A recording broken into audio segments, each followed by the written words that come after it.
laughing at jokes they didn't quite hear.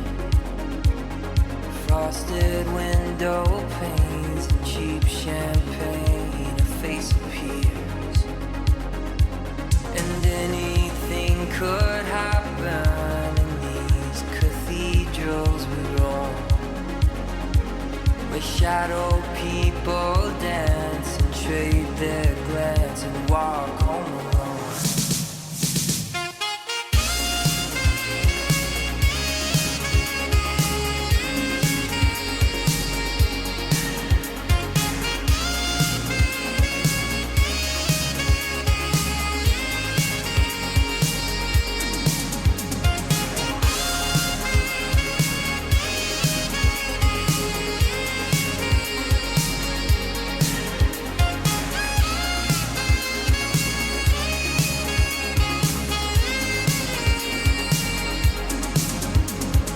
Staring out the window of the Roosevelt Hotel, watching Midtown empty out and a kiss of farewell. They say we come from nothing and to nothing we'll return, and in between is gravity and bridges left to burn.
Well, good evening, everybody. How are we tonight?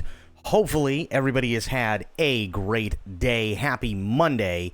And we are back. So, had a little bit of a scare earlier today. Also, before I get into it, Spectre, how you doing, buddy? Good to see ya. Hopefully, everything is going well with you. Are you at work? But yeah, I had a little bit of a scare. Almost was not able to stream tonight because of it. Was almost not able to stream. So I woke up to finding out, because I have a neighbor, right? Head class today, just chilling? Hell yeah. So I have a neighbor. He's been redoing his house, right? And, basically, he's been redoing the house next door. He's the owner. And basically still almost everybody on this block has Cox Internet. I don't, right? I've got AT&T because it's fiber optic. I don't have to, deal with all the bullshit that we had to deal with before, with Cox constantly going out and dropping frames and everything like that. So I talked to him one day. He goes, "Oh, okay, cool. I'll check it out." And he contacted AT&T, seemed really interested. They came. They made sure that everything in his house was set up for it, because it's all kind of like still apart, I guess, on parts of the interior, because he's like redoing the entire house. And then this week, specifically today, they came out to actually install the line, the actual fiber optic line from the junction box, which is like maybe 2 feet over into my yard, and just run the line from the junction box to his house. Okay, fine.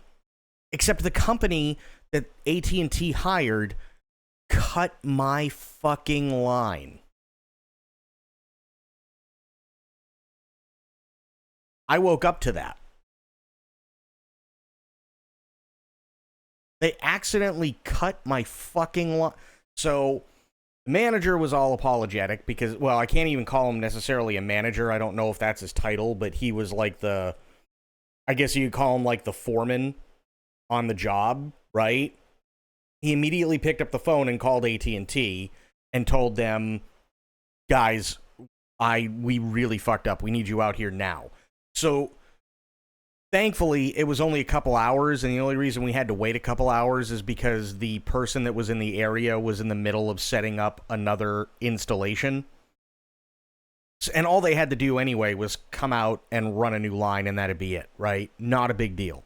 It was going to be really, really, really easy. So, thankfully, it was only a couple hours, and then the person who actually helped set me up the first time was the one who came back out, and within maybe like 15-20 minutes of them being here, everything was taken care of, and I was back up and running again. So yeah, it was not fun. It was not fun at all. At least they owned up to the mess they made. Well, okay, here's the thing, right? And maybe it's just me, maybe again I'm just the old man yelling at the sky, but what really pisses me off a lot of the time is it's not the fact that somebody makes a mistake, it's that they just keep constantly making it. Right? And it always seems to be me being the one who has to deal with the consequences of somebody making stupid mistakes. Right? If this was just like a one-off thing, right, where it was something along the lines of, "Oh, hey, we accidentally cut the line. We're going to get somebody out here immediately. We're owning up to it. We're going to get you back up and running within a couple hours." Okay, I'd have no problem with it, right? But if you remember, what was it, like last month? I was out for almost 10 days, 11 days. Why?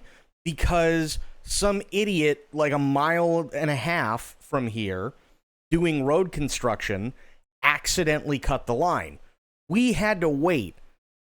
In terms of like the people who were on, we had to wait 2 days for a guy to come out. And granted, I think it was only me because everybody else that I think possibly has it, like in my immediate area, was on vacation, right?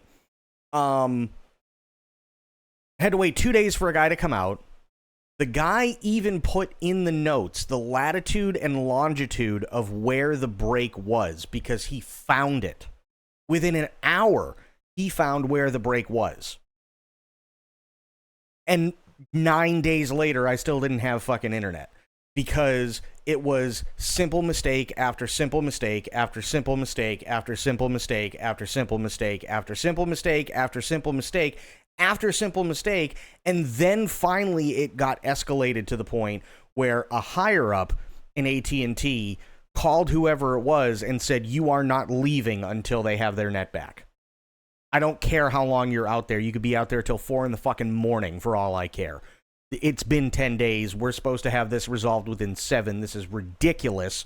Get your shit together. Get it fixed. Right? And then before that, I had to deal with bad modem. Modem died. Why? Don't know. But I had to wait 4 days for them to come out. So even today, did the manager do right by me? Yes, absolutely they did. Right? 100%. They totally did. But this has just been like one thing after another. And I love AT&T service. I really do. And the people who know what they're doing and the people who want to take accountability and the people who want to make things right, every single one of them are absolutely amazing people. But there are some people that need to not just look at a flow sheet and need to have an IQ above 6. And for whatever reason, I keep getting those people. You know what I mean? And it's frustrating. It's incredibly frustrating. Because, like, my thought today, this was my thought today. Here's my neighbor, and he's planning on having fiber internet through AT&T installed. They just cut my line. How am I going to recommend this to anybody else?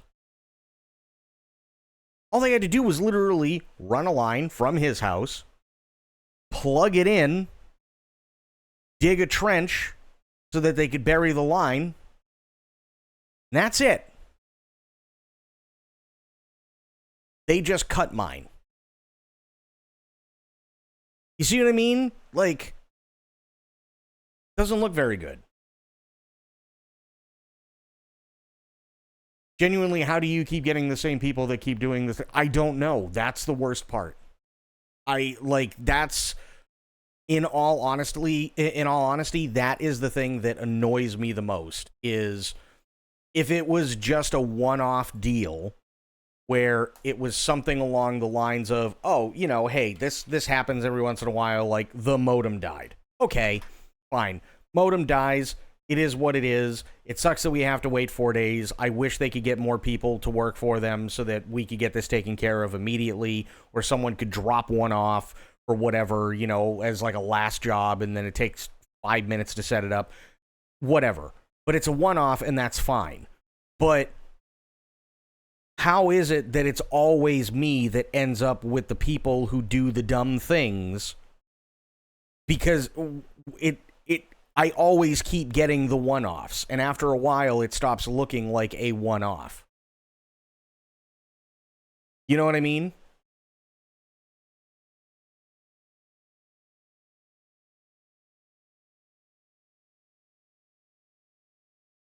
I don't get it.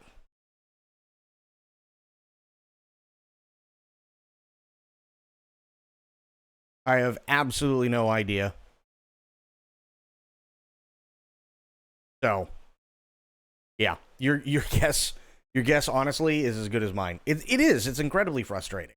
You know, and it's like it gets to the point where it's almost as frustrating as, oh, here's Cox, right? Here's Cox Internet. Cox Internet sucks. But at least with Cox Internet, I could sit there and go, okay, well, it's Cox Internet. Everybody there is fucking stupid. Why do I expect anything good to ever come from them? You know what I mean? Whereas the people who came out and set everything up initially knew what they were talking about, knew what they were doing, everything was working fine, and it's like, okay, new expectations. These people that I'm talking to in person are really, really cool. They're really helpful. They really want to help out and everything like that. Meanwhile, if there's a problem, I get stuck with some fucking idiot on the phone because I have to call, and then they go, well, can you unplug and plug it back in? Motherfucker, don't you think I already tried that? Like, even if I tell them right off the bat, yes, I've unplugged it, I've plugged it back in. I've taken out, the fiber connection from the back of the modem and plugged it back in. Yes, I held down the reset button for 20 seconds. Yes, I went into the home app and I reset the internet. Yes, I did all of these things. They cannot divert from the flow chart. And it drives me insane, right?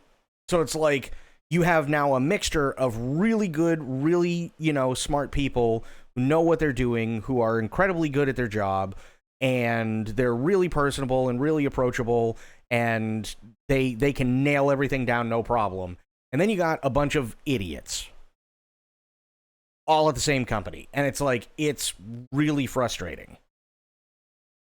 Really frustrating. So, yeah.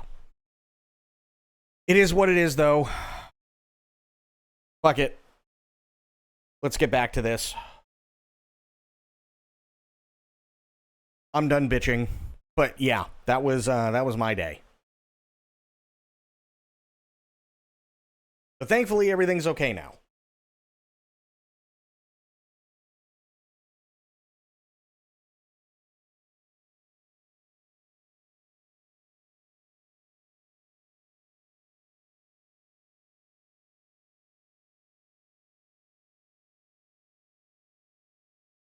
Or like, what was it? They didn't even come into they didn't even come into the house, right? When they came back and like ran the line earlier today. And I was just in such a bad mood, so I didn't say much. They're just like, okay, did you get, is it up? Is it running and stuff like that? And I said, yeah, it seems to be. They said, okay, do we need to go back and like set up the modem? I said, no, I did it already. They went, you set up the modem? Yeah, it's pretty simple. I went to the 192.168 address. Wait, you know about the 192? Yeah, of course I do. Of course I do. 192.168.1. Whatever is typically whatever the modem is. And if the modem automatically connects, when I get internet back, I go to the 192.168 site. I just type in 192.168. It automatically sees that I'm connected to a modem, and then the modem automatically tries to connect. You know how I know that? Because I'm not a fucking idiot. You know what I mean? Like, it shouldn't be that hard.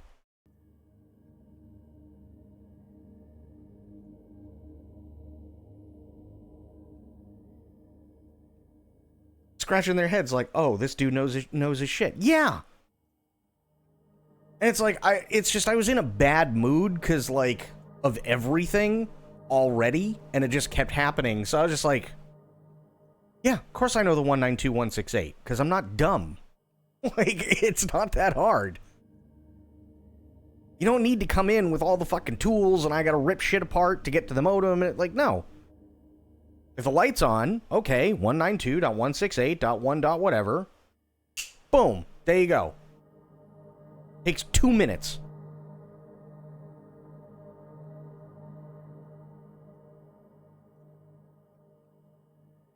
Can you blame them when around 98% of the people they deal with don't know how to turn on and off a modem to fix their own internet?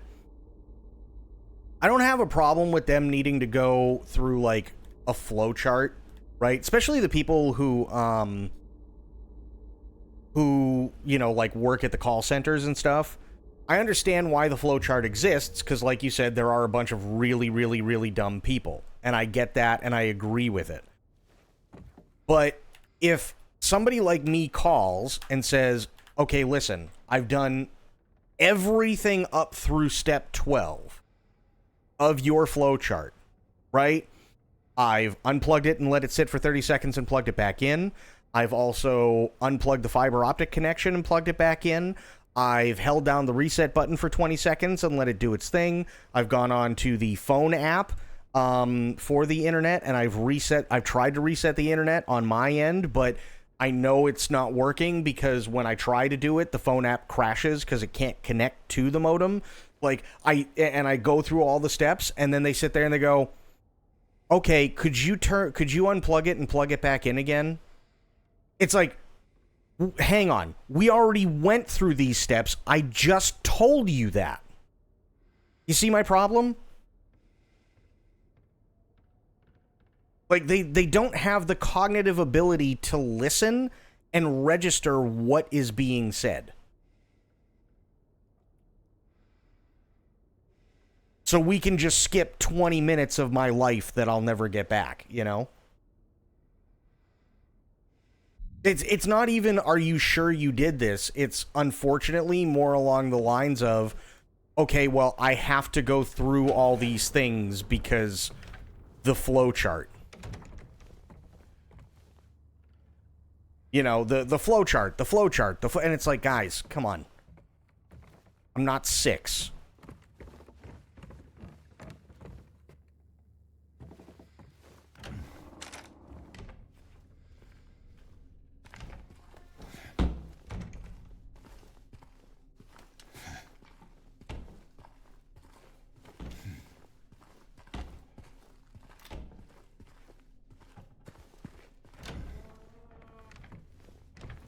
So yeah, that's frustrating. That's absolutely frustrating. Okay, we got the map. Mary. What is that? 312. Okay. 312 is our room, huh?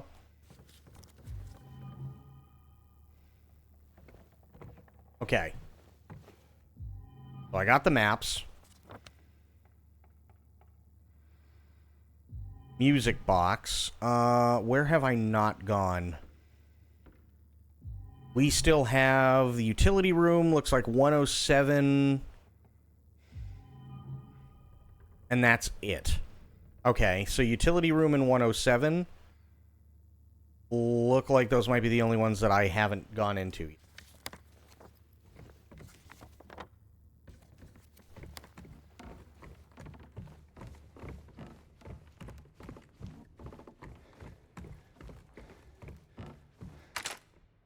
Okay.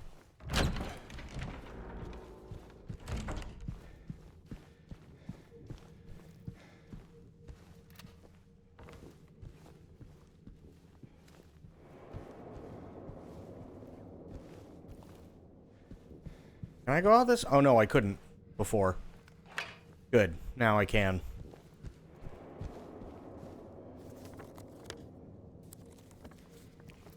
Let's...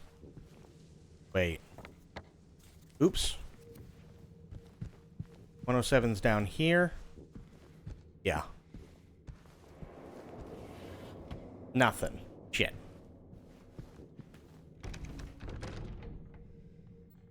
No, I need a key for that one. Okay. I need a key for 107, which I don't have. Is utility room.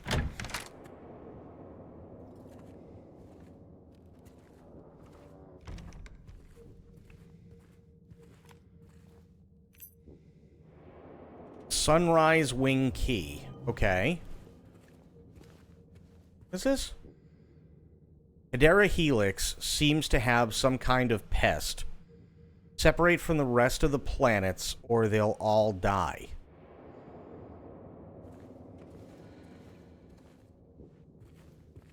I think that didn't... Plants, not planets.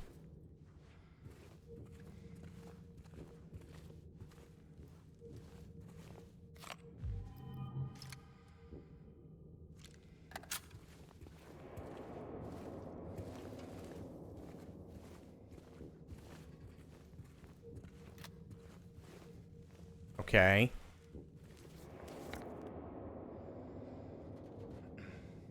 So it looks like 107 and 102 are the only two rooms that I cannot get into in this area.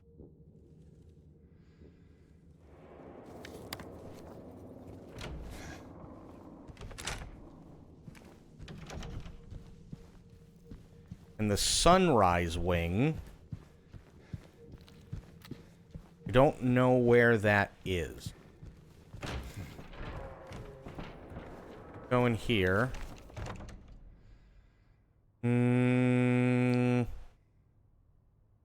Restroom, gift shop. Did I? I don't remember going into the gift shop, actually. I don't even know if I can.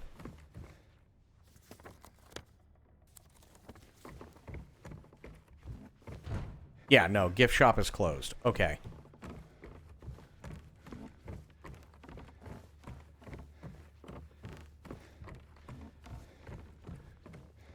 Okay, sunset wing. Sunrise wing. 201 through 210. We have not been there yet.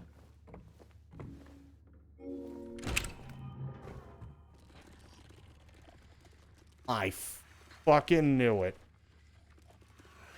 Goddamn Spooderkins.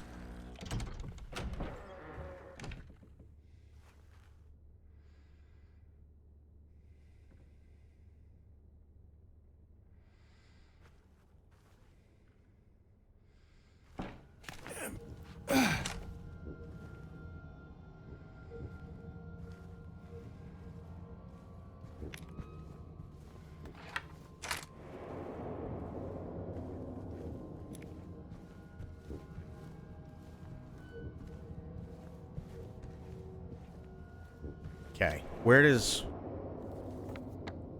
That leads to the hall. Okay.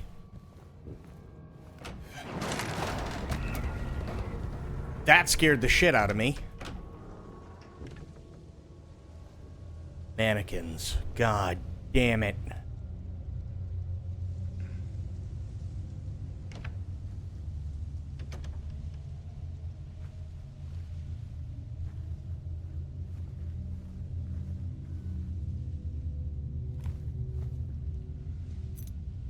$202. Okay.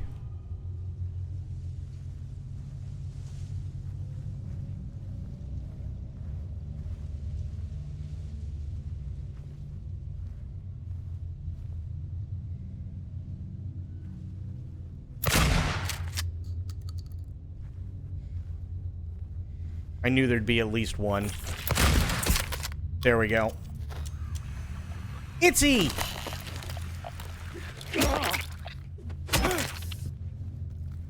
How you doing?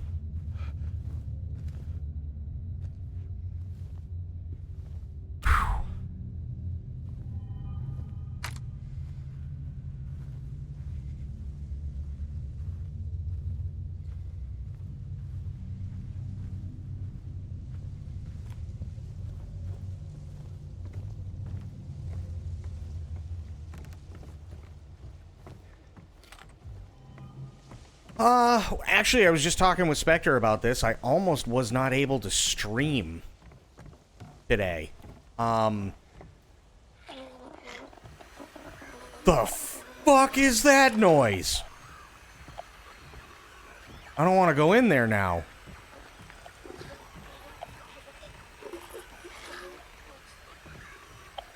Oh. Yeah, I almost wasn't able to stream today. So, I basically told my neighbor that I've got fiber optic through AT&T. Right? Spoiled. And, he's redoing the inside of his house and everything. So, last week they had people come in and kind of set everything up and so on, and then today they were burying the line. I woke up to a knock on my door from the company that was hired to come out and bury the line, saying they fucked up and accidentally cut my line.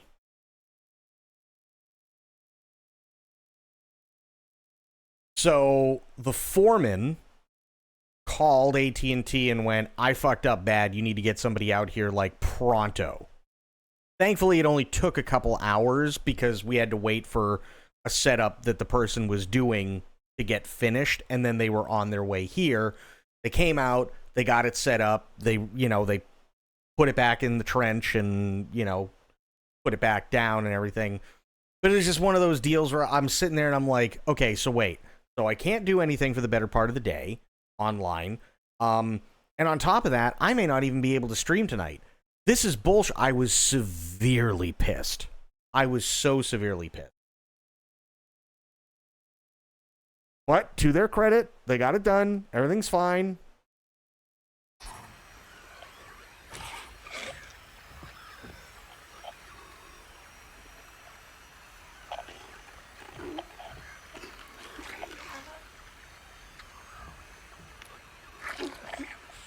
Oh, that sounds awful. Let's do it.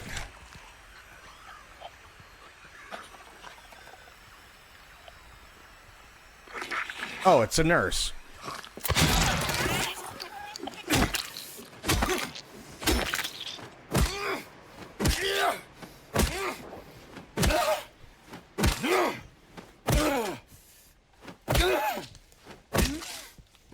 There. Much better.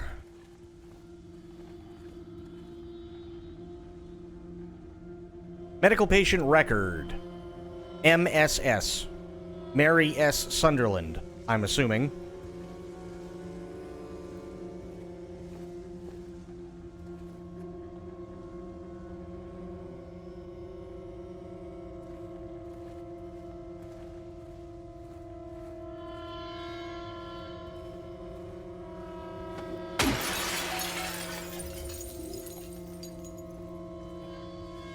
Well, no, that's the thing, though, right? So, like, the reason why they do it the way they do it is because if people are paying attention, once the line is buried, you don't have to worry about all the bullshit that happens with the internet that comes through the lines that run on poles, right?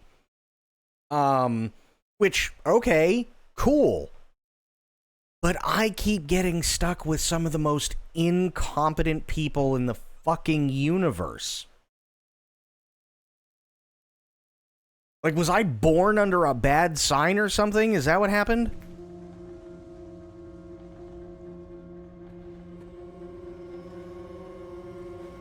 Had more trouble with the buried line than the pole lines? No, that's not true. Not true at all. Because I know you were away for a little while, but literally there was a period of about 5 or 6 months where every single stream I was losing about 3 million frames.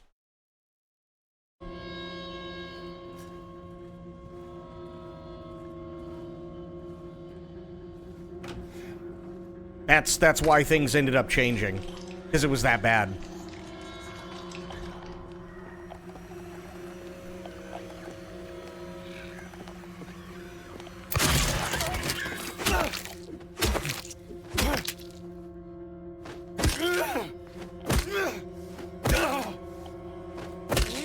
No. There was a second time that it happened. And both instances were through Cox, which went through the telephone poles.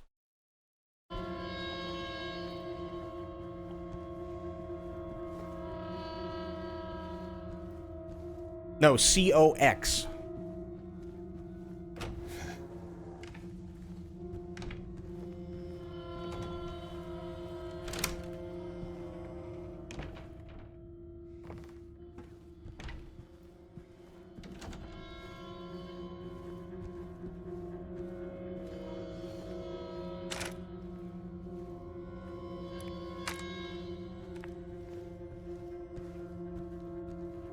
It's definitely how we refer to them. Well, true.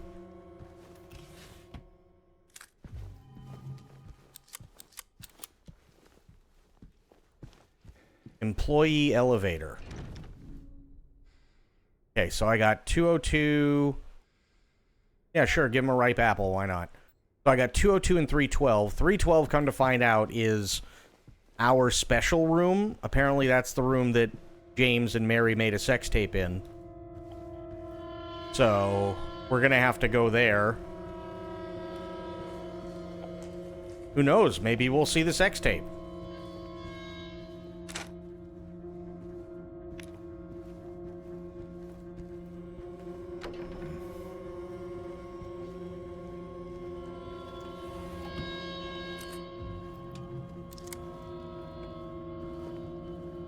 Ooh, wait.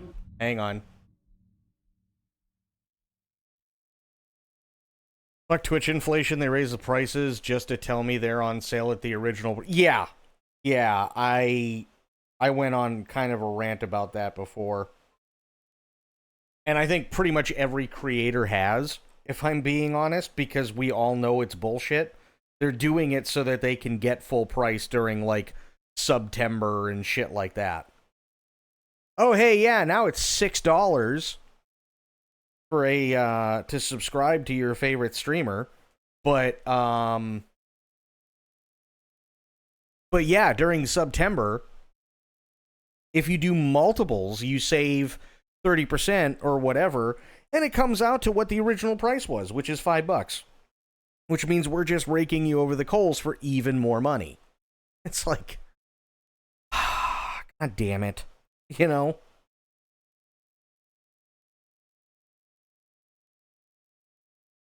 Yeah, only if you buy multiples, which is absolutely batshit nuts.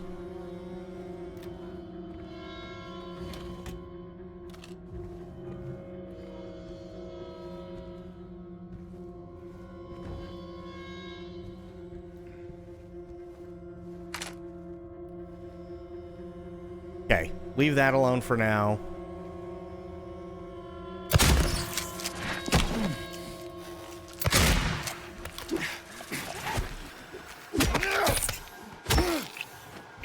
Try to dodge my shit.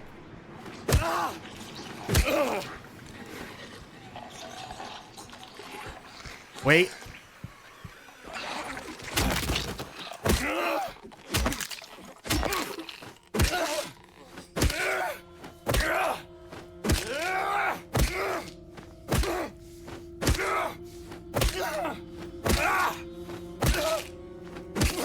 There. Sometimes you gotta stomp on the nurses so much that they don't respawn till 4 games from now.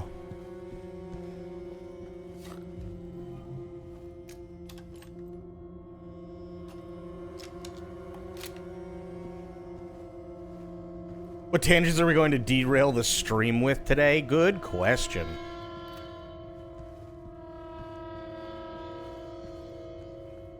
That's 212.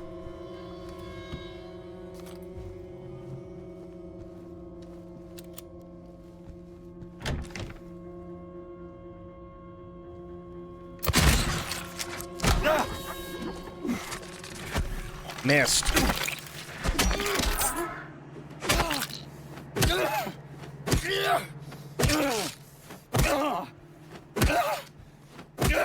There.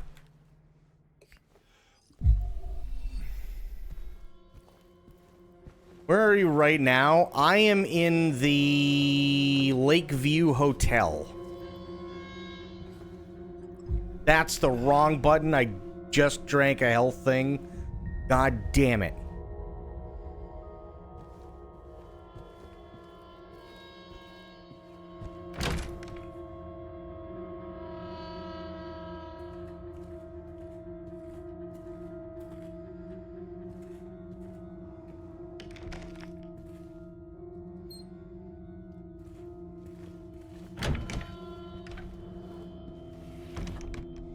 Nothing. We're currently trying to find Laura and make it to the 3rd floor because Laura gave us the letter, but she's too incompetent and stupid and lost it. So she ran off trying to find it because it was a letter that Mary left for us.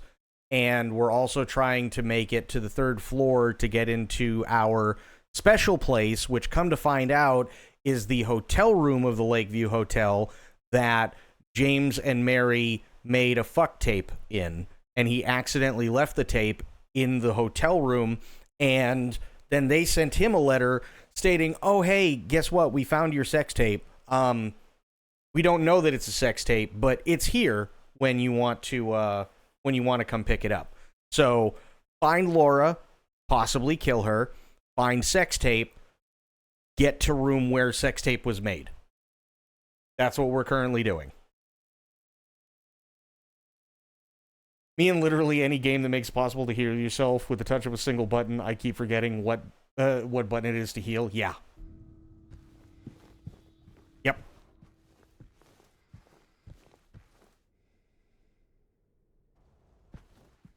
I said Maria, didn't I? Yeah, I meant Mary.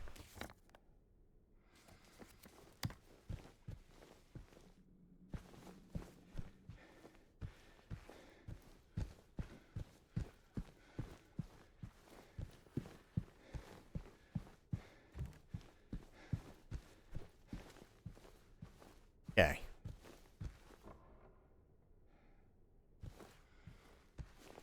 Yeah, Mary is his wife. Yes. Not Maria, Mary.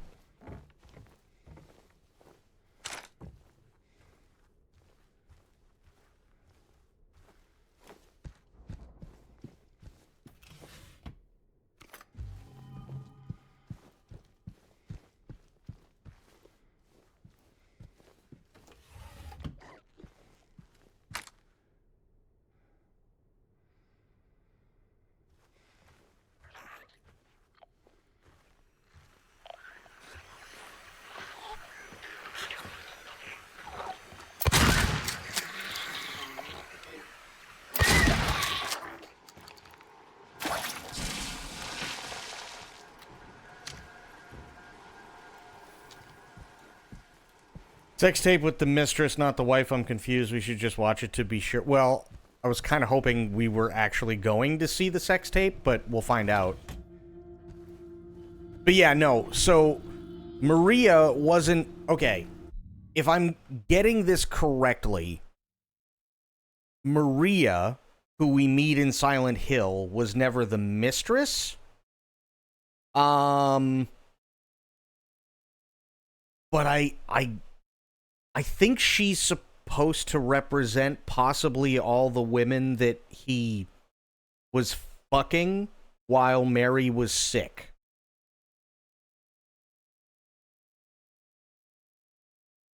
Is it really a sex tape? I'm pretty sure. Yes.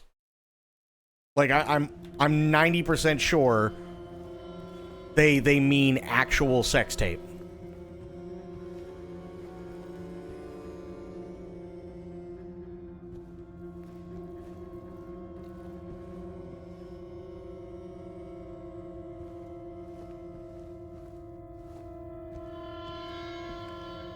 Okay, can't go in there.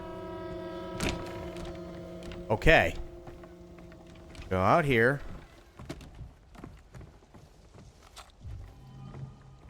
And gun ammo. That's nice. That brings us down to the second floor. I don't want to do that.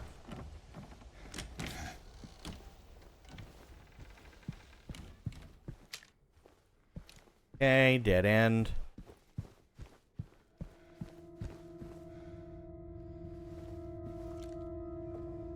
%, is like almost can't go wrong. Yeah.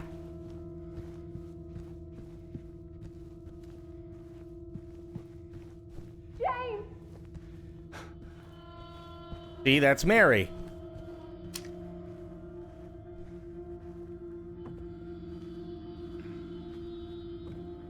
Staff only. Okay, can't get in there.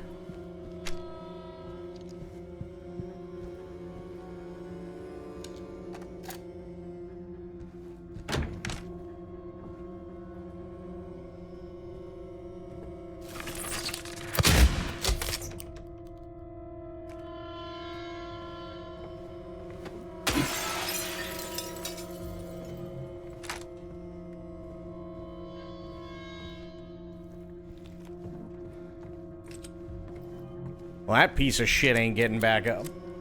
God damn. Bolt cutters. Yep. Need those.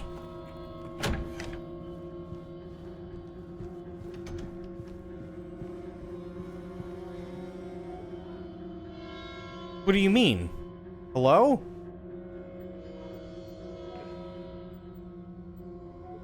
This is literally what bolt cutters do. They cut through. Oh god.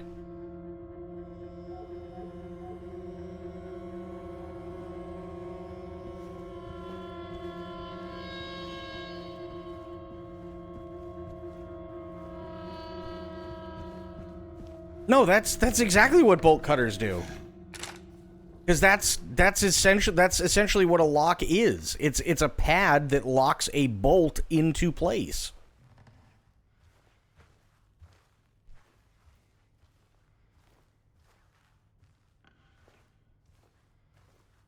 No, there's no such thing as lock cutters.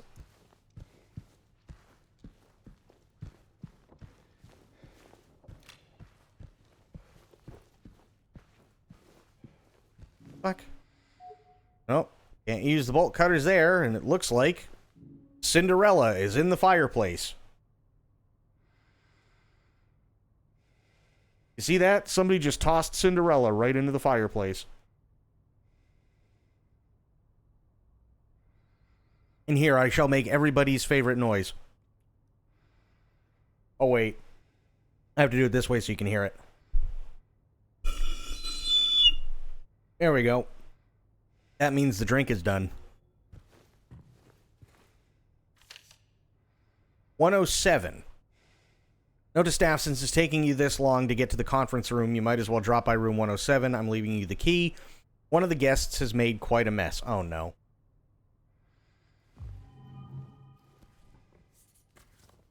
So now I have to go back down.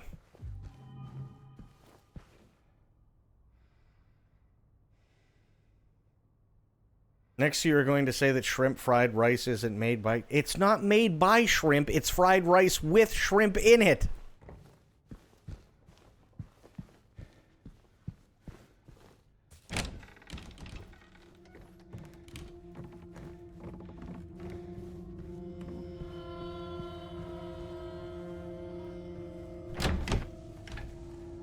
Why would you want shrimp to fry rice? Blasphemy? No, why would you ever want shrimp to fry rice? That doesn't even make sense.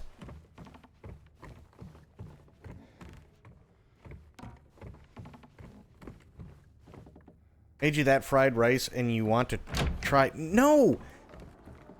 Shrimp are not the ones frying rice. It is fried rice with shrimp in it.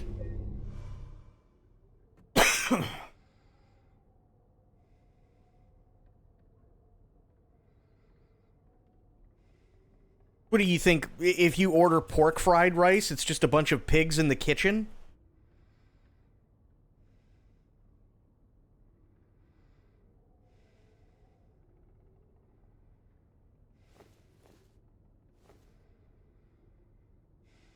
No. No, it's not a bunch of pigs cooking rice for you. It means that there's pork in the fried rice.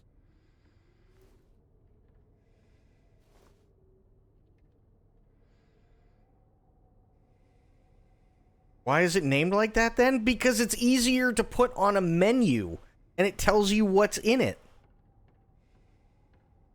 Because menus cost money. And usually they charge by the words, the amount of words. So if they cut down the amount of words, it's cheaper.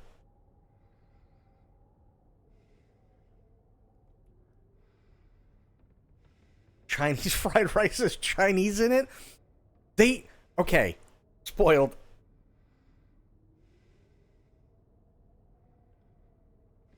What do the Chinese call Chinese fried rice?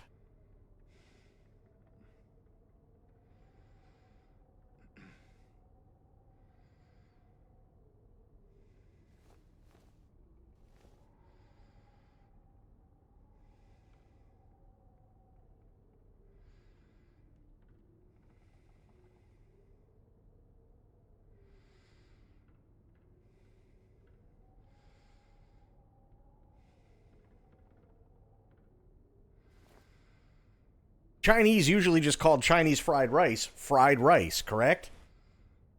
Like,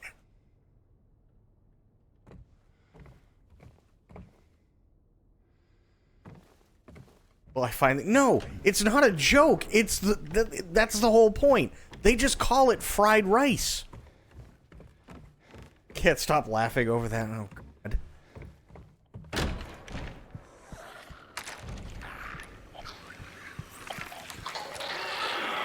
Come on. Do it. Do it. Do it.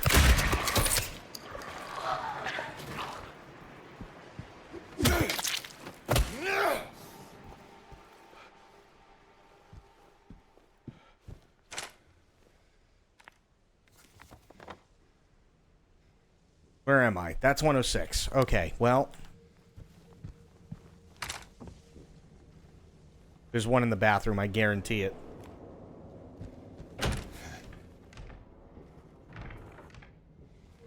No, there isn't. Okay, good. What about Kentucky Fried Chicken? It's 3 words! You're not eating Kentucky.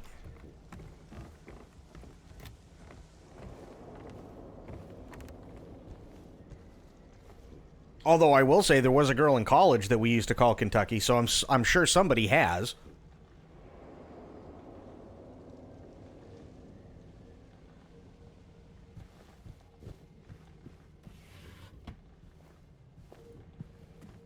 No. You missed... Fuck. You missed the joke.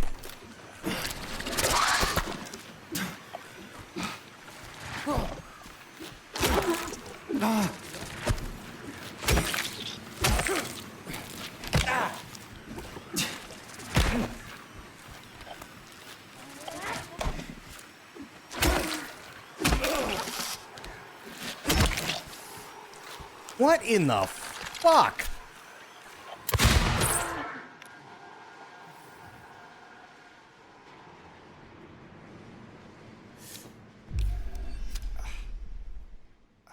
So Kentucky did not fry the chicken. Madge, I've been bamboozled. I miss a lot of things, so you don't have to remember. Okay. The joke was, what about Kentucky Fried Chicken?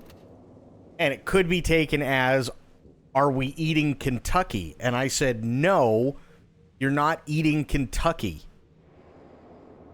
However, there was a girl that I knew in college that everybody called Kentucky, so I'm sure someone has.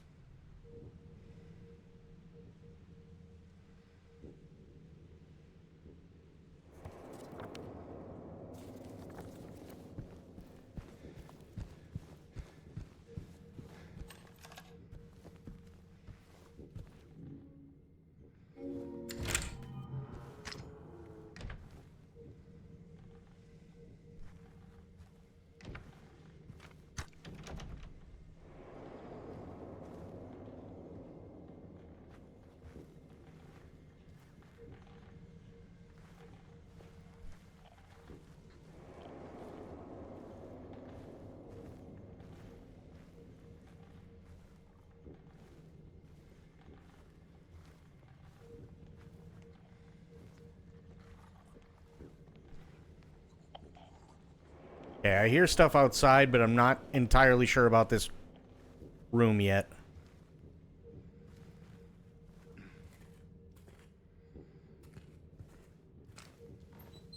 Oh, thank God.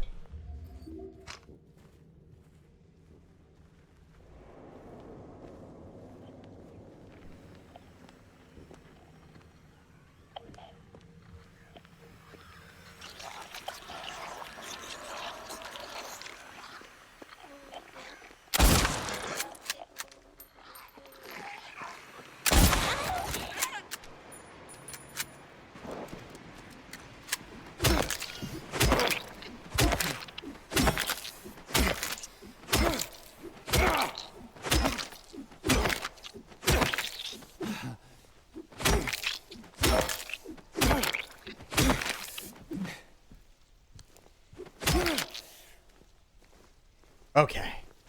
Much better.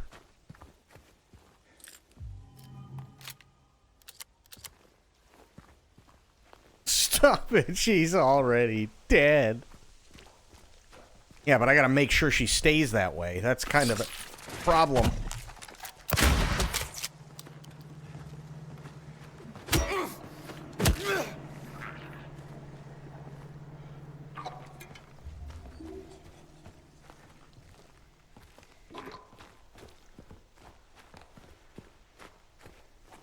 Alright, lady, I hear you. Oh, you missed. Come on.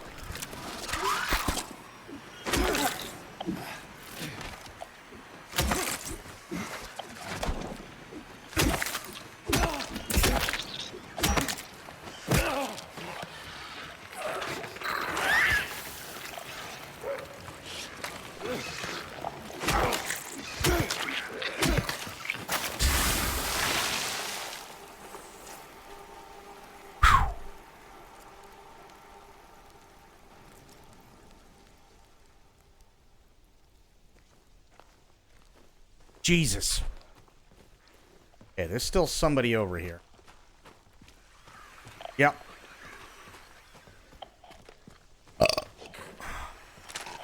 Hello.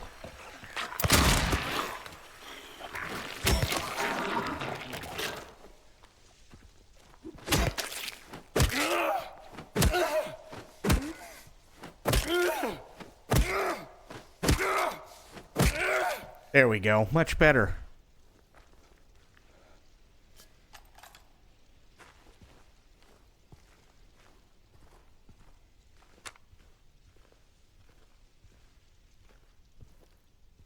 Okay. We got no mannequins in here. Good. The fireplace key. Oh, good. Now we can go get Cinderella.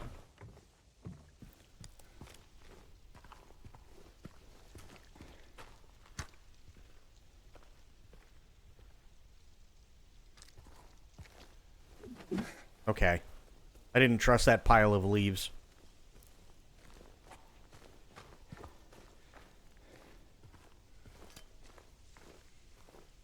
What's in... Oh, God. It's not the devil. The devil is not in devil... Oh, no. Disappointed!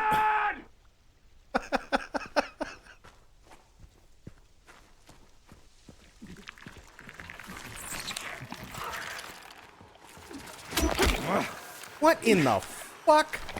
Come on. You want to go, Mary Poppins? Let's do it.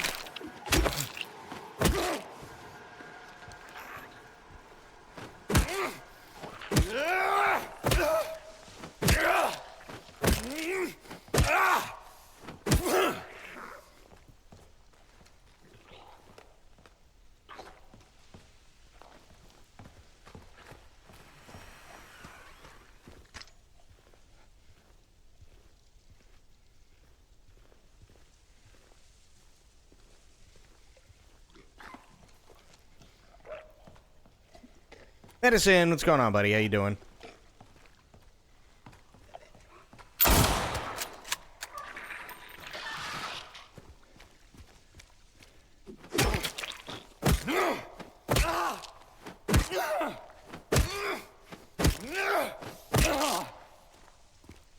Gonna have buns of steel after stomping on all these hoes.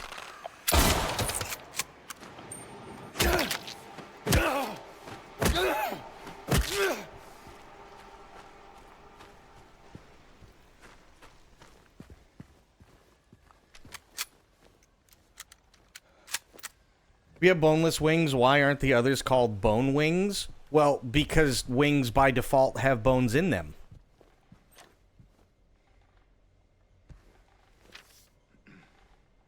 Note to staff, and while you're at it, be sure to sweep up the leaves out in the garden. Then, you can get back to the fireplace. Ugh. Okay. What they're saying is I gotta find a rake. Maybe. God damn it.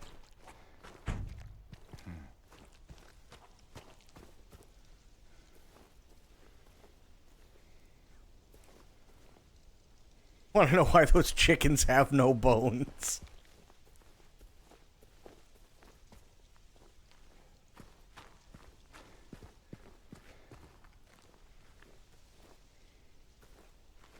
Can I pick up the rake? No. For chickens, it must hurt being born without bone. No, they're not born without bones. Oh, God. It just never gets any better.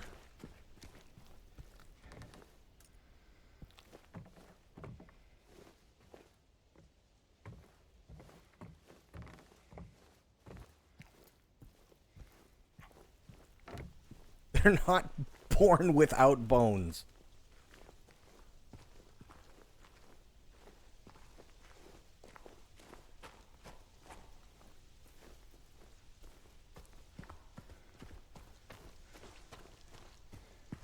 Of course it wouldn't. Would you get better having no bone? No, that...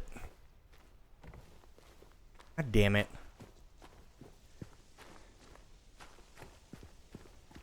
Okay, is... Oh.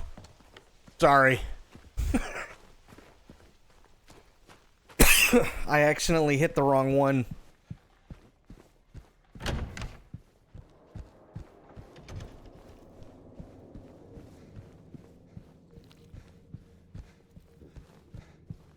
The wrong corpse got punished.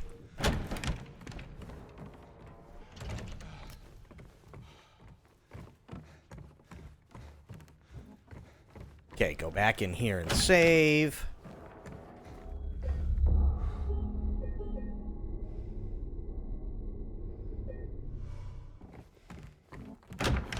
Okay, now I gotta go back up to the third floor, I think? Yeah, third floor. Stop fighting the descent into chaos.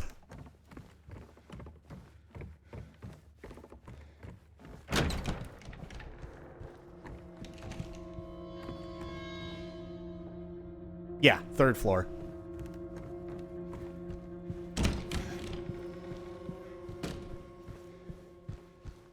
Didn't know snakes could be the...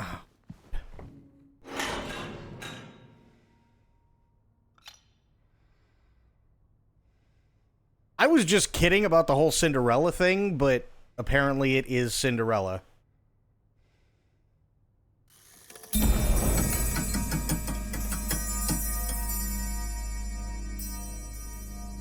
I just shit my pants.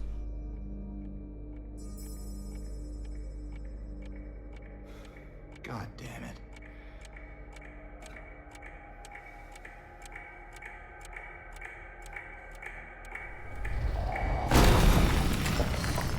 Oh, what the fuck? Oh!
Got him.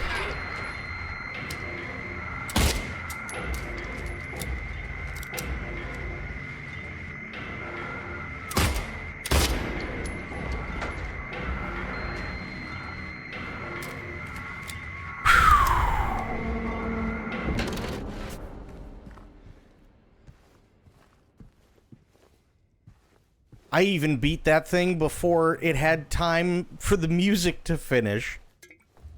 Awesome. Oh, yeah. So you want to know what those things were that were crawling under the grated floors? Yeah, this is one of those things.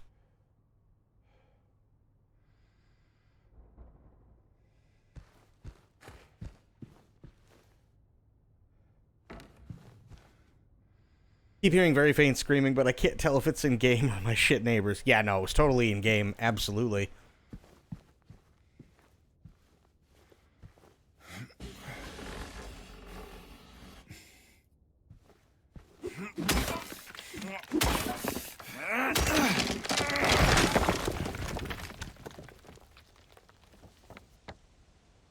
That's 317.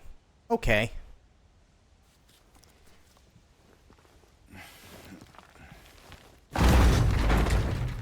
Fucking... Okay. They really need to stop making me shit my pants.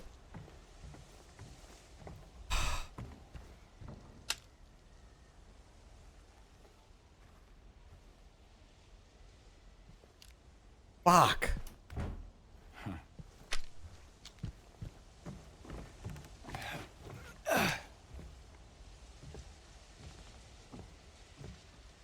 Oh. Things happened here.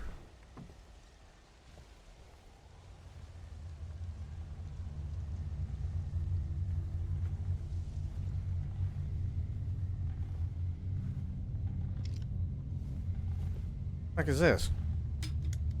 Blood red paint.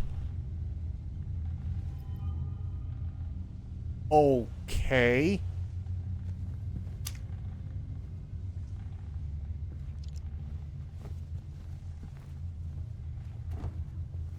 Somebody's just been a dick this entire time and putting blood red paint all over the place? That's kind of rude.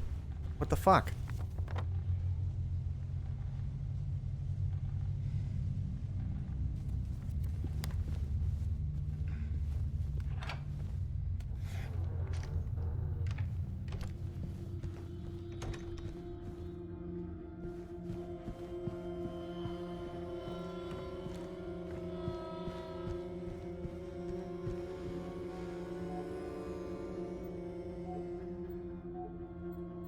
Okay, well, I'm getting all this shit, but I don't exactly know where they want me to... God damn it.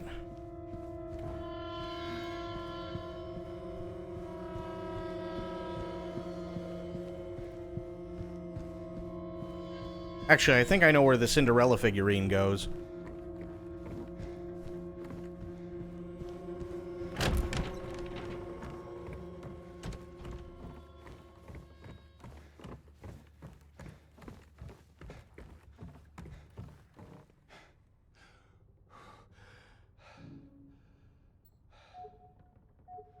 Really?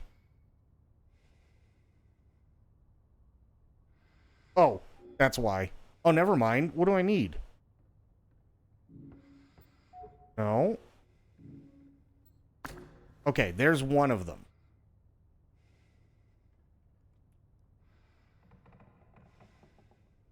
So that means there need to be two more. Great.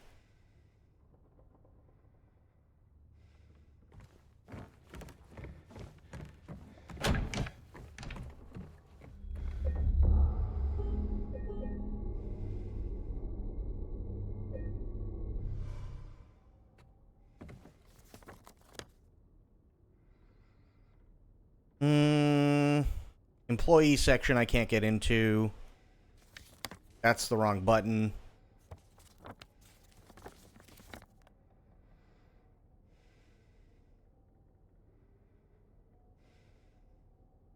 Doesn't look like... Okay, we need to do the right side then.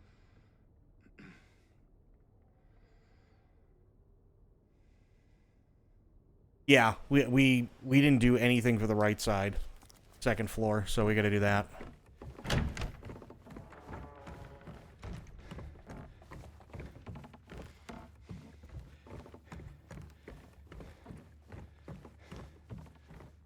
So I remember going through the door and then going immediately into here, and then we got sidetracked. But I do know for a fact there are spooderkins in here.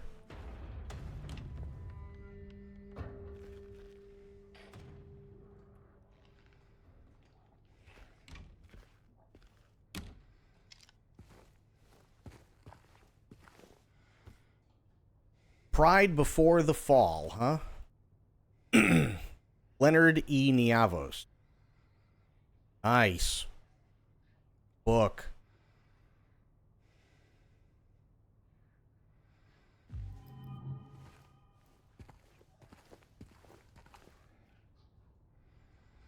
The fuck? What is that? This looks like spears. Oh, the... Sure. Okay, I need to find another book.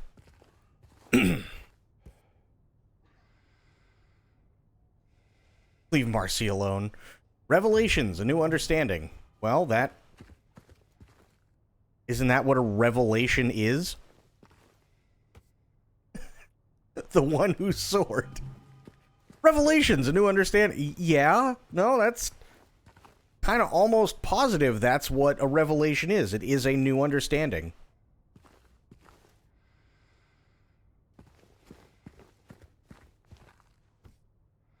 Stalwart to the end. Okay.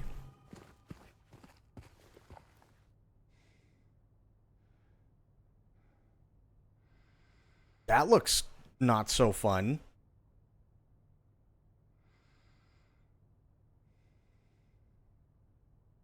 Although that eagle just be chilling. Okay, we'll save.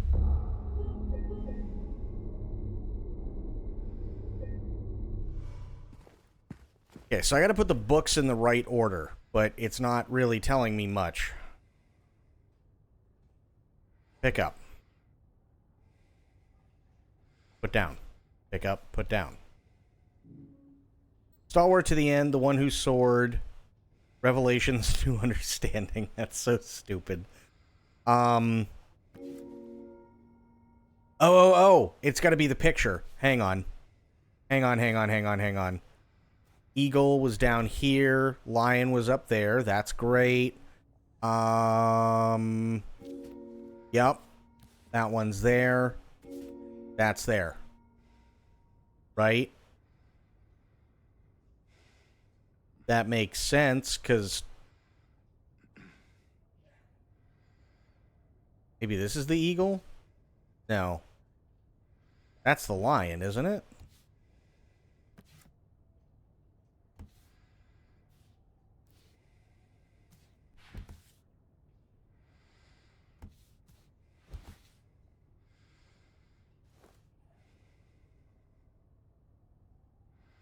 Or is it that they're supposed to be mirrored?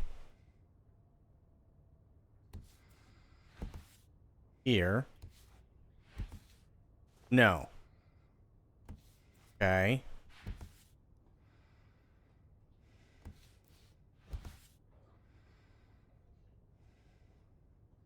But I'm not seeing anything else. Hang on, let me...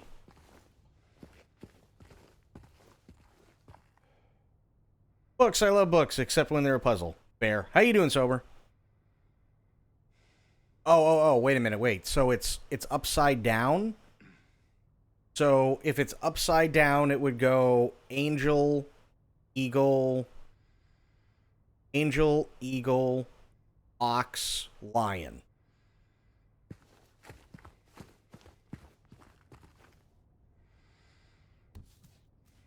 Angel. There we go.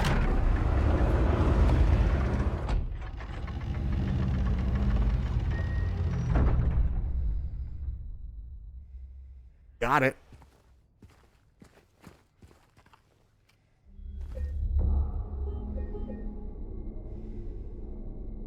How you doing, Sober? How are the things?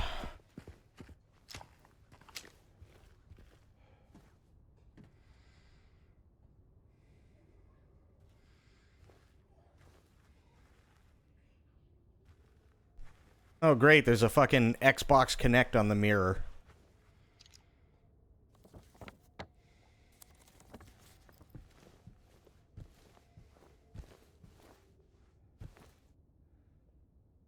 I'm surprisingly well, considering disease is ripping through the UK again. Oh, no.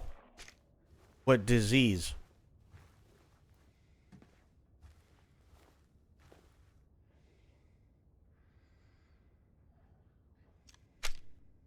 Oh, that's just dust coming out. Okay. 217. Gotcha. Gotcha. Help. Need somebody. Not just anybody. Wait. Hang on. Wanna... Yes.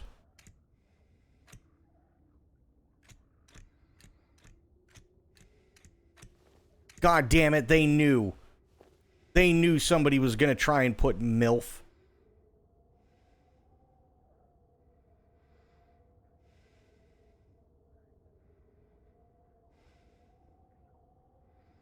Just a particularly unpleasant COVID variant. It is, so I hear, absolutely rancid peen out of 10. Oh, lovely.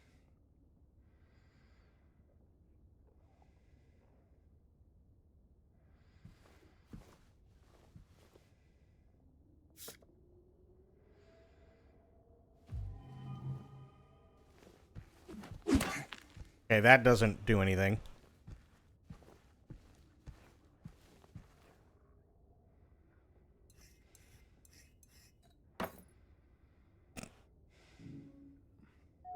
Oh. How about an apple? Nope. Apparently I also need a light bulb. God damn it.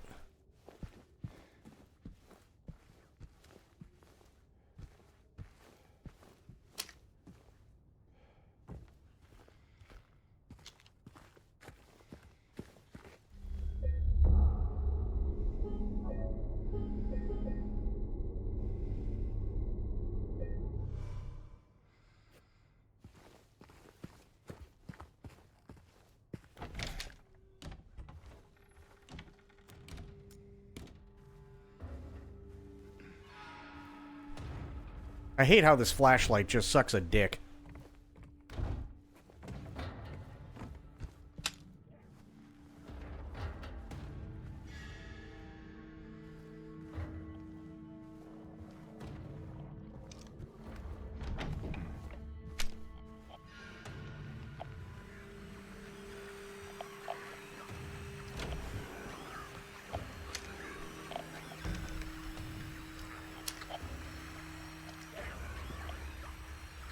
Yes, I did. I tried to shove an apple into a light bulb. It didn't work, though, sadly.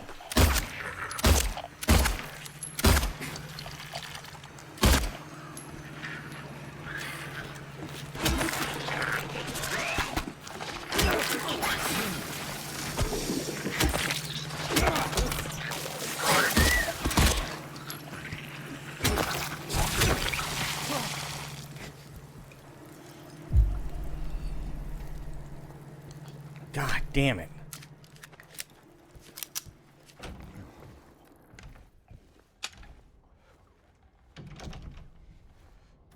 Sad part is this would be a really nice hotel if it didn't suck so much. I think Marjorie had Taco Bell. That's entirely possible. TV!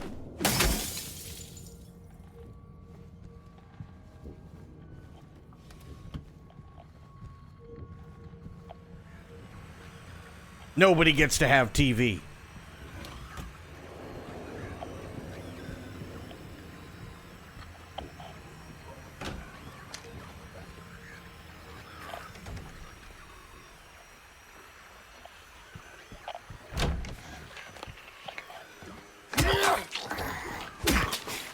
Come on.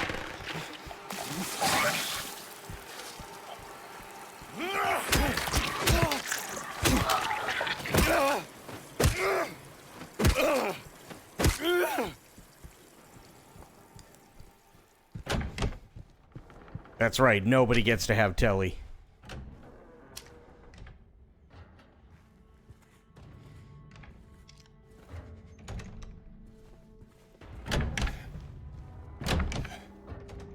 Okay. So now I can go into the crawl space, which will put me where? In 207. Okay.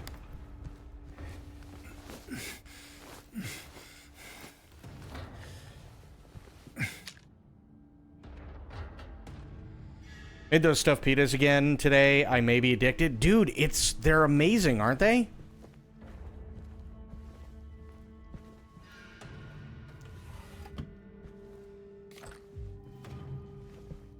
No TV.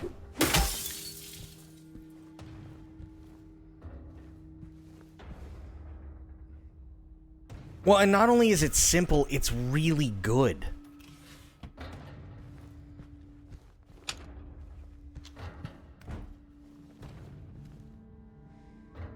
Also supplement with one of those Japanese cup noodles. Ooh, good stuff.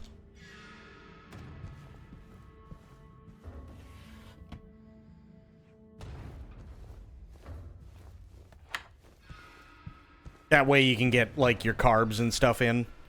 And your sodium.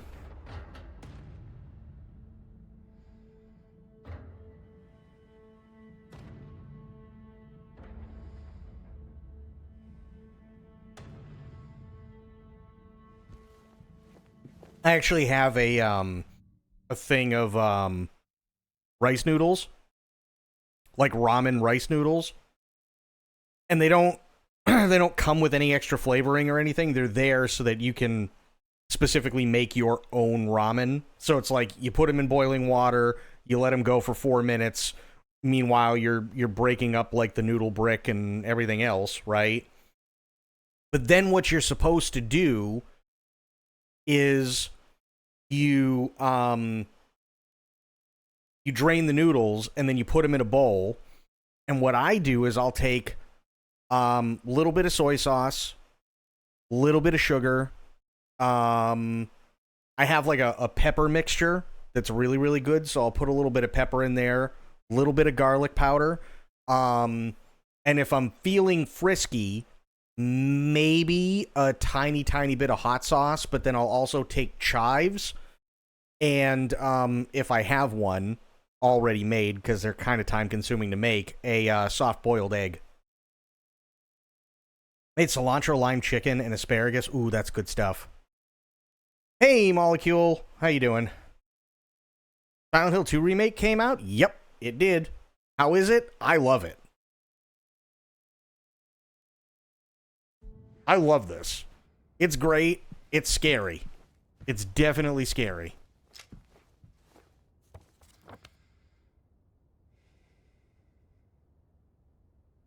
Okay, so I was in 205.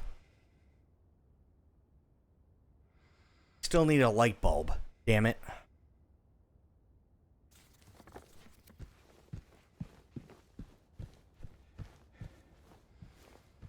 Never played the original and have been avoiding spoilers for a while now. Would you recommend it? So okay. I love horror games, right? But even when this originally came out in like 2000 or 2001, whatever it was, this was a very niche game, and then over time it really blew up, right? So if you like really atmospheric horror, if you like really dark themes, if you like the kind of walking around and figuring out puzzles and so on, then sure. Is it worth $70? For me, yes.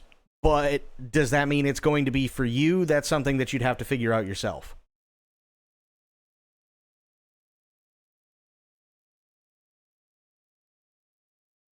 My husband and son eat boiled eggs by the handful. We go through an 18-pack of eggs at least twice a week. I love boiled eggs. Love them. I love all kinds of eggs.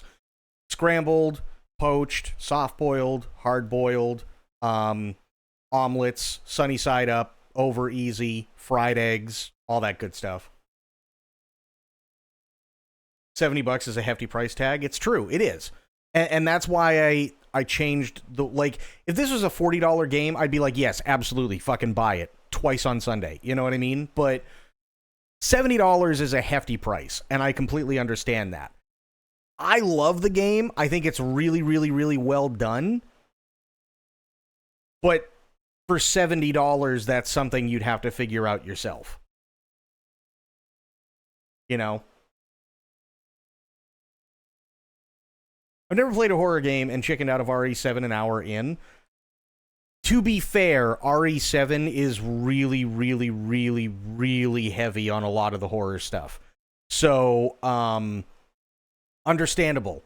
There were a lot of people who really liked Resident Evil as a franchise and couldn't make it through RE7 because of how hard they went. Like, they really went ultra sweaty with making that game scary as fuck. And I think they did a great job, but it's not for everybody. So yeah, I love the game. I love this game, but again, it is $70, so that you'd have to figure out yourself.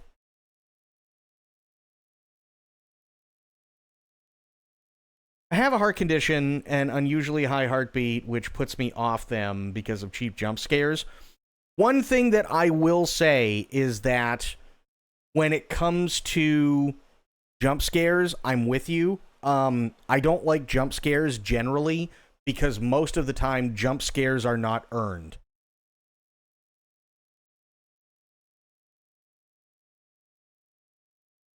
Right? That's what a cheap jump scare is, right? Like, if they just keep throwing jump scares out at you for no reason, it's cheap because they don't earn them. This game, however, like Spoiled just said, has a lot of jump scares, but every single one of them is earned. So you don't feel like they're just throwing shit in just to try and scare you. You're already tense the entire time you're playing it. Heard it's an incredible psychological thriller, which makes me incredibly interested. It's very, very well done. Yeah. To put it into perspective, we have renamed this Anxiety Simulator. Yes. It is absolutely Anxiety Simulator. I won't tell you the specific areas, but everybody else here knows because they saw me go through them. There was one point where I went, this is really, really bad. I want to get out of this area just because, you know, my anxiety was up. And then I stumble myself into the next area, and it's even worse. So we went from bad to holy fuck in terms of anxiety. We did that for 2 solid streams.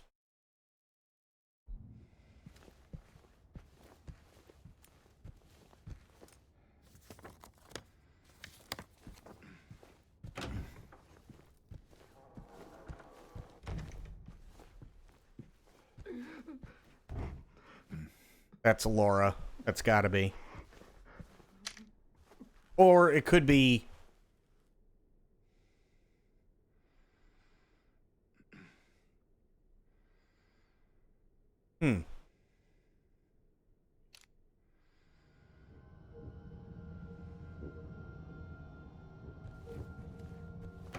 Isn't Angela dead? No, I don't think she's dead yet. She ran away. That could be Angela. I had to think. Ow, you piece of shit. No.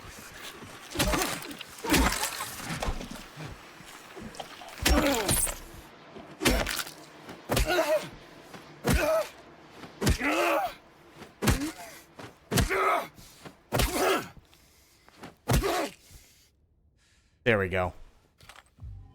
Was thinking of pre-ordering this for my birthday, but not wanting to pre-order a game. I got the Elden Ring DLC instead. You know what? You can't go wrong with the Elden Ring DLC. I'm being honest. I loved the Elden Ring DLC. Thought it was really, really well done. And I agree with you. Pre-ordering, I'm not a fan of. Not a fan of pre-ordering games anymore.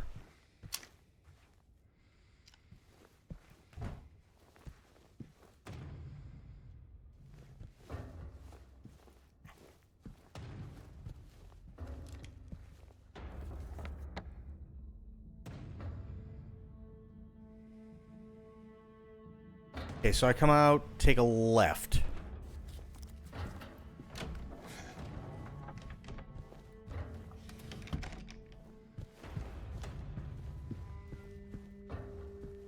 Did Last of Us 2, Ragnarok, and Spider-Man 2 all incredible games. I still have yet to play God of War Ragnarok. Oh, spoiled. I don't think you were here for this. Hang on. Actually, I do need to show you guys something. You do have to take this with a grain of salt. There has been nothing, to my knowledge, that has been confirmed about this. Yeah, no, I know it came out recently. I didn't have the money to pick it up. I do want to play Ragnarok, though. But there is something that came out.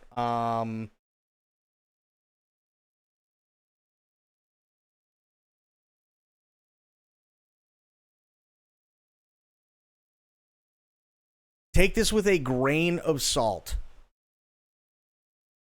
Please take this with a grain of salt. This came out... Oh, okay, I guess this particular one came out today. Spoiled, are you ready for this?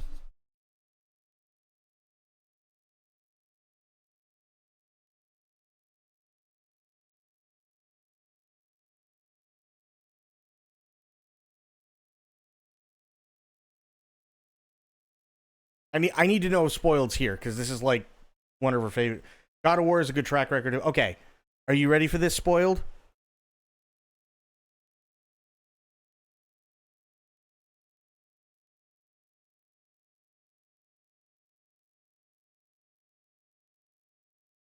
Are you ready? Are you sure? I think I'm ready. I don't know. Is it scary? It's not scary. If true, this is awesome. Here we go. Rumor, original God of War Greek Saga series getting remaster treatment collection to hit shelves in 2025 for franchise's 20th anniversary.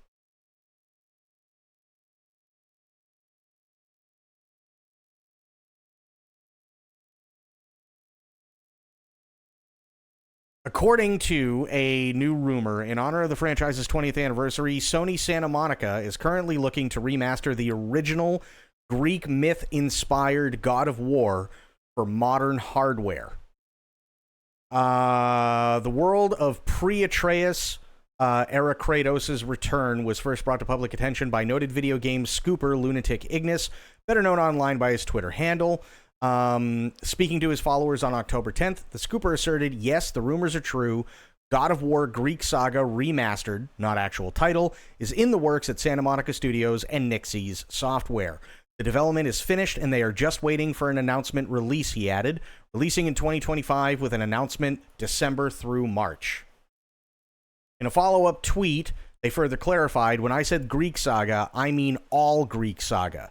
In doing so, suggesting that the collection will include God of War 2, God of War 3, the prequel God of War Ascension, and the portable-only titles God of War Ghost of Sparta and God of War Chains of Olympus.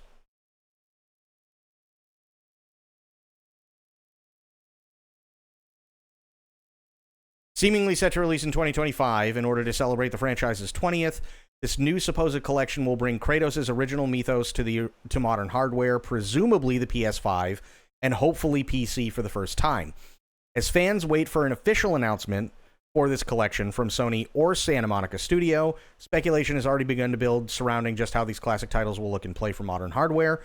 Further, some fans have begun to express hopes that the potential remaster will bring the visuals up to par in modern games and gift players a number of quality of life improvements, such as smoother controls, quicker loading times, and more, all without touching on either the Greek Saga's gameplay, camera, or narrative elements.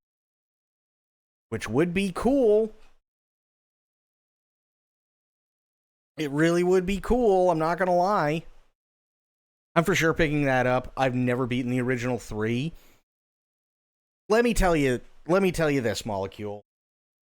I, for the longest time, had only played, I can't even remember which God of War it was. I think it might have been like God of War 2. Way back in the day when it first came out. But I only played a little bit of it. Right? Years later, I'm streaming. And Spoiled said, you should totally play God of War. Because I was looking through the PlayStation Plus catalog for stuff to play.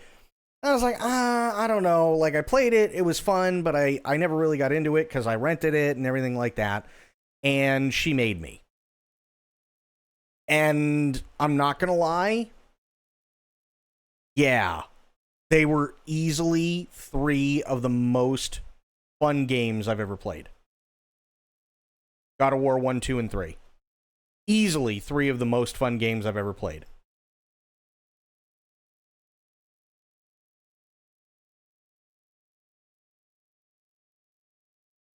They were really, really, really good. Really well done. So I think it'd be a lot of fun if they decided to come out with this. I think that'd be fantastic.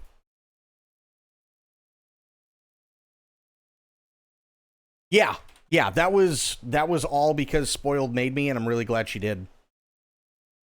Now that is how you do a remaster. Put the good shit out for the new to the franchise gamers, then remaster the old titles so those who have recently cut their teeth on the new title can stake their thirst for more. Yeah, true. Easily some of the best games ever with pacing, puzzles, epic skills, insanely seamless storytelling, and phenomenal skill. Yep.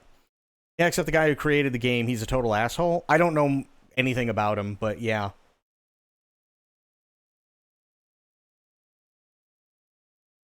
I have no idea. I was gonna say something, and I'm trying. Oh yeah. Again, it's only a rumor, and as of thus far, oh, David Jaffe, okay. As of thus far, there has been no confirmation.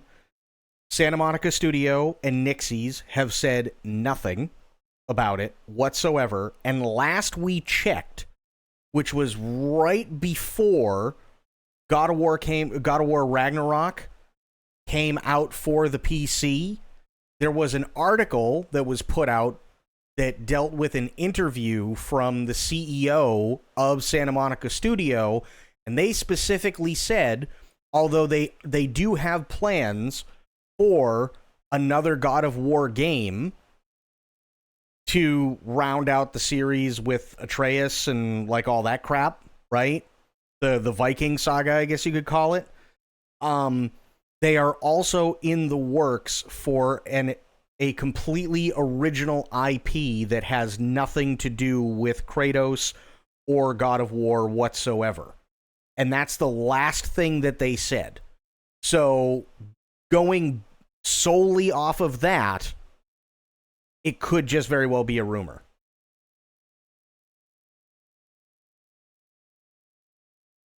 He's literally hated by every known developer. Ironic how he made my favorite game, Twisted Metal Black, great Halloween game. I can never get into Twisted Metal. But the Twisted Metal that I played was for the PS1, and I'm going to be completely honest, it sucked. Hope Blue Point gets to help in the remaster. They're incredible at remakes and remasters. All the work they did for the PlayStation has been incredible. Blue Point is now owned by Sony, though. So, I don't know. I have no clue.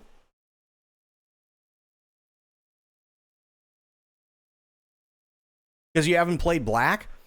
It's entirely possible, but I can tell you what I played on the original PlayStation was awful. It was terrible. It was dog shit.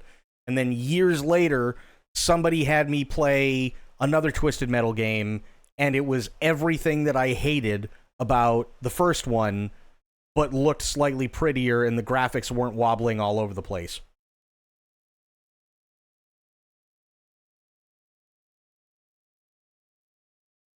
Even if they don't, Santa Monica knows Kratos is their baby and won't let it go the wrong way. That's true, yeah. It's kind of funny how all the games I'm looking forward to in the next few years are all sequels and remakes. Splinter Cell 1 remake, Max Payne 1 and 2, MGS Delta, Yote, and GTA 6.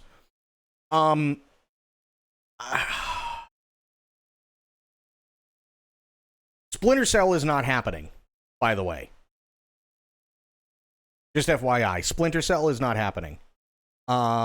They shit-canned it. They shit-canned that a while ago. Ubisoft is not doing Splinter Cell.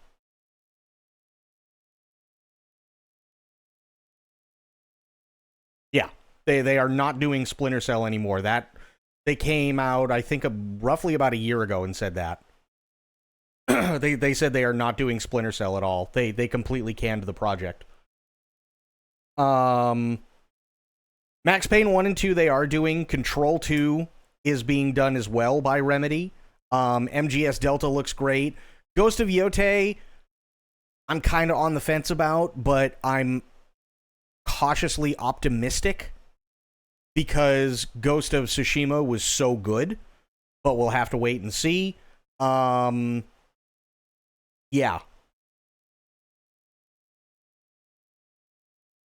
The MGS reference in Splinter Cell? Yeah. Yeah, I saw that. It was when Sam was talking about how he's the only one left, and then he said there used to be this other guy, but he's done now. Yep.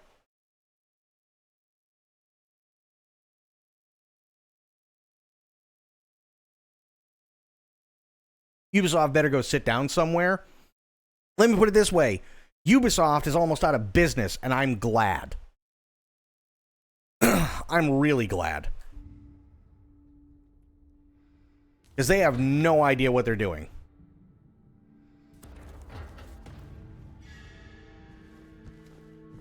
Search it up. New article says it was a rumor, and it's 2026 release window. Hope Ubisoft shuts down after the Splinter Cell remake. That'd be nice. I hope they shut down way before. Not because I don't want Splinter Cell, but because I think somebody else should do it. I think somebody else should do Splinter Cell and give it the time and effort that it deserves.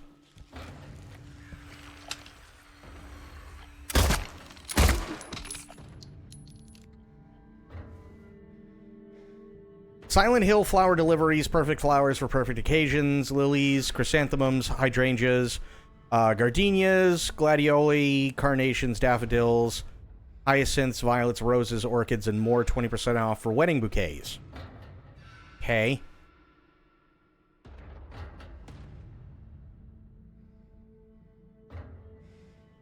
Well, that's what I mean. That's exactly what I mean. Ubisoft should not be allowed to remake anything anymore because they're just trash. They're trash. They're crap. They do nothing but piss people off. They don't know what they're doing with Assassin's Creed Shadows. They had no idea what they were doing with Star Wars. They, in my opinion, should not be allowed to make much of anything anymore because they don't care. And they don't understand what people want.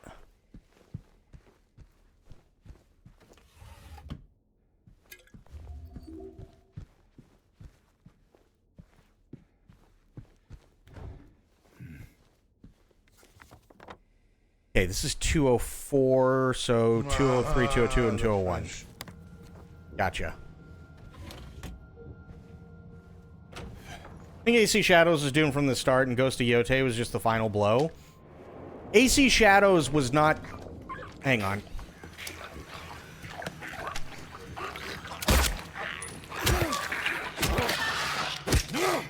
Got him. AC Shadows was not doomed from the start. AC Shadows was doomed because of stupid.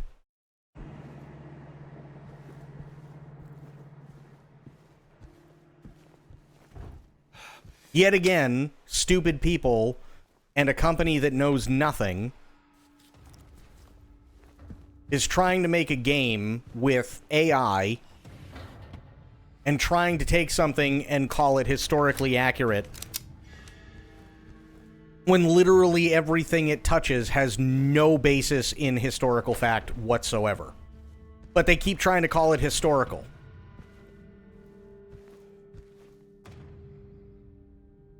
I'm not even worried about the parkour. I'm not. Like, the parkour I can understand, but I would be... You gotta remember, parkour was not a thing that was done in Japan that early on, right? You had something that kind of somewhat sort of looked similar, but it wasn't. If they wanted to go with something like that, okay, cool. I get it. That's fine with me. What bothers me is they used AI, and AI took banners for something that didn't exist for at least 200 to 300 years in Japan. After they didn't exist till at least 200 to 300 years after the time frame which they're supposed to be in Japan, and they didn't have the rights to use it because it was AI generated. They took religious icons and put them in the game, which legally they have no right to do so through the government of Japan because they are religious icons, and you cannot take pictures of said religious icons, and you cannot put them into any form of medium. Right? They couldn't even get Yasuke to write on fucking parchment correctly.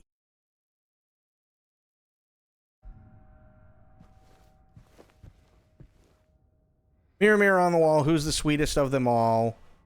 Peel away the shiny skin, see the rotting flesh within. Ew. Oh, I gotta... Okay, it's a mirror puzzle. Got it.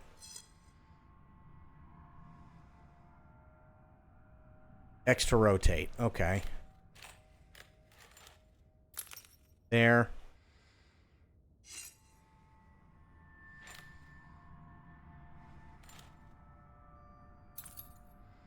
There. Ubisoft gave a rat's ass about accuracy now. I think they just didn't do the parkour. They're awful. That's all there is to it. They're just bad. And they should really stop. Because, like, let me put it this way. Japanese people are usually pretty tolerant. They're usually pretty tolerant of somebody coming in and going, oh, hey, we want to make this game, right?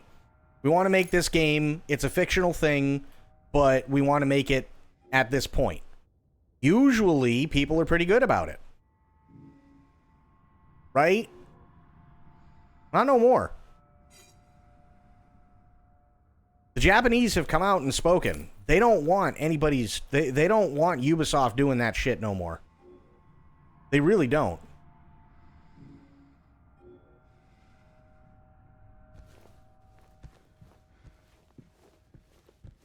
I guess I gotta move up a little bit more or something.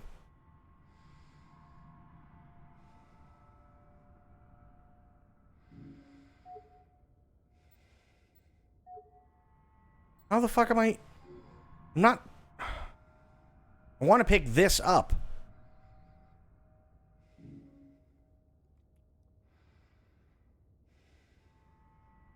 Wish Tenchu stuck around for longer. A parkour samurai stealth fantasy sounds so sweet. Tenchu's still around, but I think possibly From Software is... I think they own the rights to it, or there's another company that owns the rights to it, something like that. Not to mention, Japan has recently taken to accurately representing foreigners in anime and games, so naturally they would expect the same in return. Yeah. Understandable, by the way. Completely understandable. Like, they're trying to be as respectful to their mediums as possible, and the only thing that they ask, like, everybody knows that Ghost of Tsushima is not, the story itself is not historically accurate, but that Sucker Punch did everything in their power for the time frame that they were in to make things as historically accurate as they possibly could and show the beauty of Japan. And Japan appreciated the fuck out of it. Ubisoft didn't care.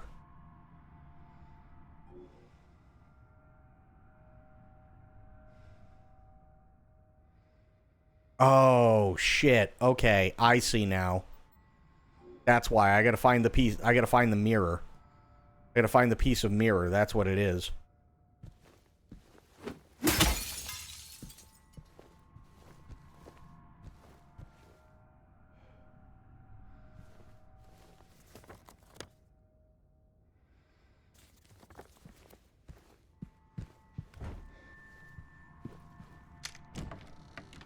There it is.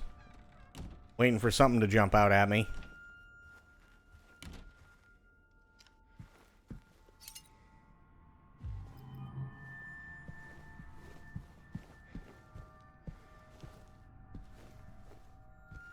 They sold it. Yeah, they did. They sold it to From Software, yeah. They might have been more forgiving if it was one or two honest mistakes, but it was the whole game. Yeah. And that's the thing. They just didn't care.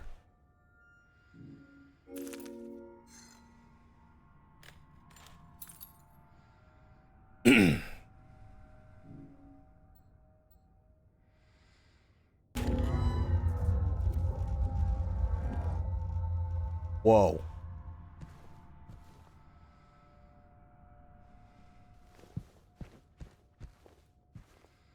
That was kind of weird. I don't know what that achieved, but that was weird. I mean, there's lots of things that have happened in Japanese shrines recently. You'll have to be a little more specific.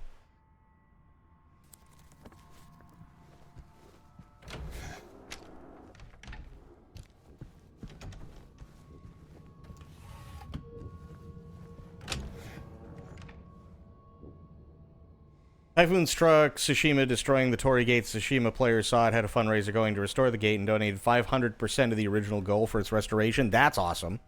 That's actually really awesome. Oh, there's another thing. Nice. Snow White. Okay, so we got Cinderella and we got Snow White. How much do you guys want to bet the third one is going to be Belle?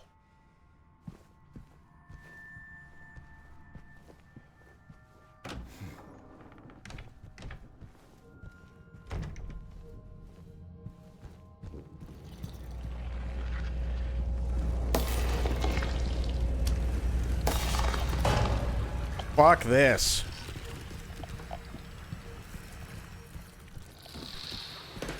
Nope. Eat my ass. Fuck off. Nope. Ooh, it could be Aurora as well. That's actually a really good call. It very well could be Aurora. You're right. Sleeping Beauty, yeah. Just reached Mesmer in the DLC and Platinum the main game. Nice. Speaking of From Software, you said you played Elden Ring, right? What were your thoughts? You said you beat the main game, right? It would have to be one of the princesses that existed pre-1997. Yeah. So, we got Snow White, we got Cinderella. I'm thinking... and Itzy brought up a really, really good point. I'm thinking it's either going to be Belle or it's going to be Aurora.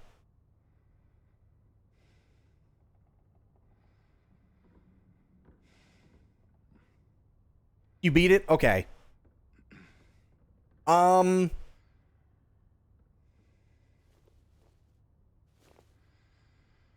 thoughts were for the DLC were everything was really, really good. Everything was really, really good up until the reveal at the very end, which I thought was a cop-out, and I thought it was stupid. Only the main game. Okay, that's why I'm putting it that way. I thought the DLC was really, really, really well done right up until the very end. And you'll understand why. When you get there, you will understand why. I can't say anything more than that, but I feel like they kind of went either, oh fuck, we're running out of time, or they got tired and just went with what they felt would be the simplest and best answer, that would be the easiest for them to create, which kind of fucked up basically everything that everybody thought it could possibly be. Because it's just in your face and they don't give a shit anymore.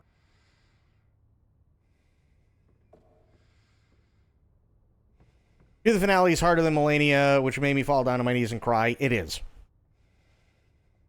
It absolutely is. I died roughly, and again, this is just a rough guess, because I can't remember the exact number, but it was somewhere around 360 times before I finally beat the final boss.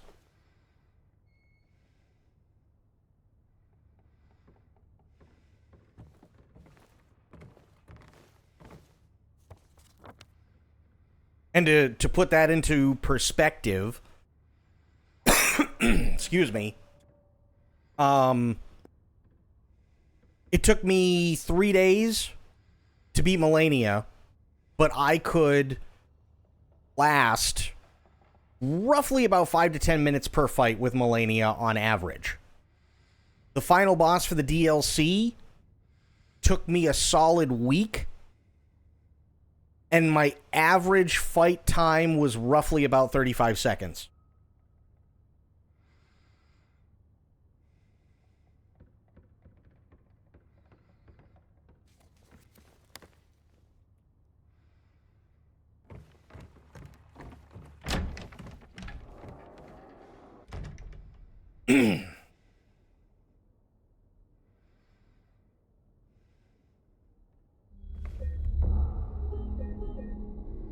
So yeah, be prepared to die roughly about 400 times.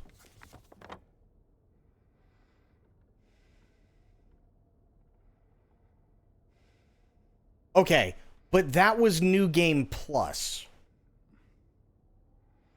Or actually, yeah, this one I think was New Game Plus. No, this was the first one.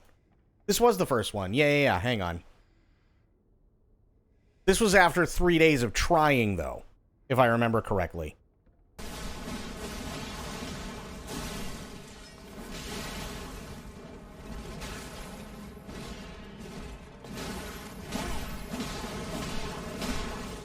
Wow. Holy shit. Oh, wait, sorry, echoing.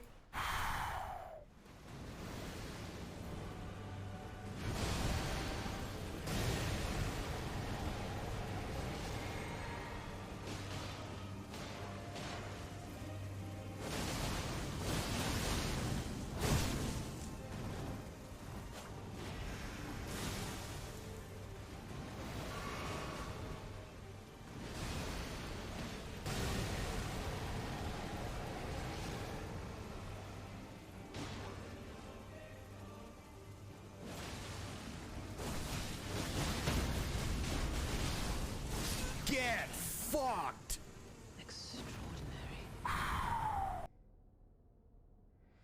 He didn't beat Melania, Mimic did. That's true. That's very true. It's Mimic's world. I was just living in it.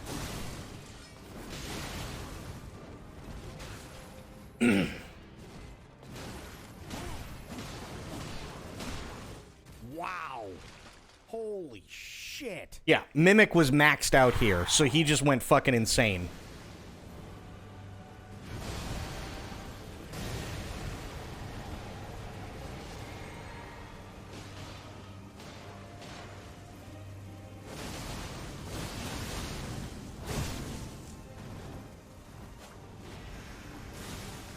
Oh yeah, True absolutely held my hand throughout the whole thing. 100%.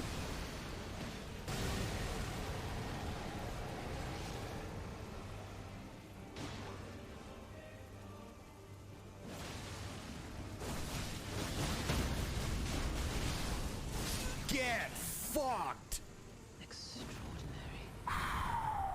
Yeah, that was... God, I can't remember how many times I went up against Mulaney. It had to at least be 100.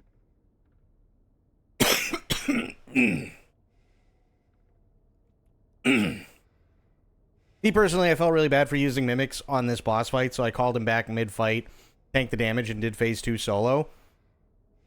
I don't. I don't at all. Here's why. Because even Miyazaki flat out said in an interview he's not good at his own games and he has no problems using Mimics or anything else. So anybody who says that anybody who wants to try and gatekeep anything can basically go fuck themselves, because he's using all the stuff too, because he's really bad at his own games.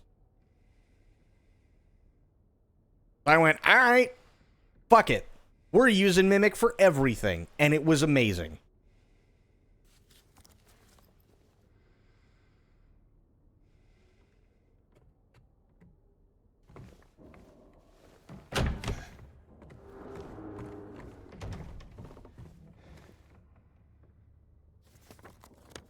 Okay, so... Nope. The basement. Balls.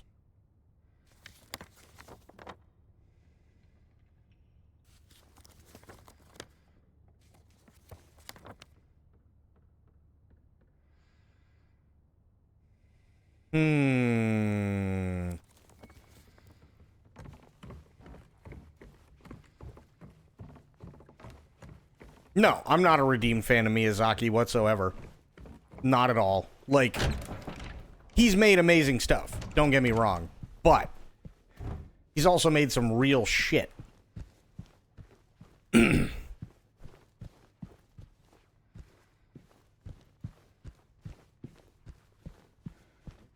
come up with some really bad ideas.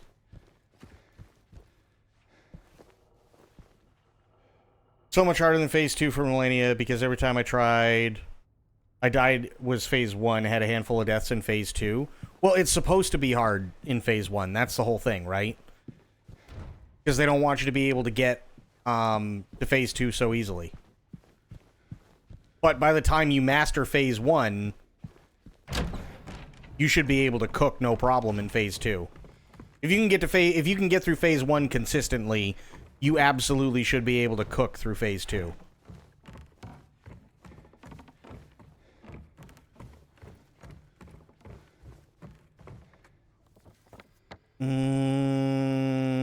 That's the cafe, huh? Remember there being anything in the cafe. The real for phase 2, I almost cried because it took me 70 fucking tries. Yeah.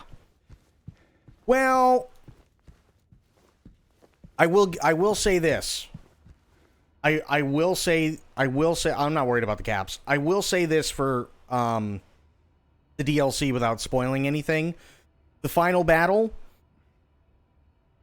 when you find out who it is, which is almost immediate. Yeah, prepare to cry harder than you did with anything that Millennia ever did to you.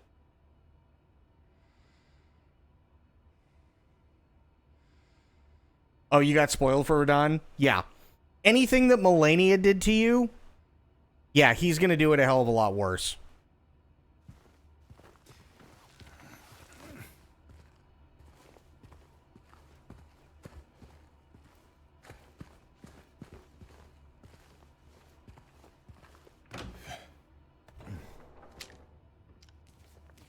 Where is this?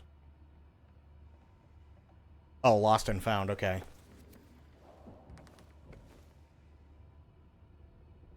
Rolana was a fun fight. I really liked Rolana. I really, really liked Rolana. Mesmer was kind of gimmicky, if I'm being honest. He really was. I actually really enjoyed Rolana, though.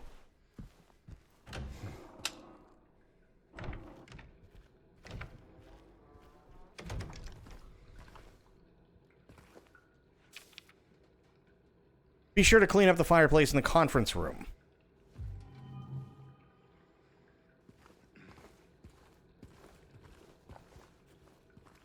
Rolana was a lot of fun. Mesmer, as much as I hate to say it, Mesmer was sadly one of those bosses that was just kind of a one-trick pony. Genuinely love the Rolana fight. It was the most fun and fair boss fight. I think this is what the Royal Knight Loretta boss should have been.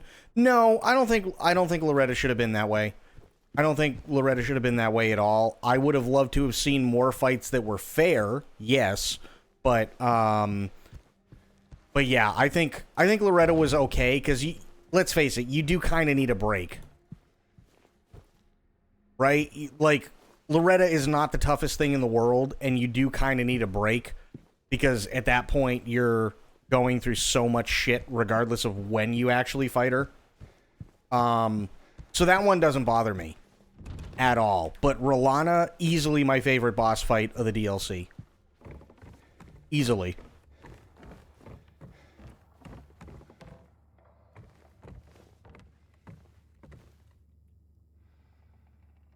Oh, Placidus Axe was awful for me.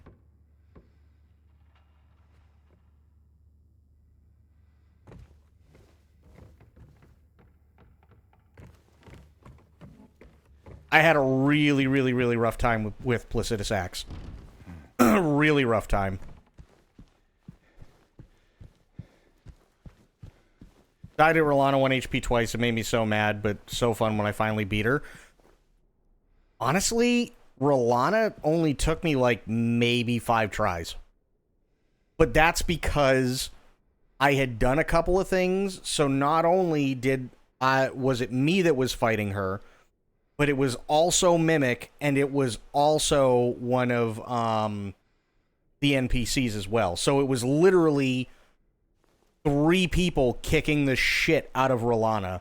And at the end, when she did the moon drops, Literally all I had to do was stand back, wait for them, and jump. That was it. That's all I had to do.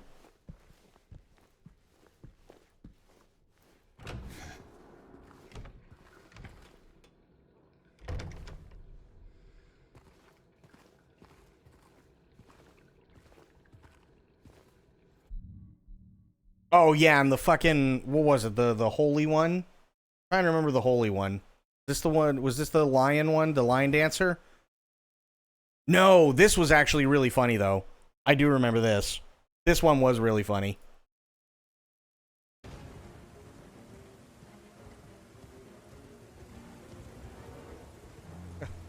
Did he get stuck again? I think he got stuck. There you are. Come on. Kinda. You can do it.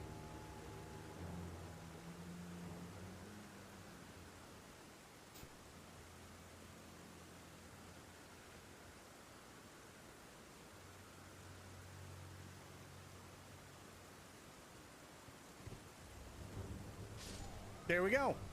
Done. Fuck it. He fell. Get wrecked. Yeah, the funny thing though is I wasn't even trying. I wasn't even trying to get him to do it in this one. He just lost his mind and did it. Did he get stuck again? I think he got stuck.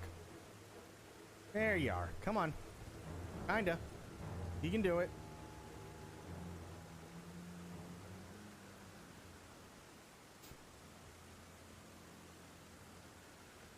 Oh, there he goes.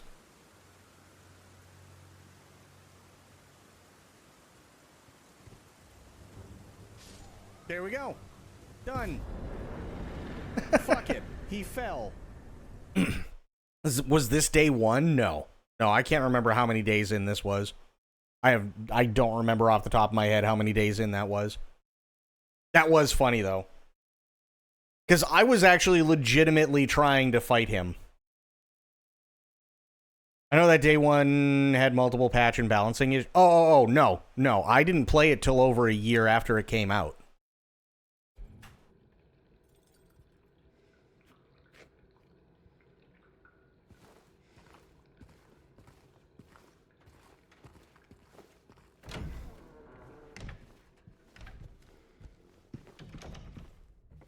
Oh, God. Here we go.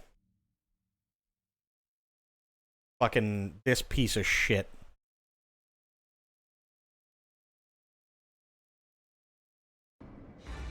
Oh, boys.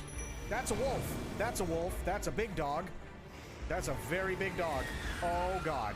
Get him! Ow! Oh! That was my first time with the dog. Got it in June, platinumed it in August, took a break because of moving to Canada and stuff, and then got the DLC last week. Yeah, I played... I'm trying to think. I got Elden Ring... I played Elden Ring for the first time a year after it came out, and then I played it again on New Game Plus right before the DLC dropped. Specifically so that I could go back and do what I wanted to do to kind of like max out the character a little bit before the DLC.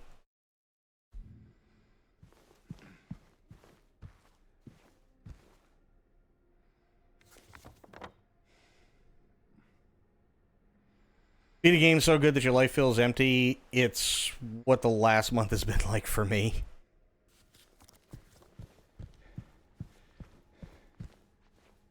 Okay, I can't get in there. Unless I can push that, which I don't think I can. Nope.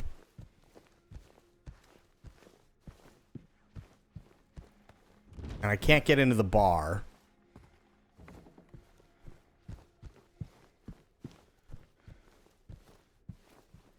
Elevator out of service. There is really nothing down here. There's no cracks in the wall. Nothing behind this. Okay, great.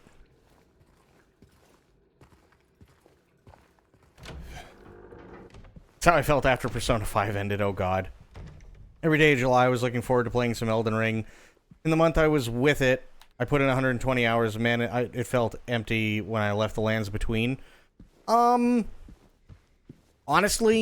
the DLC will make up for that, which is great. But, having said that,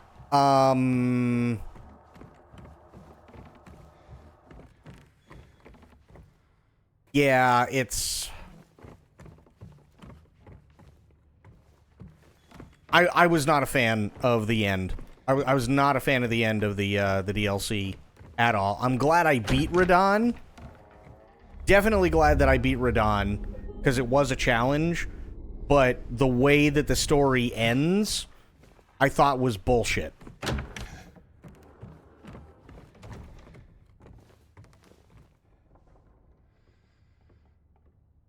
Yeah.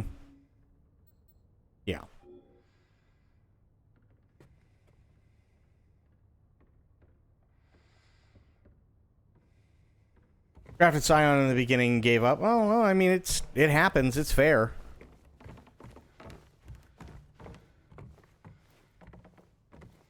Okay, so where do I have to go now? Let me see.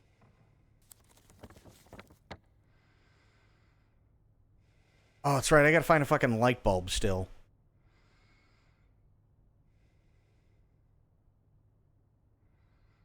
So I can't get into 214.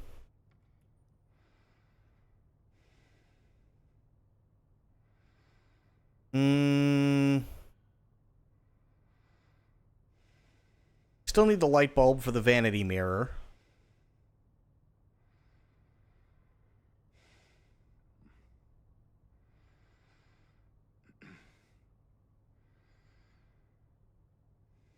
I guess I'll go to where the circle is. So that's...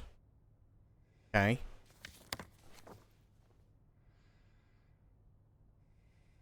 Prior gaming experiences Lego Batman and Scooby-Doo for the PS2. Well, I mean, yeah. Lego games are fun as hell. The Lego games are fun. I just wish, I just won't ever play another Lego game on stream again, ever.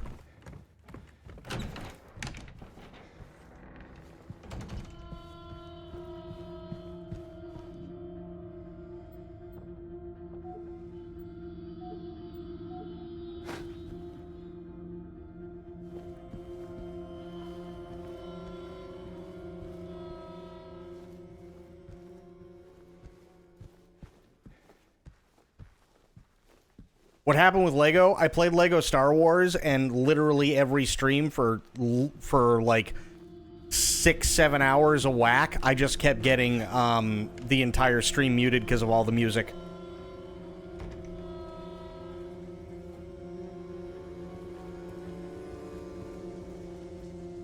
And I don't want to risk DMCA.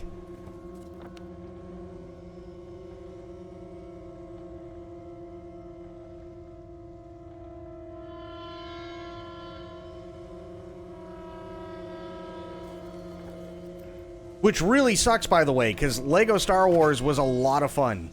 It really, really was. But, yeah.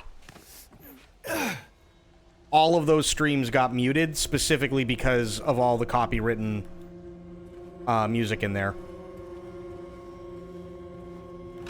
Oh, it was great!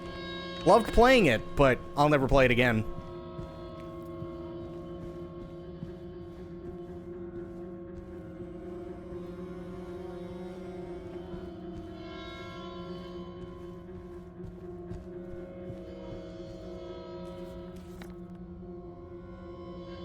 Oh, wait, wrong way? Yeah, I guess it is wrong way.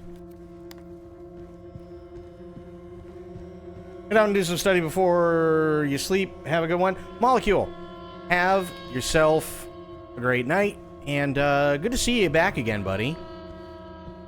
Don't be a stranger. Okay, so 17 I can't get into. Can't get into the staff area.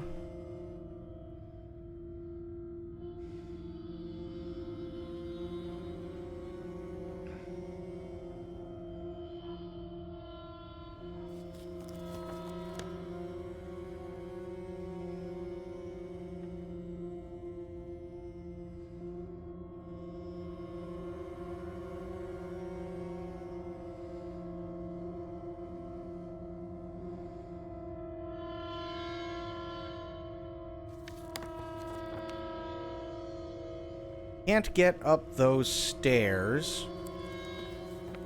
And there's still a padlock that I don't have a key for.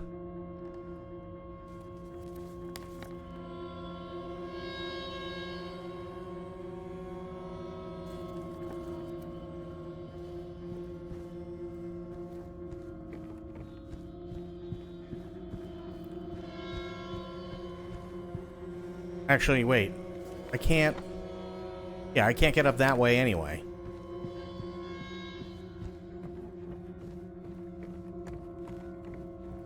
Already did the boss thing in there. That's fine.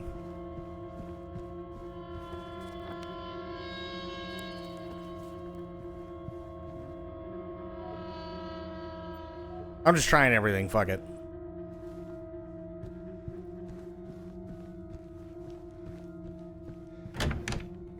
Ooh.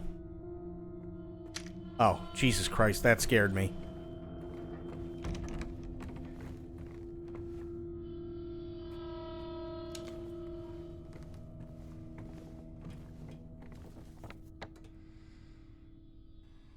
That's the utility room. There's no wall or anything I can break through.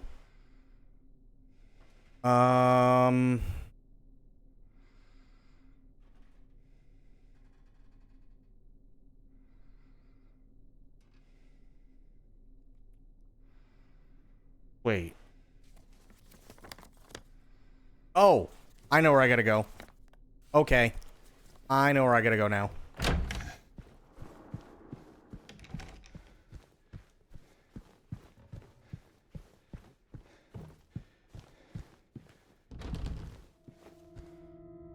Not gonna let me through that way. Okay.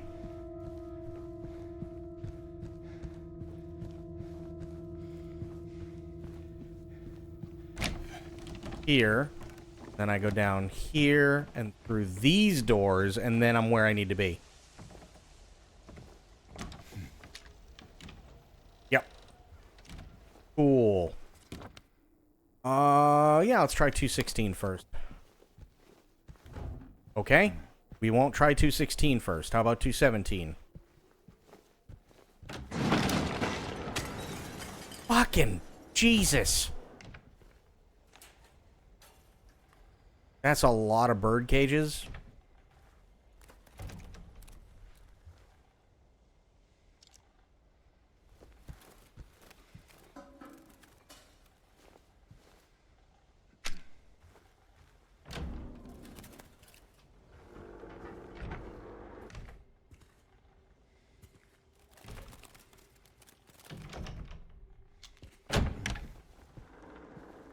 One thing I will say I really, really, really appreciate about this game is, you know how, like, sometimes there are, like, you cannot figure out what the hell you're supposed to do? What I really like about this game is the maps are really, really well put together, and it's very nice to see how everything's marked. So if you look at the map for long enough, if you're lost, you know exactly what needs to be done and where to go.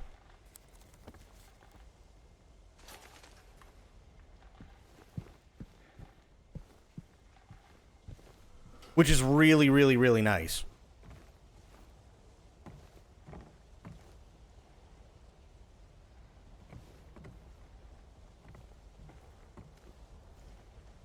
Like, you're not spending an inordinate amount of time just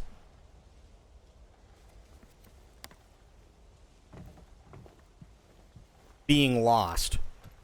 Or, like, not knowing what the hell you need to do.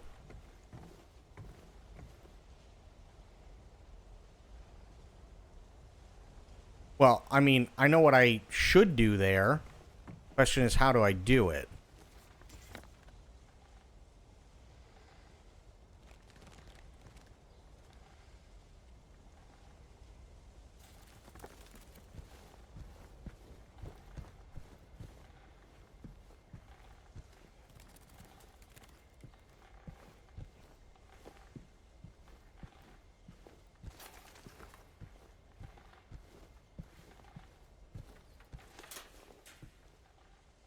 Like, I'm not a huge fan of hand-holding, but I hate it when you're just walking around, like, aimlessly. for no reason, that sucks. And, like, your entire gameplay has been stalled because you don't know what the hell you're supposed to do. That blows. It's like, a couple of minutes here, a couple of minutes there, whatever. But when it's hours, yeah, that's no fun for anybody. Okay, doors open.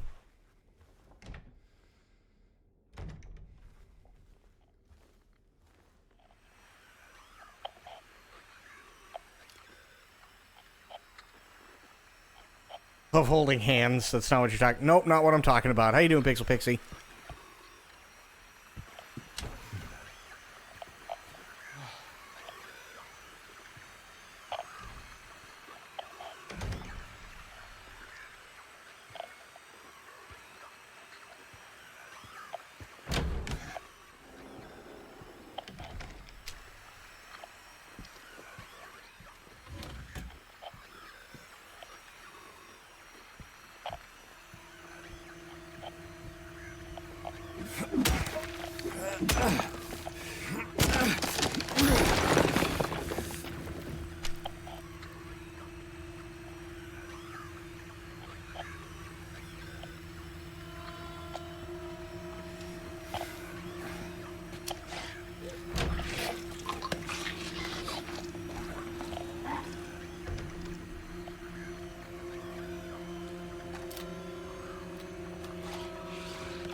Managed to eat on a profit. Fuck yes.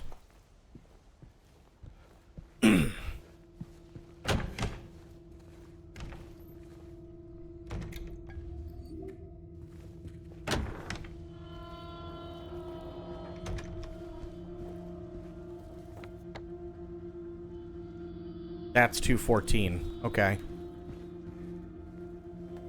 Today's your birthday. Holy shit, happy birthday.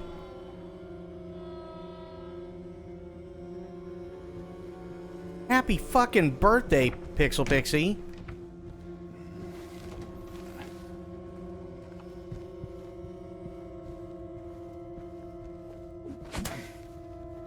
Hey, Sophia. How you doing? This is 217. There... I feel like there is a burb that is stuck somewhere because I keep hearing it.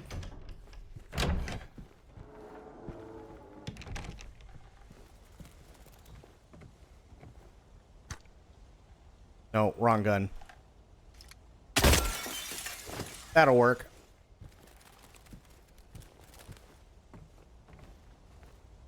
Beal's birthday, man. Fuck yeah. If I were any better, I'd be twins. Nice. Okay, so this is second floor.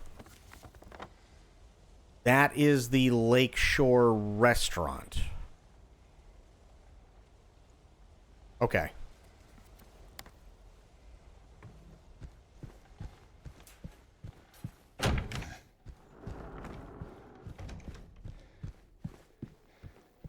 No, don't be a doofus.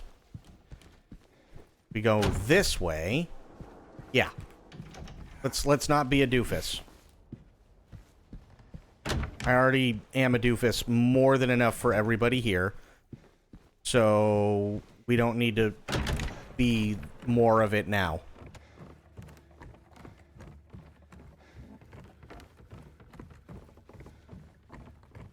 Okay. Left, through there, Lakeshore Restaurant.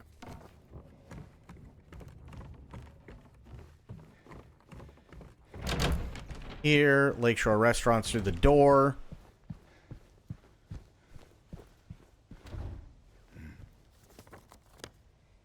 Oh, this is the restaurant. Oops. Okay. Book. A can opener. I'm assuming for the red paint.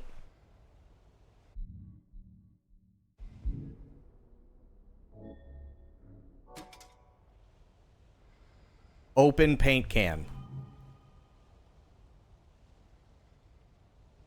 Well, what good does the paint can do me? Hello? An open can full of red paint.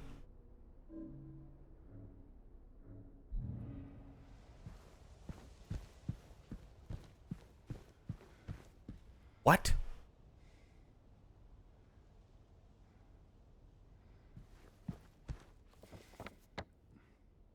Where the...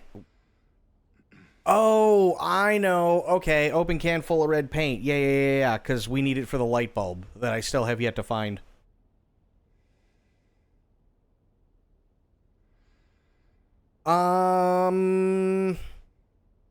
Maybe storage room? Maybe?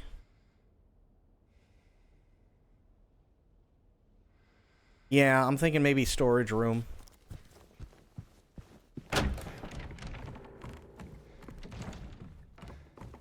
Went to the restaurant I love to eat at and found out they had no electricity, but this also meant they didn't have skills to weigh the food.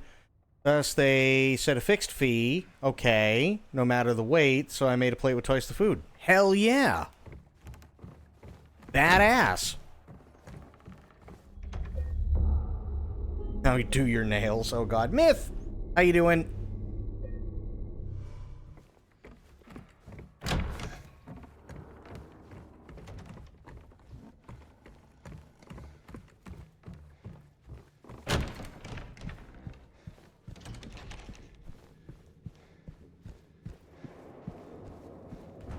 No.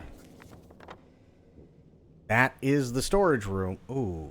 Wait a minute.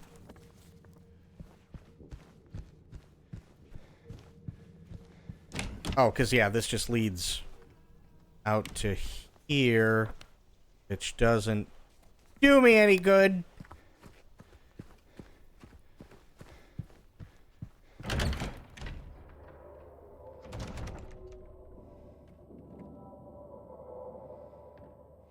Which was about 825 grams of food, so almost 2 pounds. That's insane. Love when jobs post supply chain professional. Just call it what it is, a warehouse worker. True. Absolutely true. I agree.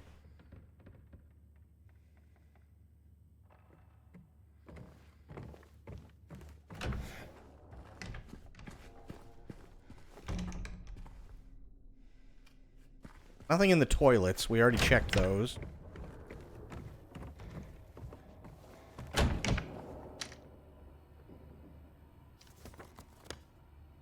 Lost and found. Cafe Toluca. Okay. I don't think I'm going to find a light bulb in the lost and found, though.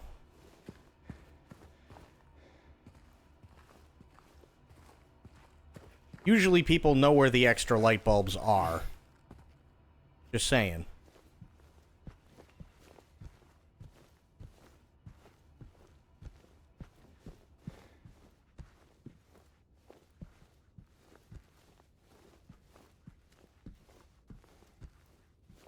Okay, nothing here.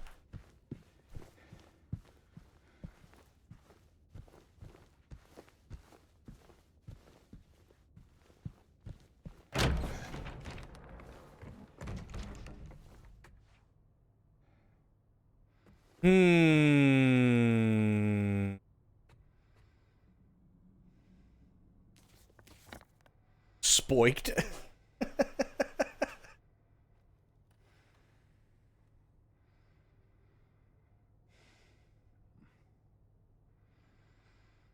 This is what happens when I type... when I eat. Fair.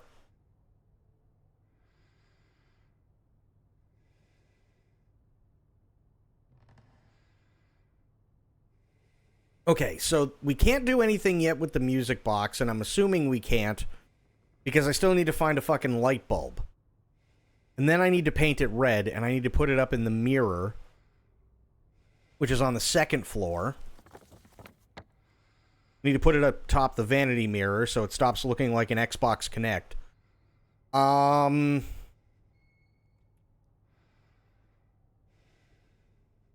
cloakroom...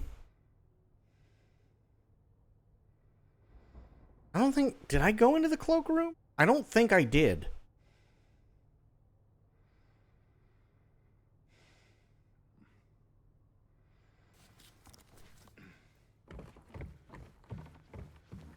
Because we have to find a third Disney princess before we can go much of anywhere else.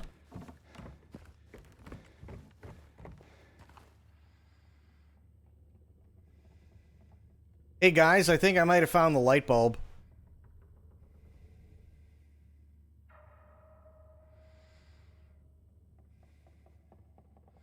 God damn it.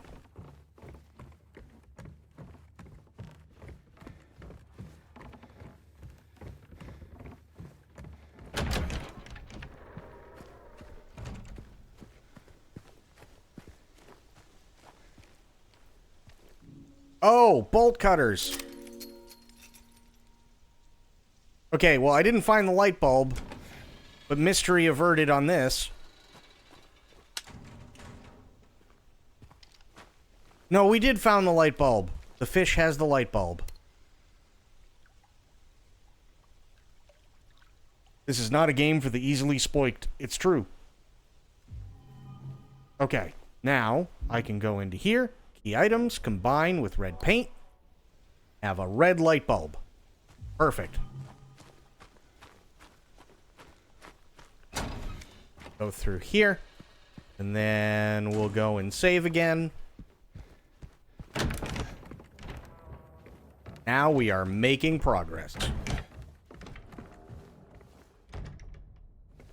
Currently choking. Stop dying. No dying. Can't do it.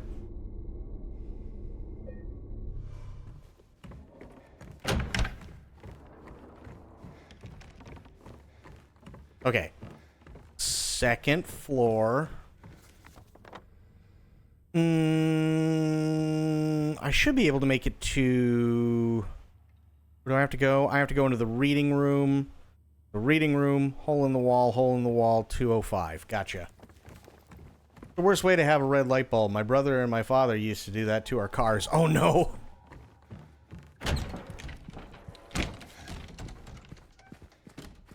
Here. Here. Red light bulb. Dead done. Oh no, that says deed, not dead. Either way, deed done. Oh! Gotcha. D, E. E. D.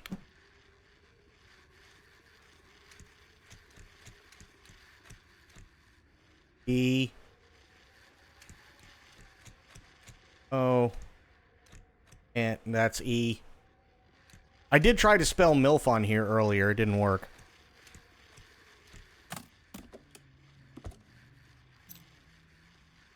Employee elevator key. Nice.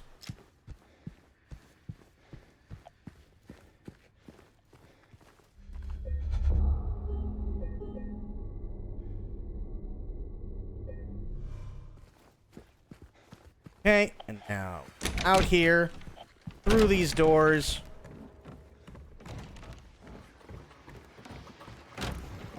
In through here. That's the wrong way. This way. This way. Ooh, nice. Okay. Check for things before we save. Stepped on something crunchy. What?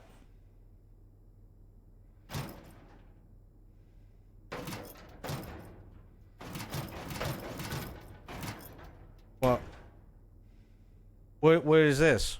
What am I doing? What? What is going on? Why am I doing this? Hello? Why did I just put all my shit in there?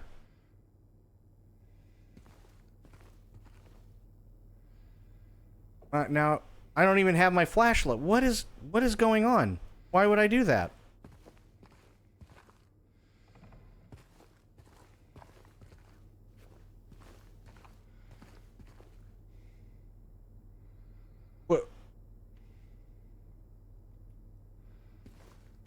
Okay. Trust the process, I guess.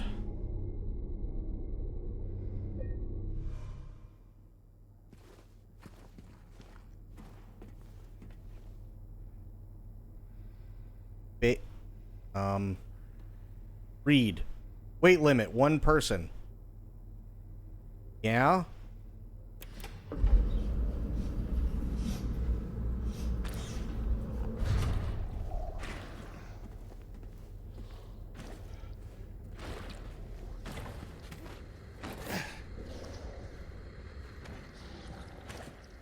None of that sounds good. None of it.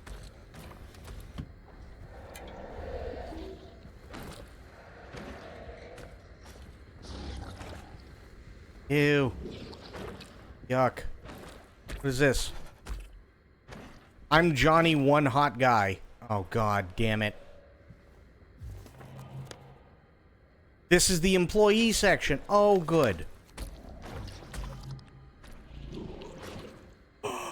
You miserable bastards.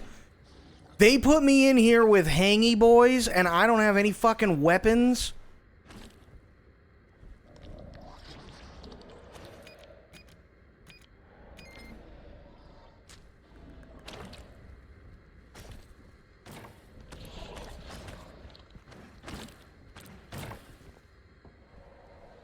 That's just mean. That is just mean-spirited.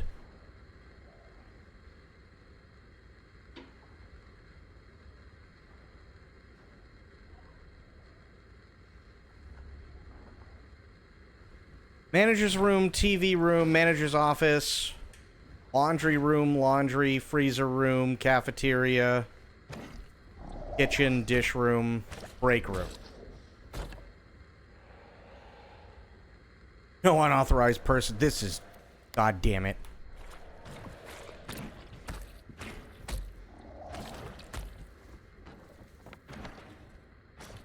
Gonna be honest, this all sounds pretty bad.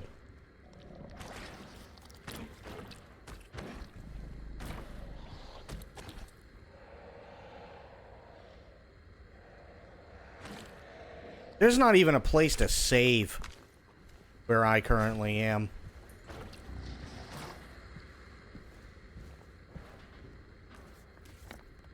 Okay, locker room looks like is fucked. What are those double doors? Oh, that goes back into the thing. Okay.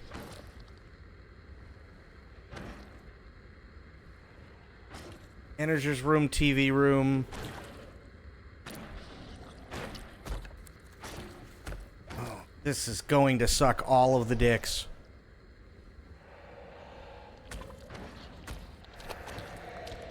That's so bullshit.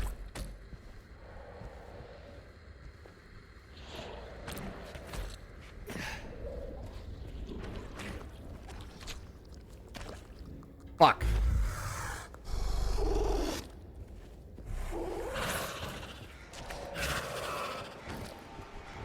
Fuck.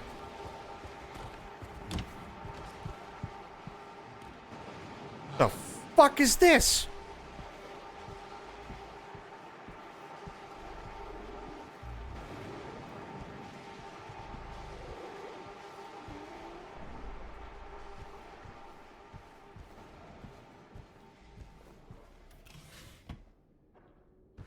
I can't see anything.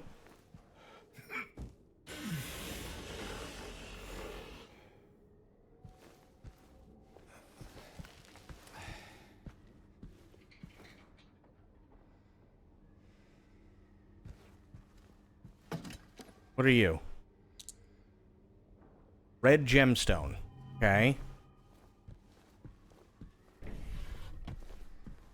Even if there was something in there, I couldn't tell you.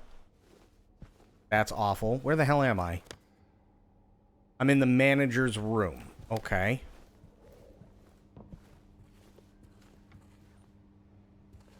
How the f...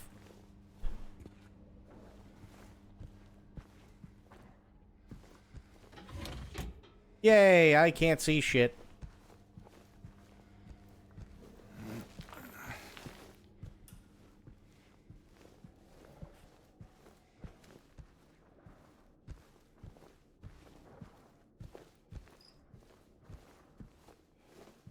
What? Am I supposed to make that symbol? Is that what I'm supposed to do? Oh, what have I done?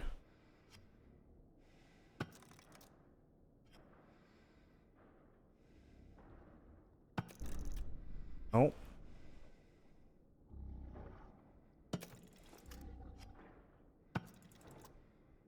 I don't know what I'm supposed to be doing here. But, like, what? What symbol am I supposed to be making? This is just fucking squiggly lines right now.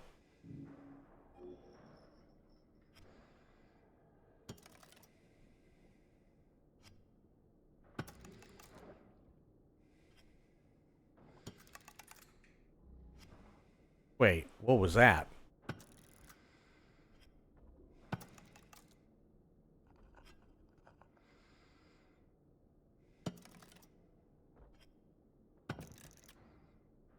I don't know what's going on. I have no idea what any of this is. So it's just gonna be there, I guess. Oh, wait a minute. Thing. Oh, okay. Okay, I see it.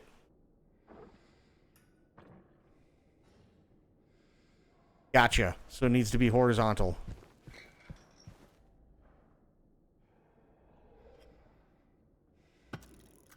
Like so? Yes.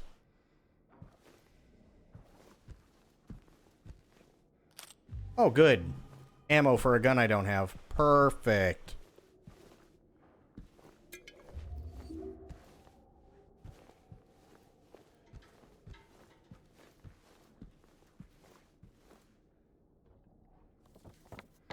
Okay, so there's laundry room, pantry, freezer room.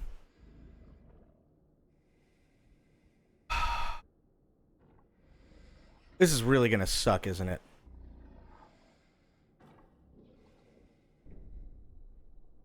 Why am I doing this without weapons? I don't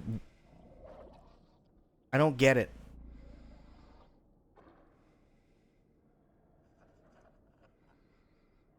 Maybe because it's two of them and it's just easier to run past them? I don't know.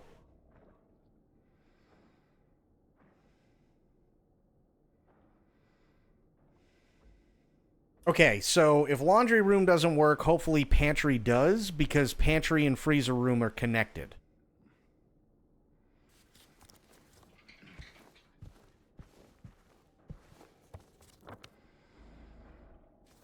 Kind of a long run, but... Bucket yellow.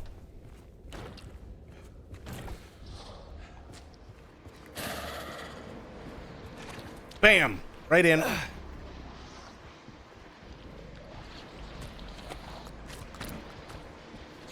Fuck him. I can go through the other window.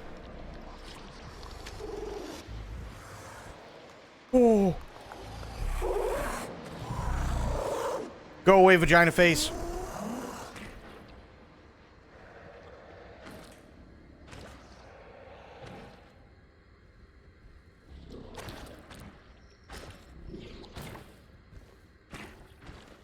Yeah, that's right. You heard me. Asshole sideways vagina face. Actually, shit. Wait a minute. That is pantry. Okay.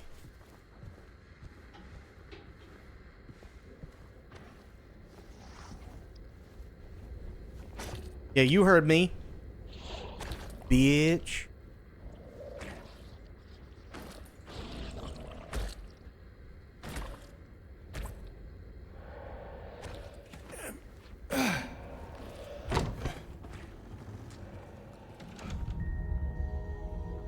Oh, fuck.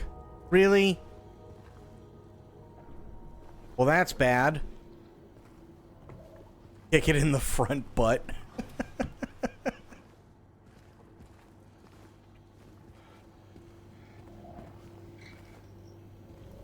Oh, I thought that was a dead rabbit. I was like, what the fuck?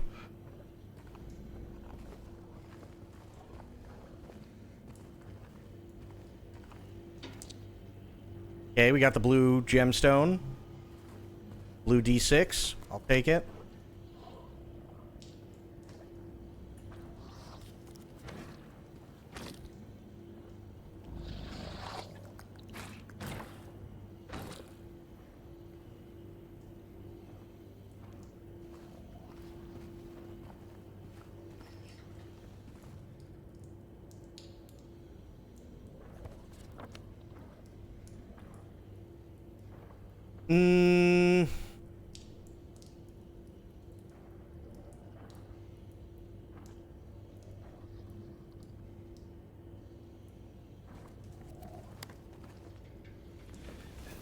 Please don't kill me.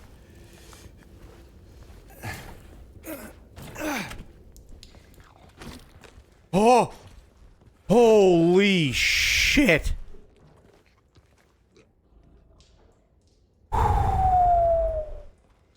Wow.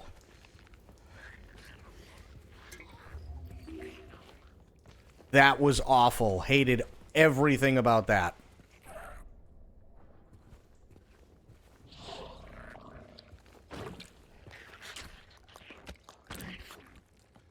I literally must have climbed right under that motherfucker.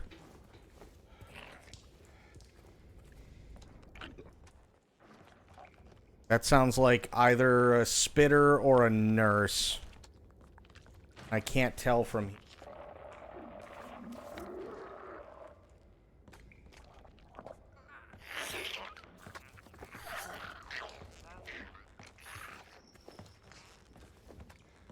Fuck it.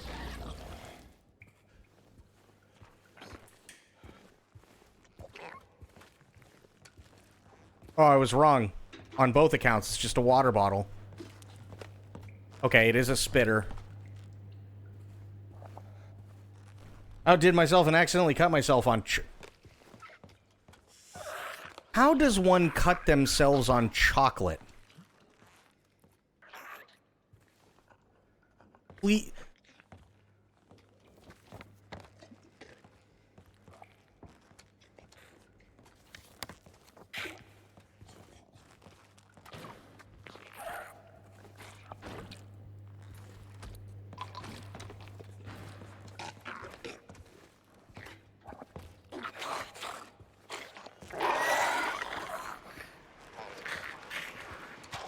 Bye. Nice, got it.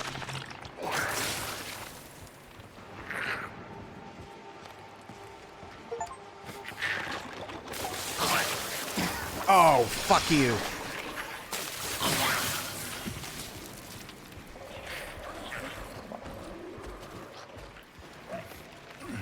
And we is good. Ish.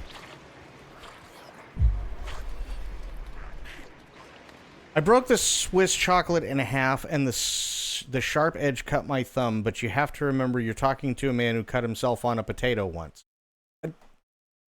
Are you... Sober, are you made of tissue paper?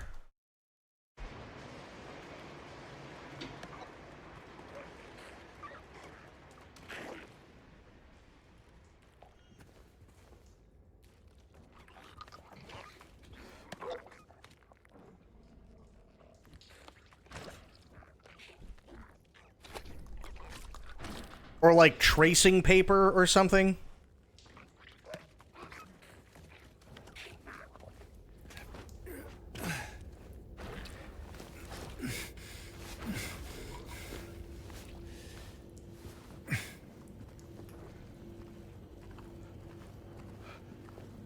How?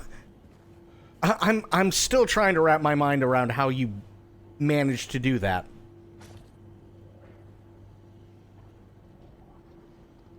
Cut yourself on chocolate. Wish I had such delicate skin instead of this thick hide. I'm formed solely of the material of hospital gowns. Too thin for warmth, too thin to hide your junk. Oh boy.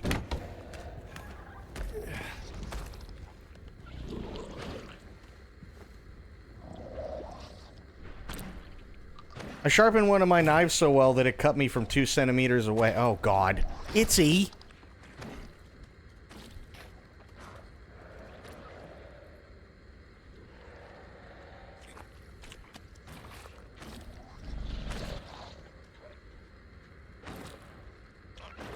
Just make strong chocolate. That's gonna be insanely strong chocolate if you can cut yourself on it, though. I also get weird dropsy moments. My hands just suddenly seize and drop stuff. It's annoying. Well, that I could totally see being annoying. I've done that too, though, so.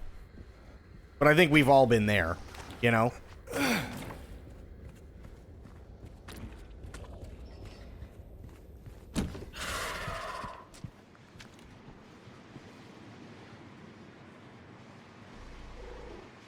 Swiss Army chocolate.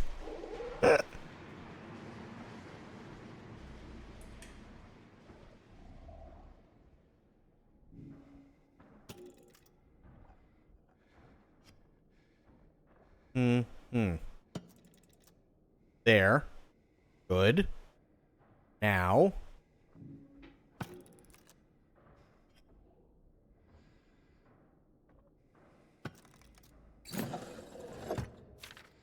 Seven 414. Yep.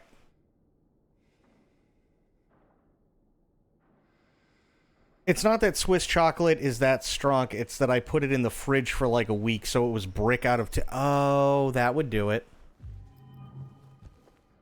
Yep.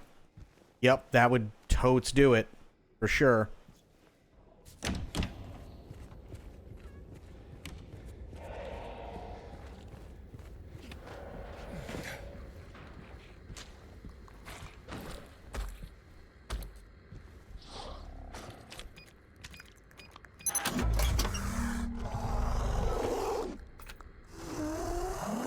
Oh, nice. Got the sex tape. If you remember the series Seattle, there's a story of one of the stars slicing his foot on a dried Rice Krispie. I don't remember that exact thing, but I also, like, very, very, very, very, very vaguely remember Seattle.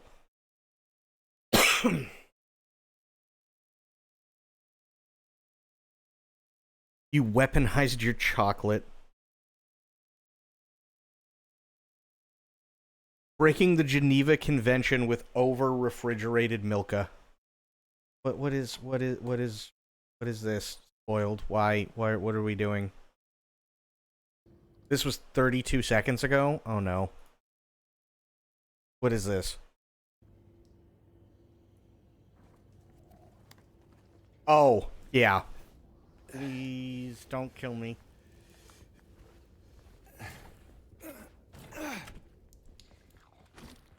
Oh! Holy shit! Mm-hmm. Wow. Yep. My butthole puckered. It's true. It's very, very true.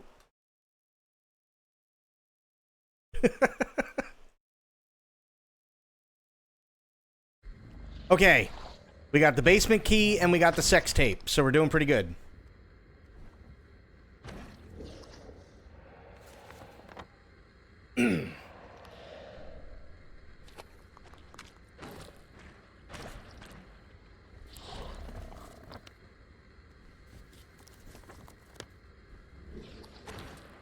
I actually didn't catch it and had to clip to see what startled you. Yeah, it was definitely startling. Here in the kingdom, we call that reaction 50-piece to 20-piece, as in size of a butthole. Mm-hmm. I mean, that's fair. That's what I was waiting on. Must wait for the butthole surfer to go away.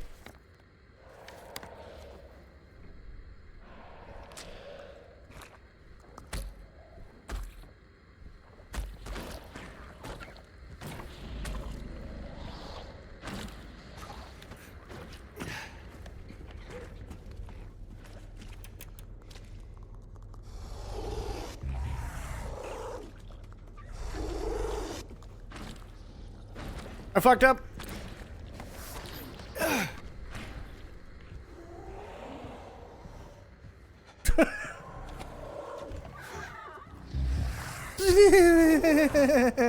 Oh, I hated that. Oh, it was awful. Don't do that again. Don't do it again. Don't do it. Okay. They sound like raptors from the original Jurassic Park. What the fuck?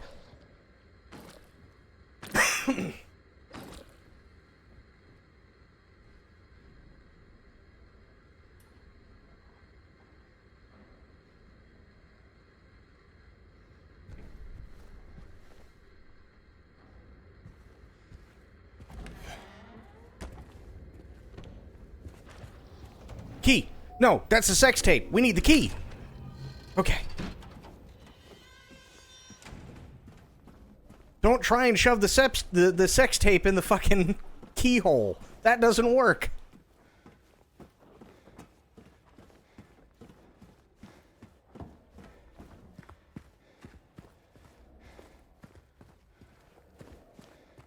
God, what is this? Oh, why? Why? Why does everything have to suck? God damn it.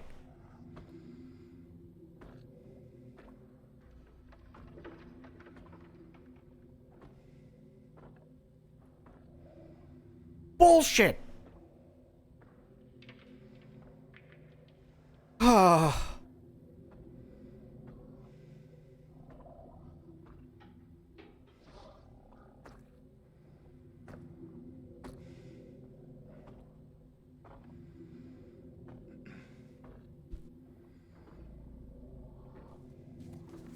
Ready, go.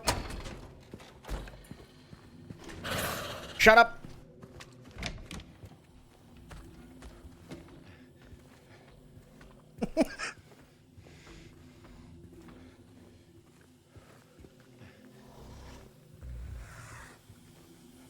See, they sound like raptors.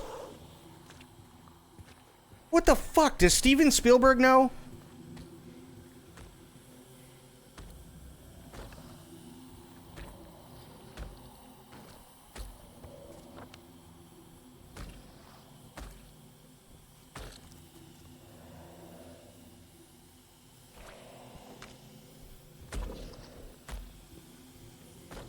Somebody about to get fucking sued. I'm just saying.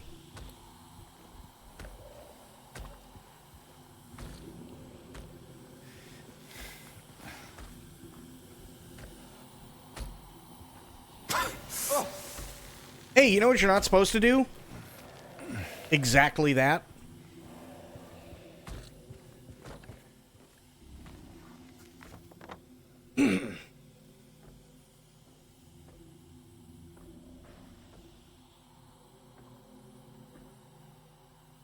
Ooh, thank you for the hydrate.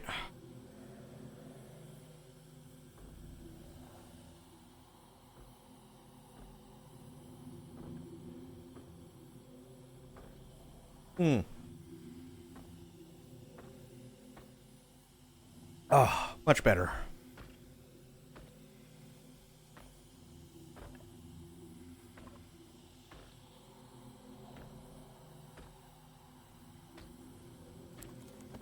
Wait, hang on.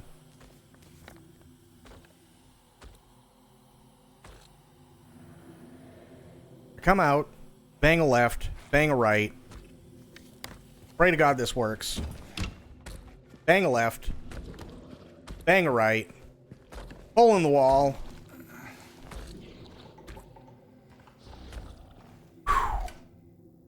Pump valve. I'll pump your valve.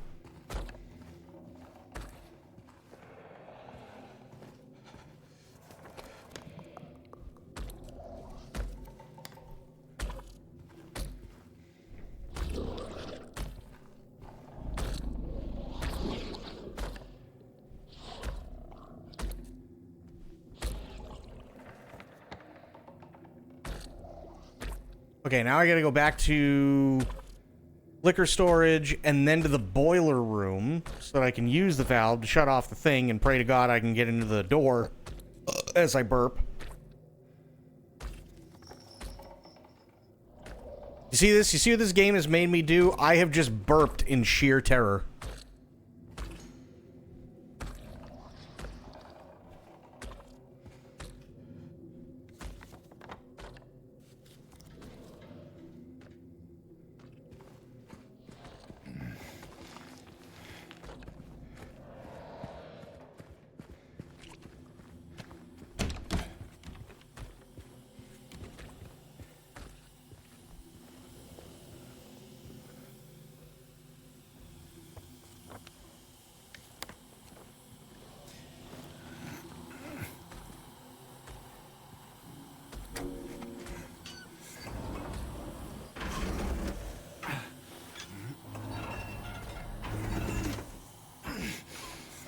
Come on.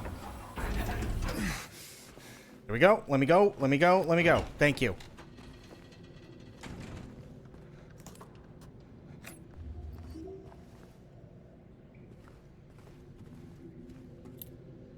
The Venus bar. Okay. Awesome. I got the keys to the penis bar.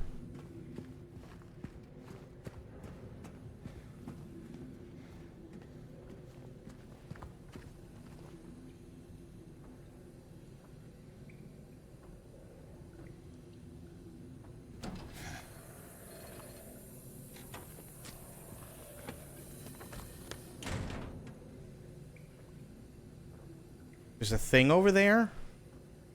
What thing?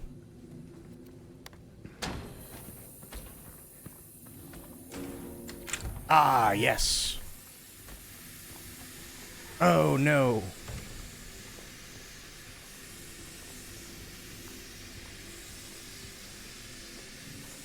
No, don't try and put the sex tape on the valve.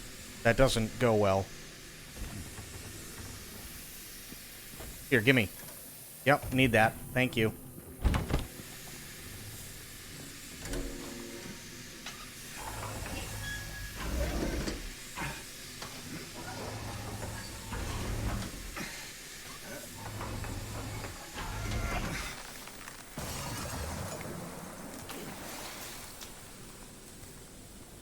What the fuck just hit me? Hello? Oh, the pipe above. Gotcha.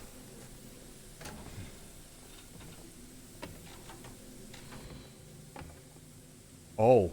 Well.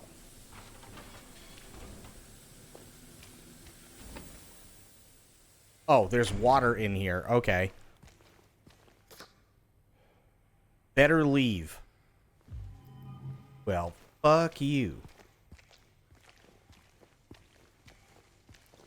Oh, nice. I need the thing.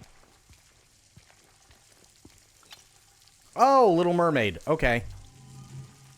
Makes sense. Actually, totally makes sense.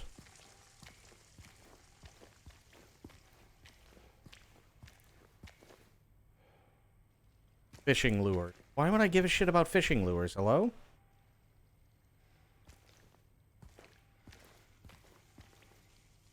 See the insane runway overlay for Zomboid I put in the interesting videos scary shit? No, I didn't. Hang on, let's take a wee bit of a break because we've been going for 3 hours, and let's check it out really quick.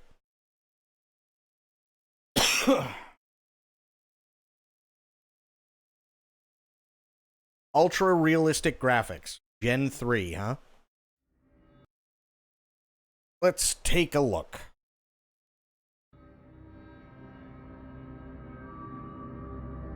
Turn it down a wee bit. Oh, shit.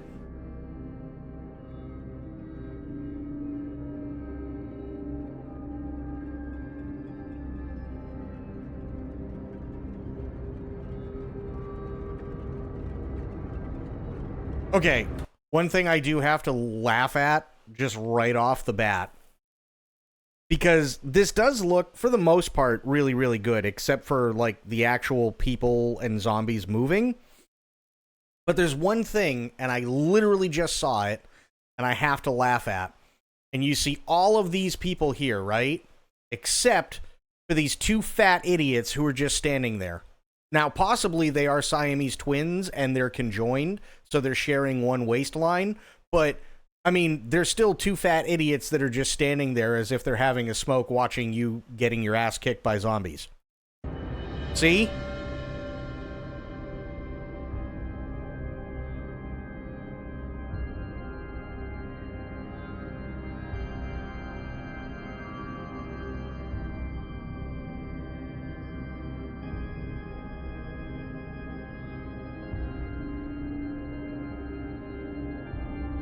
This is, okay, wait a minute, wait, hang on. This is not, I'm gonna be honest. This is no longer Project Zomboid. This is literally just people attacking you.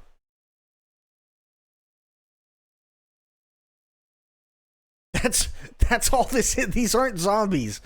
These are just really angry football hooligans attacking you.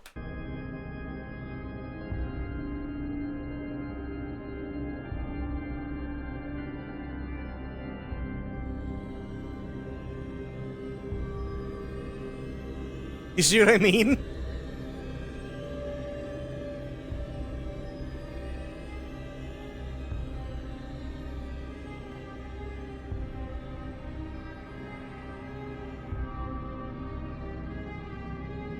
Oh, somebody just ran over Barry.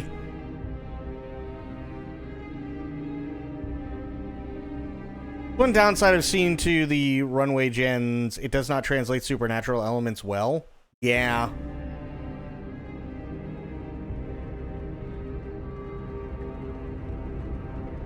Yeah, these just look like soccer hooligans and homeless people attacking you.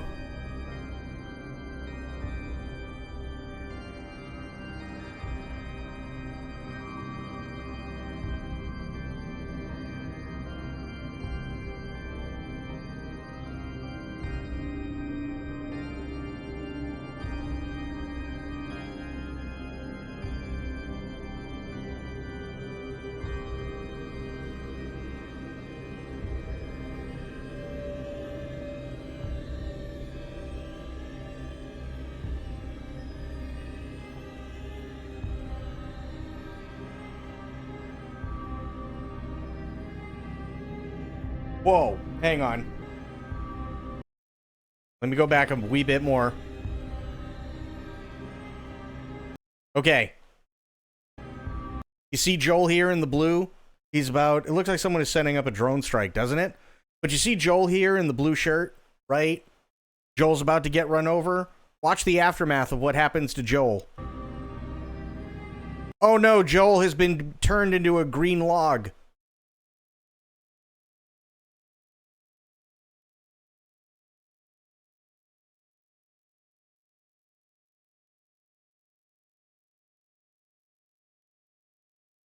I hate it when I run over people and they just get turned into green 2x4s.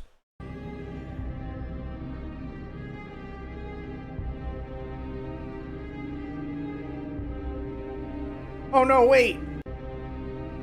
There's Nancy. She's getting up because she fell down. Oh god, no! Nancy just got turned into a tent!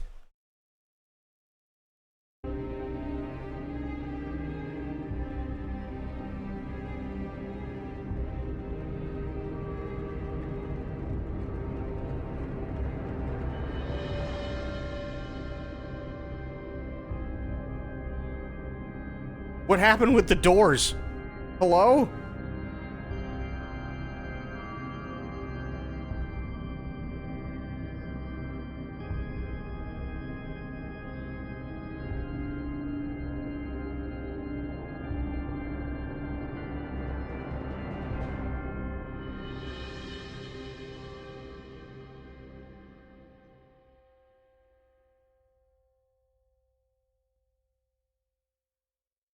Was that a boat truck? Is that what that was? I don't really know. It's interesting. It's definitely interesting. That's for sure. But I somehow kind of still feel like it has a little bit of a way to go. You know what I mean? I think it's still got a wee bit of a way to go. Also, don't you hate it when you get run over and you get turned into a tent?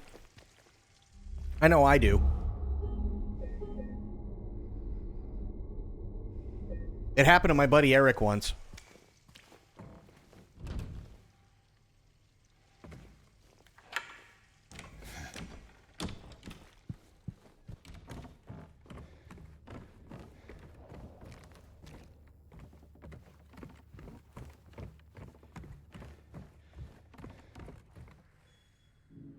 Little Mermaid. Stop it, you're too tense. Oh, God. Oh, that was awful. Oh, man. God damn it.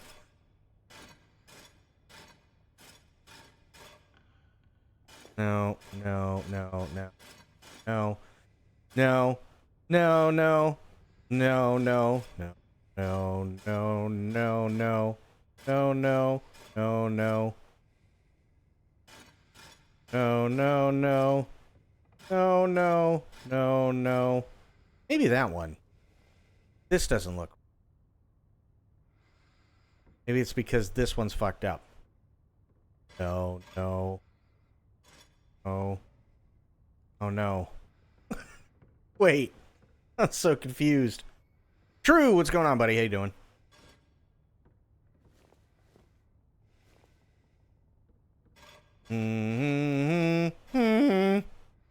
No, that doesn't make any sense either.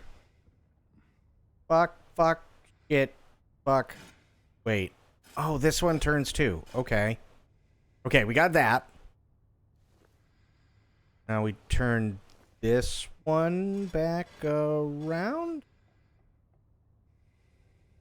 No.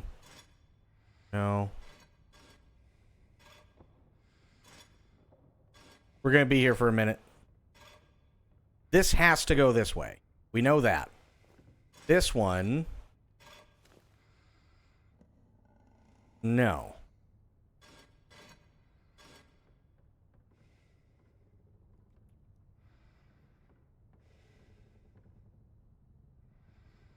Oh, is it? Gotcha. The one that can't do humans?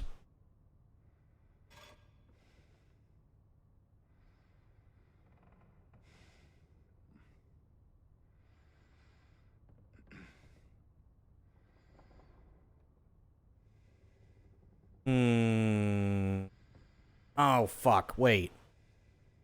Wait.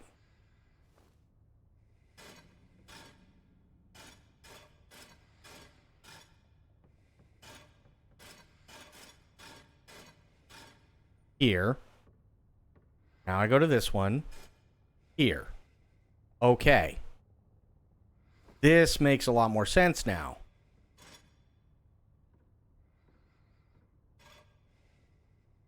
Kind of.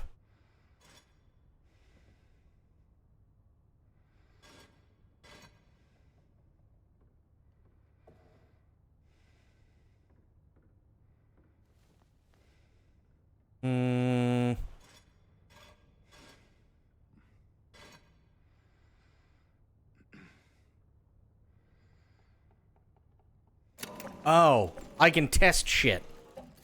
Duh.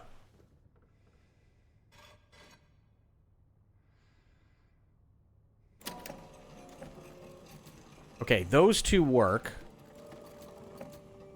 So it's only the top one that needs to be moved. That makes life so much easier. Amount it requires to process most AI tech right now. I don't know if you've ever looked into that, but it's insane how much processing power is needed to run AI. Oh, tons. There's tons that are required. This should do it.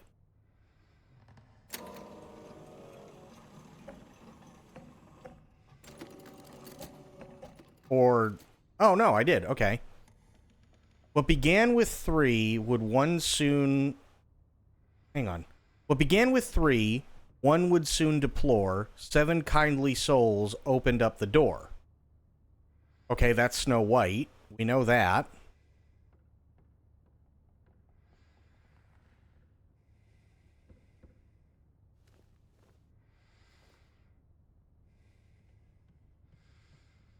Trading 1 for 2, away she would roam, but the love of 5 would bring her back home.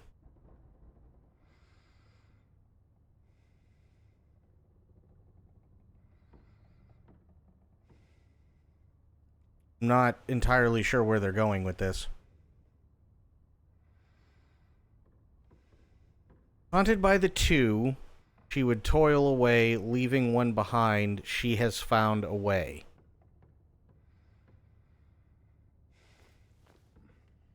What?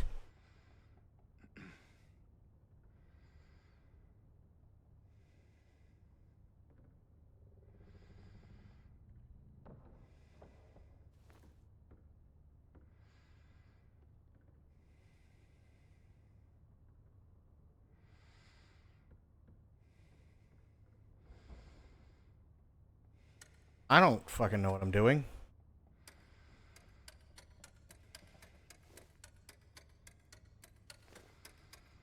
I'm just turning a key. And it's not doing anything.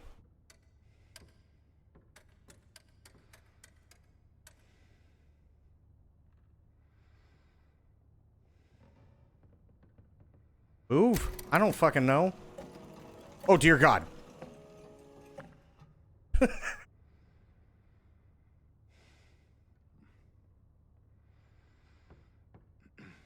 What began with 3, one would soon deplore, 7 kindly souls opened up the door. Right. Think of the story? Yeah. No, I'm just... That's not what I'm confused by. I'm confused by exactly what they want me to do. Like, being able to figure out the stories is easy. I just don't understand the point of the keys or what they're supposed to allow me to do.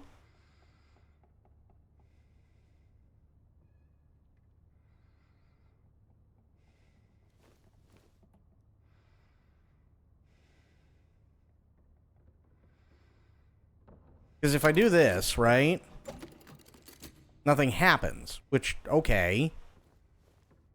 Trading 1 for 2, she would always roam, but the love of 5 would bring her back home. The love of 5?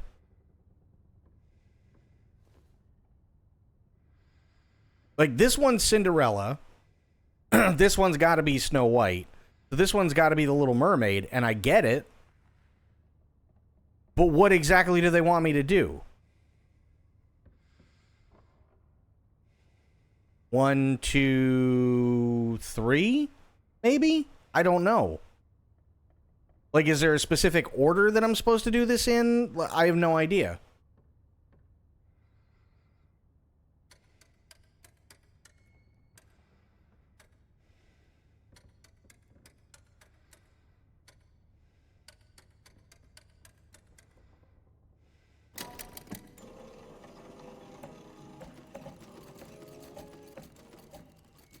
Oh, it's a time delay thing? Oh, Christ.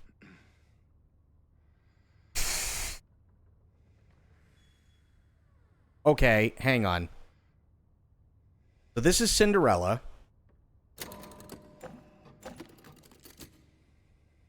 One, 2, 3, 4, 5, 6. Try that. 3, 4. She gets stuck. Oh, God. Oh, this is gonna hurt. So... Oh, boy.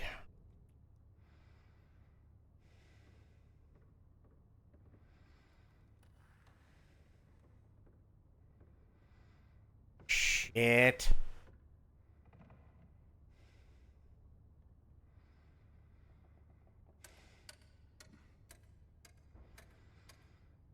Try 7 for them, for her. 3, 4. What? Why did she... Everything was going fine. What happened? 1, 2. Try 4, I guess? 1, 2. Wait, why is she... Hello? What is going on? What?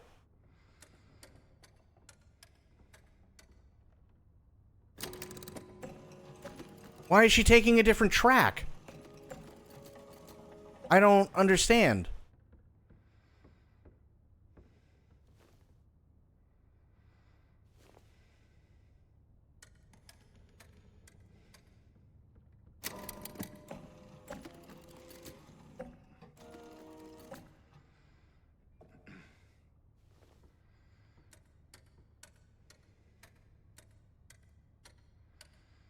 Try 10, I guess. No.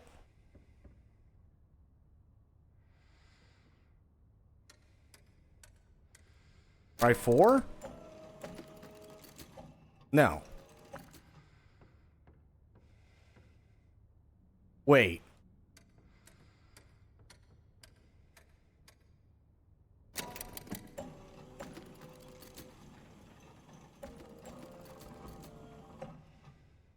I'm so confused by this. What the fuck is happening?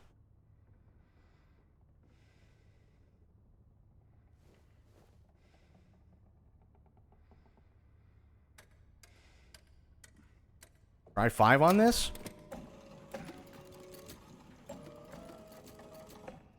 What? Why?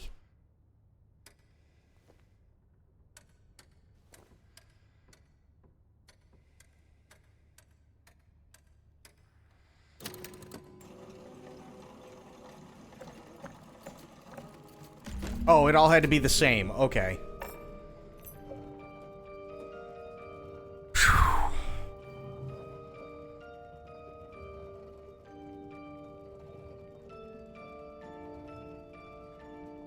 They made that really complicated for what it actually was. They made that insanely complicated.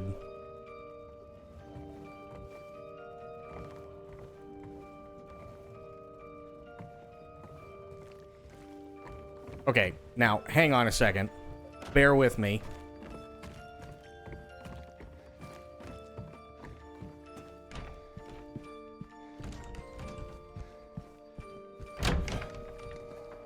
I'm going to get my shit back.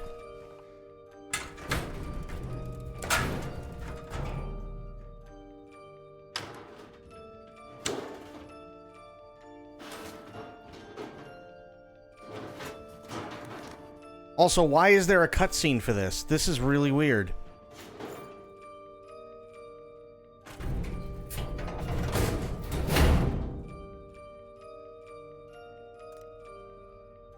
What? Why was there a cutscene?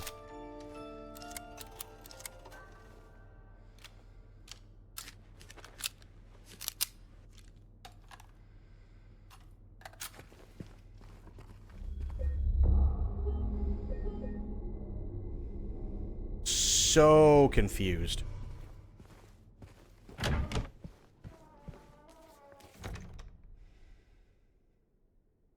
Okay,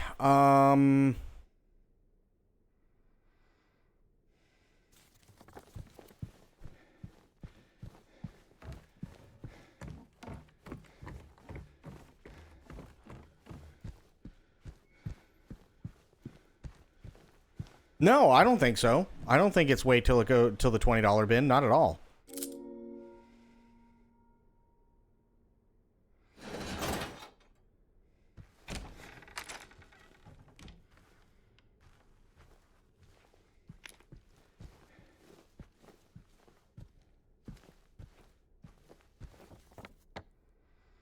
Observation room. I don't have the key for. Nope. Cleaning in progress.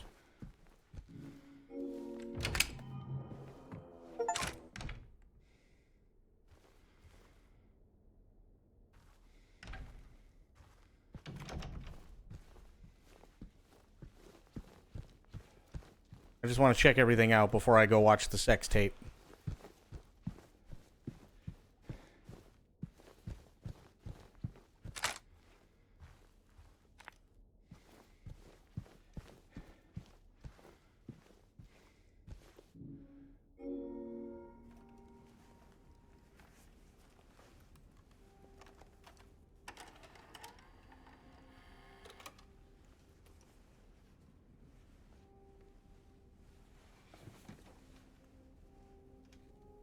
You got to turn on the TV there, James.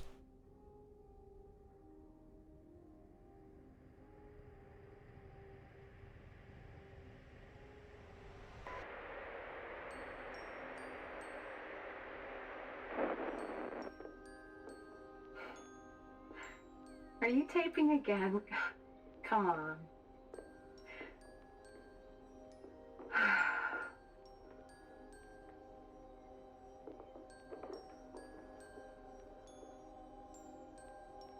I don't know why, but I just love it here.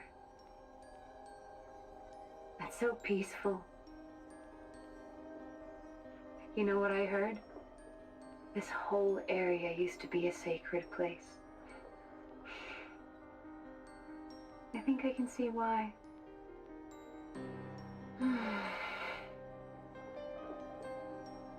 It's too bad we have to leave. Promise you'll take me again, James?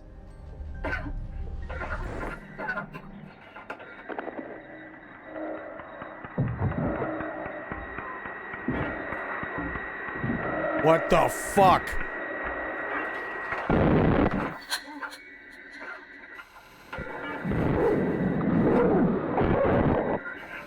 Oh, he's trying to kill her?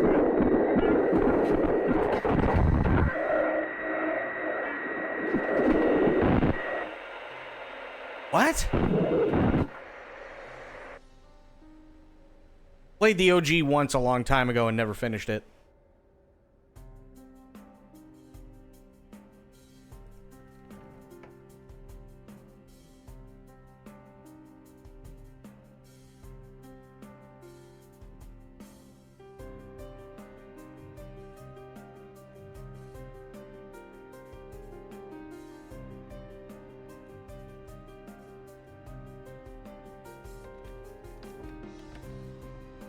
Hey, there you are. Do you know where Mary is?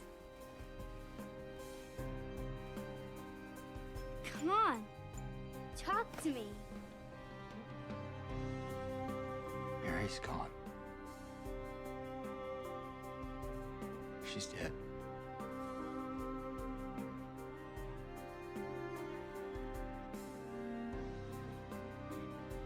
Liar. That's a lie. No. It's the truth.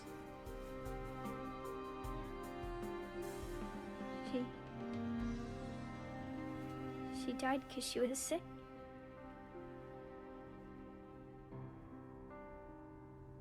I killed her.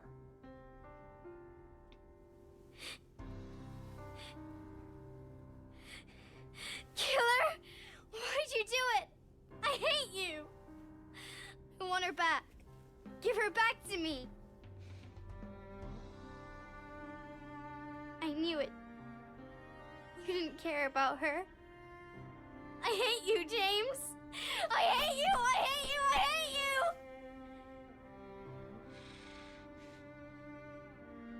She was always waiting for you.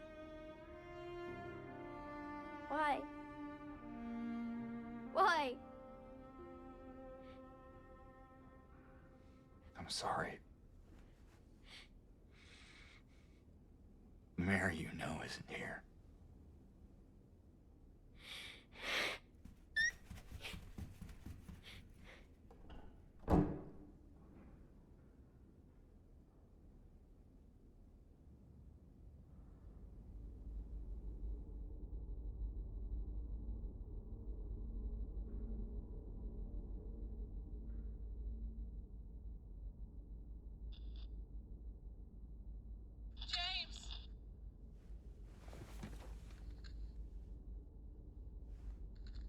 Mary?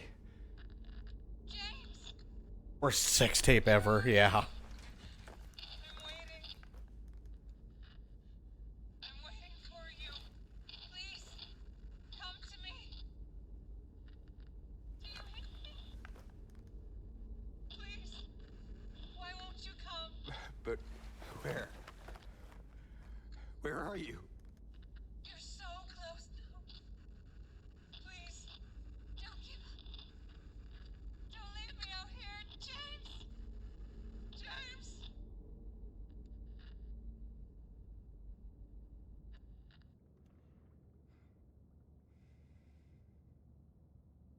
Okay. So... where?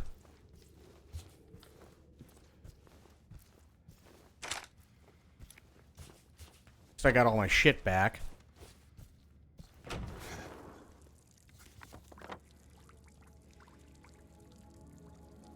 Well, we're definitely in the other world. Which, not good.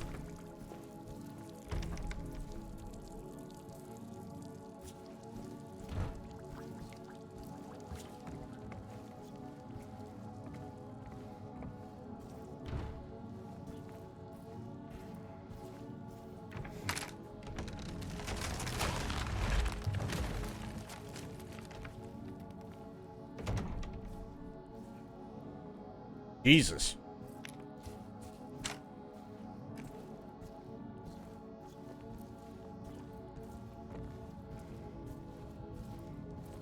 That's definitely some water damage.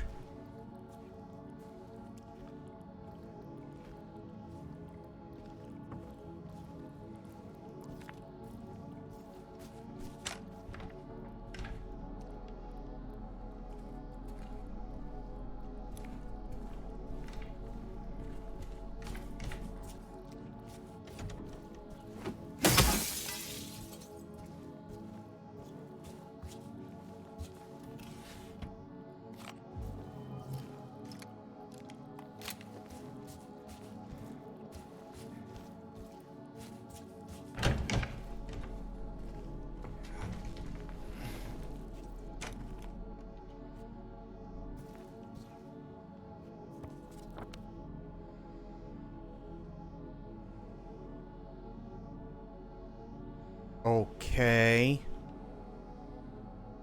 So it looks like we're on a pretty linear path so far.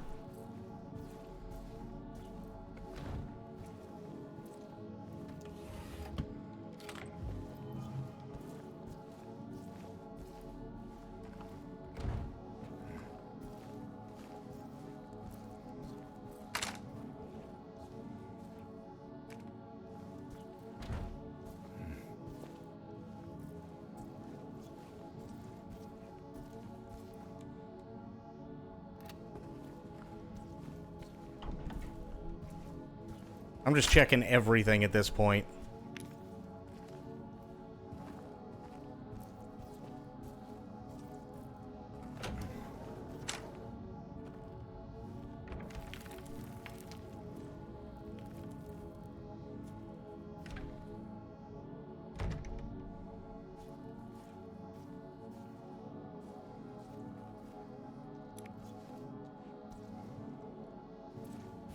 Nope, can't go out that way. So then what's the point of being able to go in here? Oh. Found out the point. Gets us over to 310.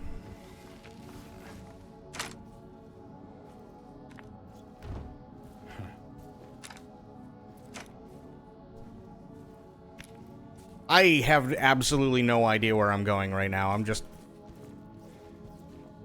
going with shit as it comes. That's it.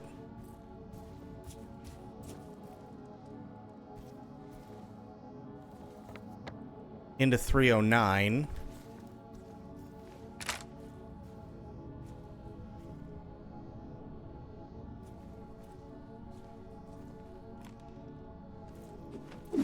Missed the TV entirely. There we go.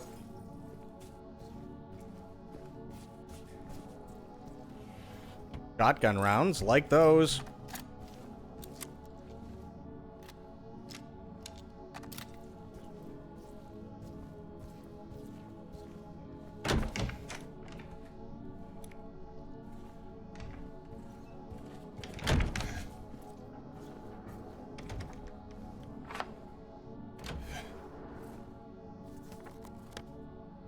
Okay, so that whole area has been checked.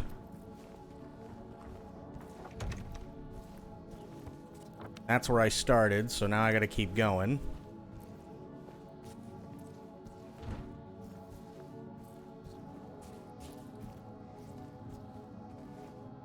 Okay, can't go in there. Can't go in there.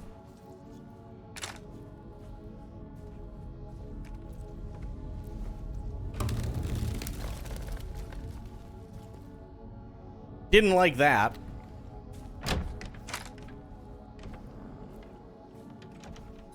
Also, I haven't seen any monsters.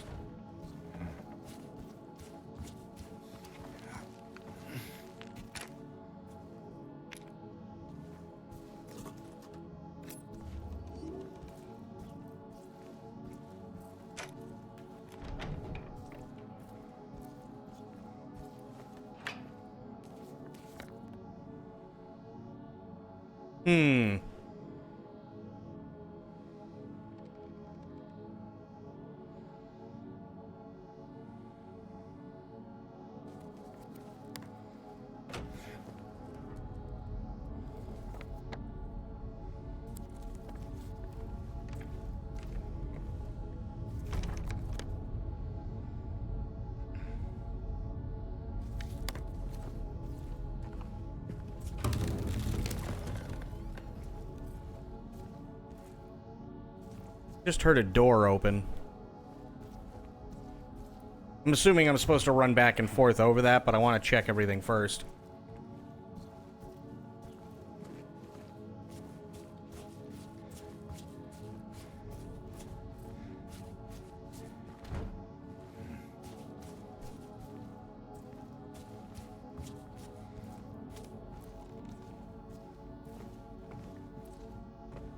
Okay, why is this here?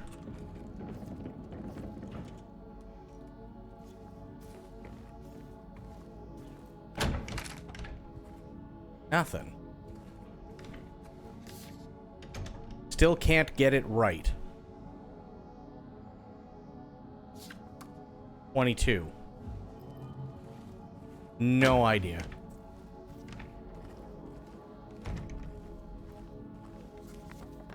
That puts me into 303.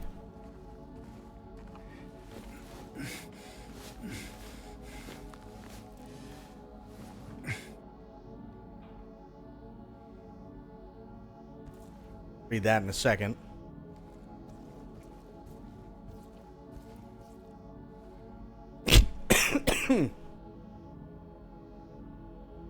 Excuse me, I just choked on air.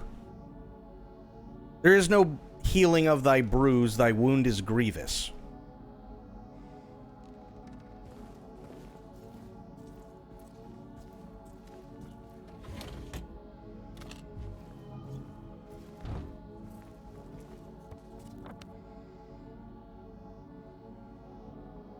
Okay, well, looks like the only way I can go is through the floor.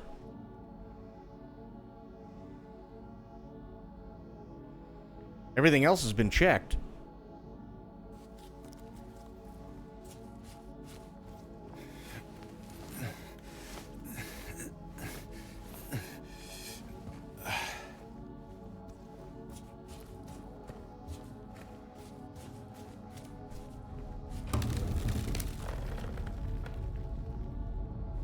Really? Not gonna...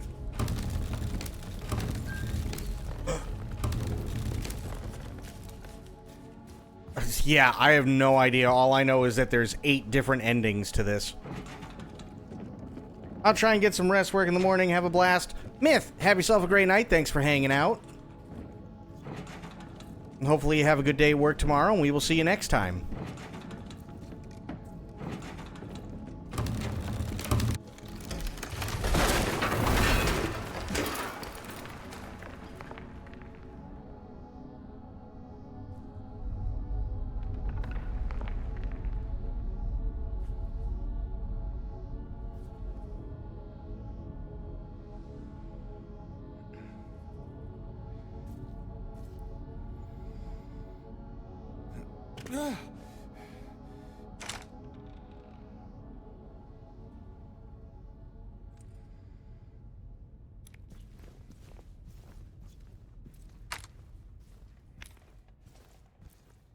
Okay, where am I?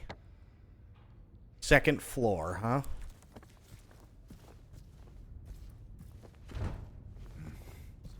Okay.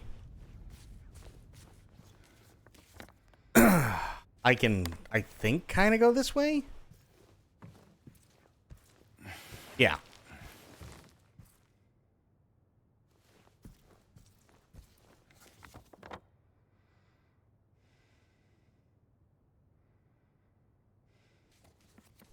Hang on. Let's go back.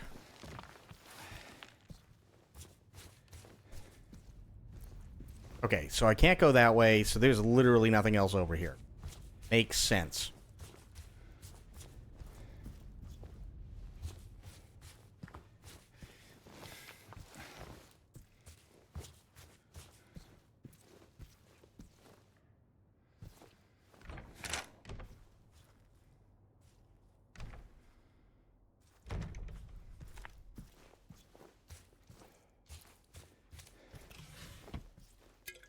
Probably gonna need that. Fuck TVs.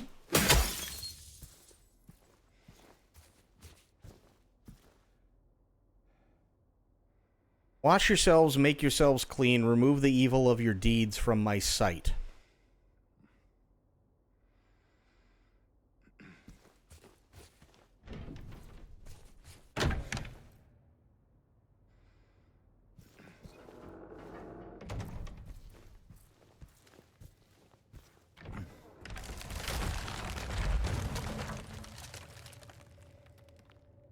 Oh, good.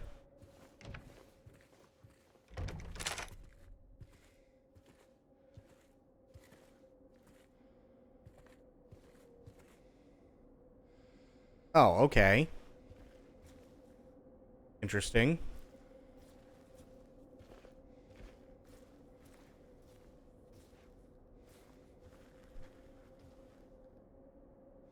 Wants us to go through there. Play the tape first. Or not.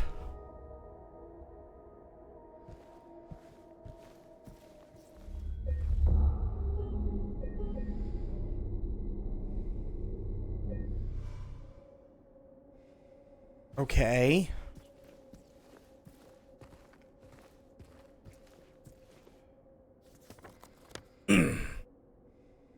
We're on the second floor. They want us to go down to the first floor, maybe? I have no idea.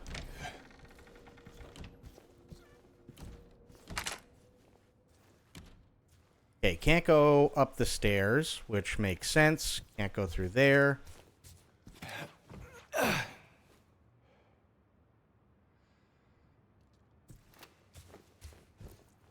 Kinda, sorta, somewhat have a theory, but I don't know if it's accurate or not.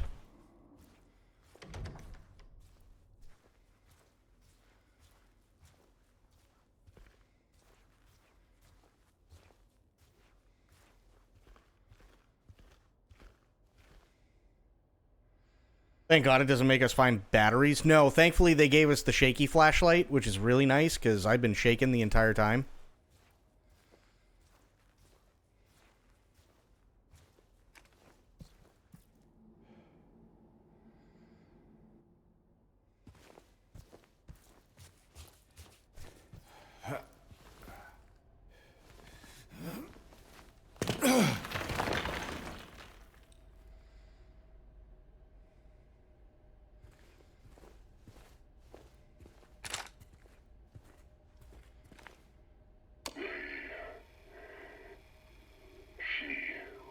Will not be cured.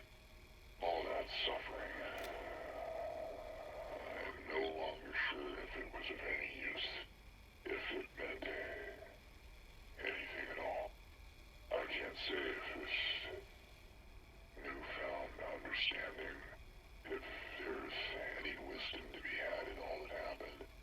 I suppose that's for you to learn. And I hope you will.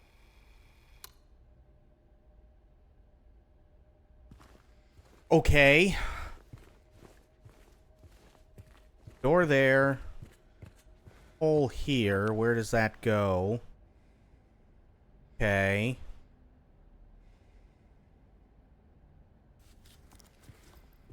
Basically, they kind of bring us to the same place, so fuck it.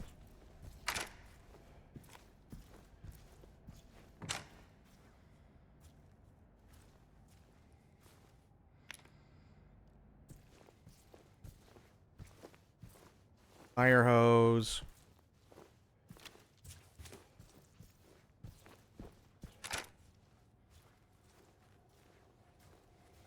Huh.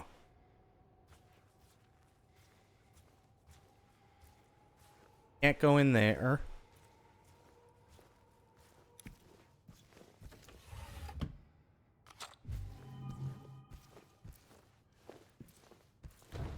Can't go in there.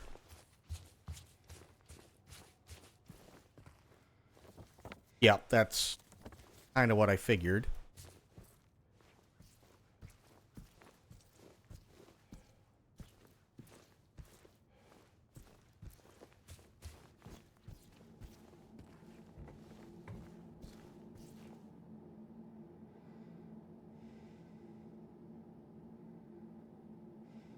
We're on 2, can't go to 1.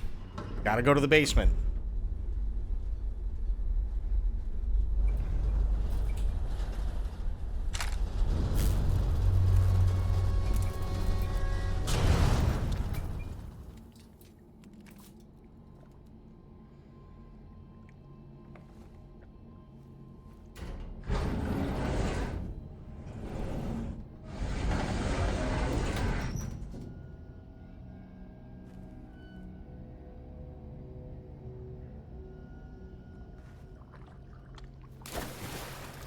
Oh, that's not good.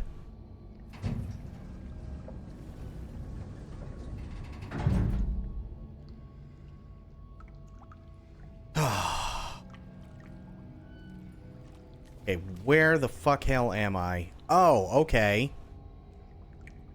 Utility room is to the left. Well, was. I can't get there now.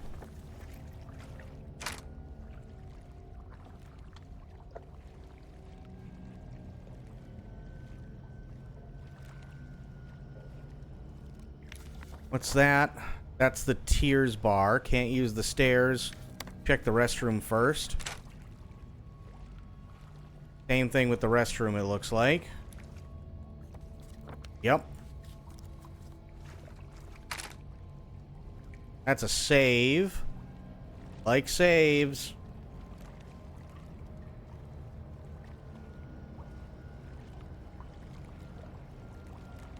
Interesting that we're coming in from this angle, but sure.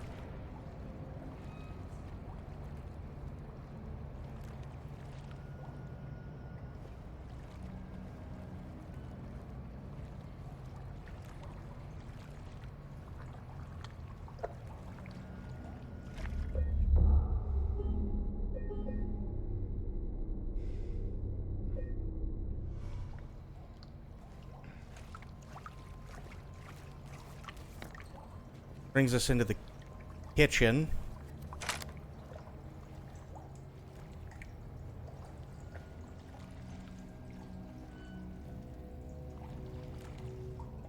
Still waiting on shit to pop out.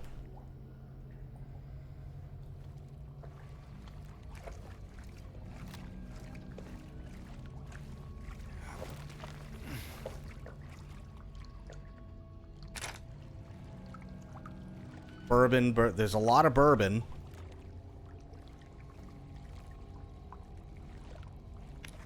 I assume he used the table because the door's stuck.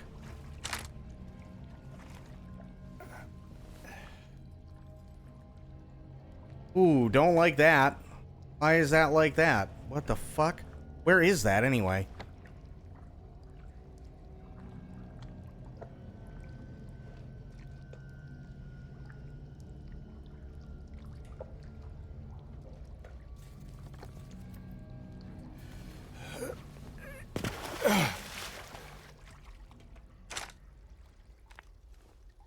Can I open these? No. Can't go down there. Oh, I have to go this way.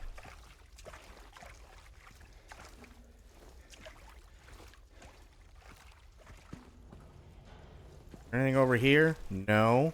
Doesn't look like it. Where's it? Okay, that's the stairs.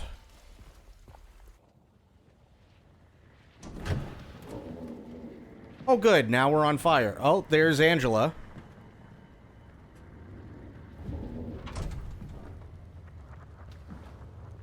Mama? Mama! I was looking for you. You're the only one left. Maybe then I can finally rest. Mama. What's wrong? Wait. You're not my mama. It's you. I'm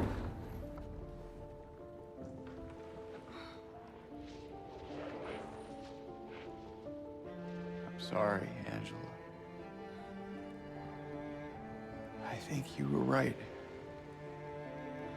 What we're looking for, it's not here. Not anymore.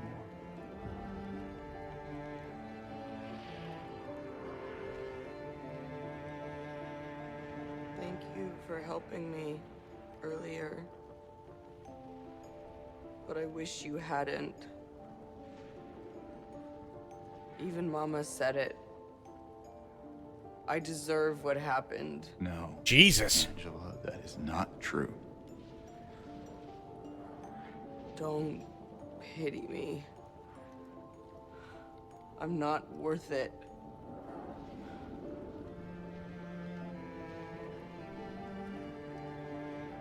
Or maybe you think you can save me? No, you are way beyond we can fix her. Will you love me?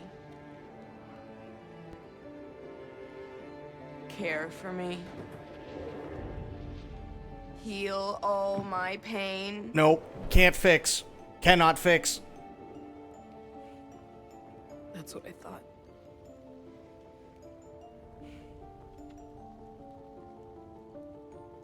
James.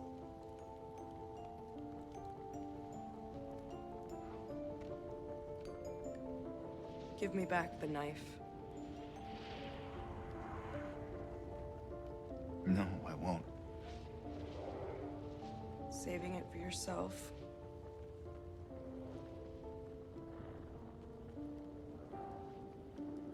Have it your way. Alexa, play Goodbye Horses. Doesn't change anything. This is so depressing. Alexa, play Despacito.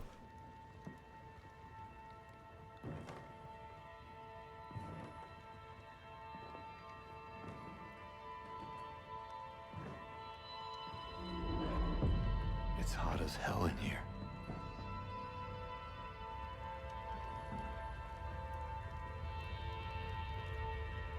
You see it too?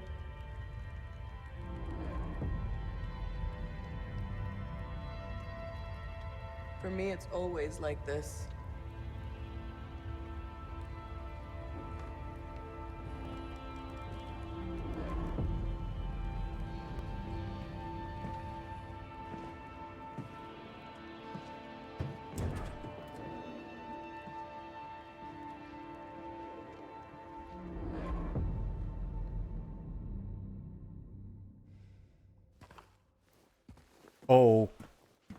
Okay. Oh, I heard a gurgly thing.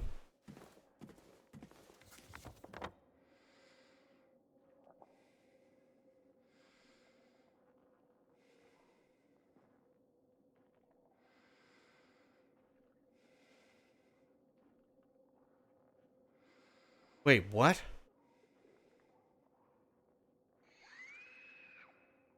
Oh, I heard a girl scream. So, that's a thing.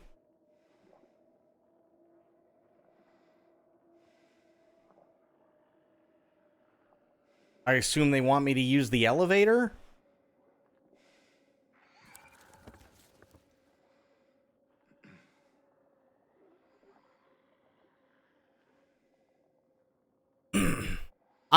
Okay.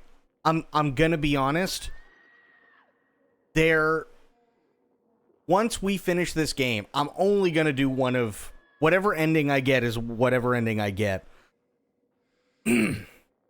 And because from what I understand, you have to play through the game like 7 more times to get all the endings anyway.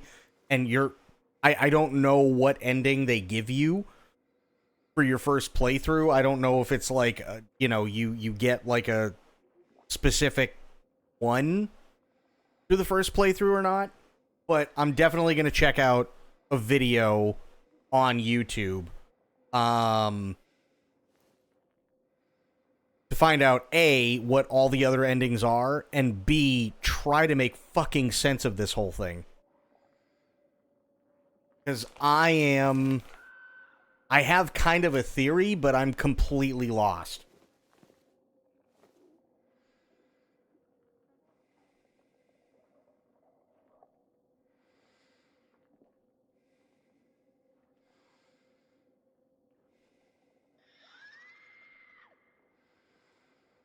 The endings are based on what you do throughout the game.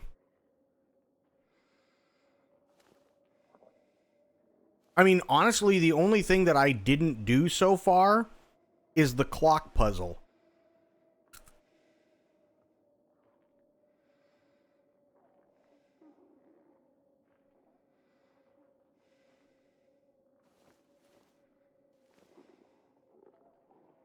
And The only reason I didn't do the clock puzzle is because I had 2 out of the 4 numbers for the lock anyway.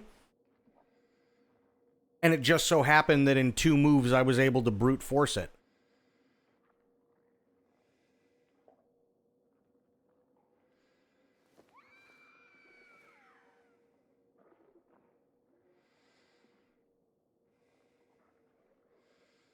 Sorry, I'm shoving pretzels in my mouth right now.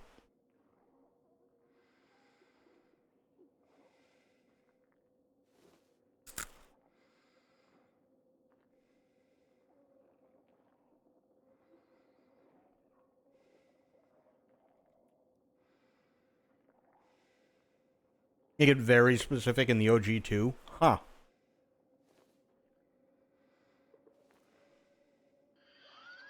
So yeah, I'm just incredibly confused. And I also have a theory, but I'm not entirely sure.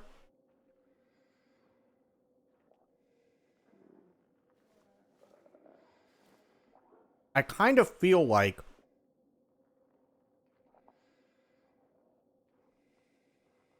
and I could be wrong, and I'm also trying to, like, go back in my head and remember.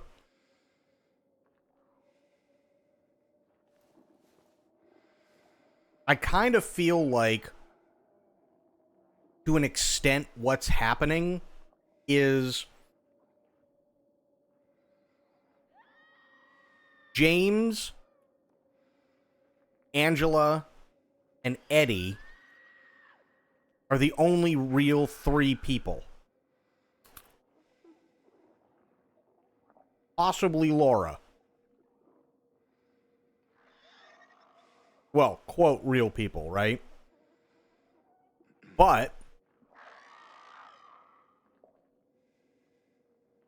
Silent Hill is kind of like a collective unconscious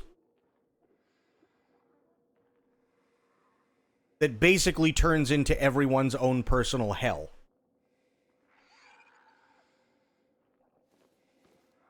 But on top of that,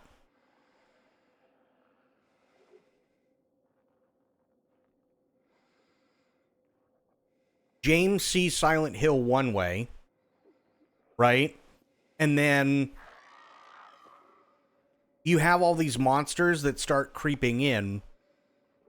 And then eventually, when James comes to some sort of realization, like after you say you get through like the hospital area, he comes to some sort of realization and then gets depressed. And I don't know if it's the kind of like the rose-colored glasses are coming off because of the way that he remembered how Silent Hill was, or whether, and like it's showing how Silent Hill is now, or it's actually shifting because it's changing according to his mood.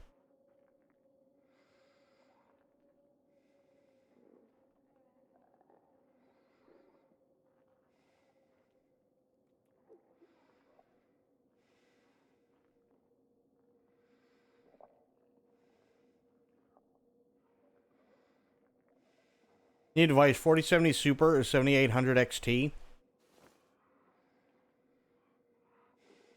I would I'd look at the comparison charts and make your decision off that.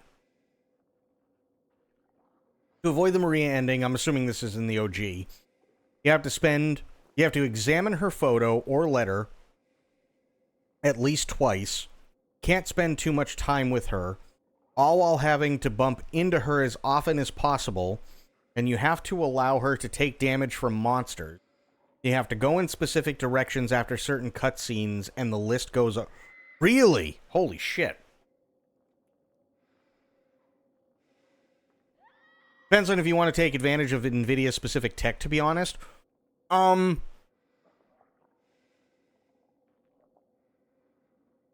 Yeah, that's definitely a big part of it, for sure. Like, okay, Spectre, let me ask you this. Are you ever planning on streaming?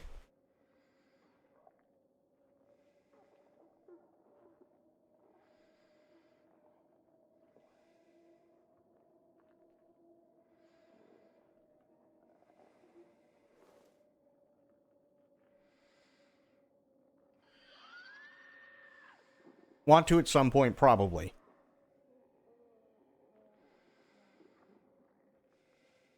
The only reason I ask, although AMD has gotten better, and I don't know how far along they are yet in terms of being comparable with NVIDIA, but NVIDIA has a specific set of drivers that allows the GPU to take the load of streaming versus just the CPU suffering constantly everything while streaming.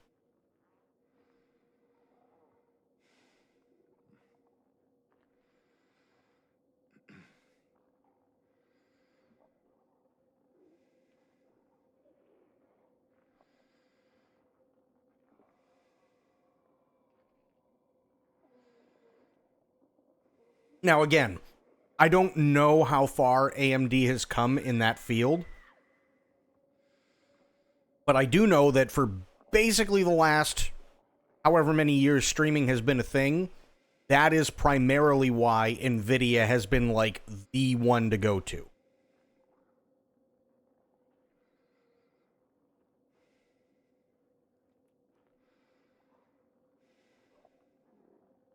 Now, I will say one thing.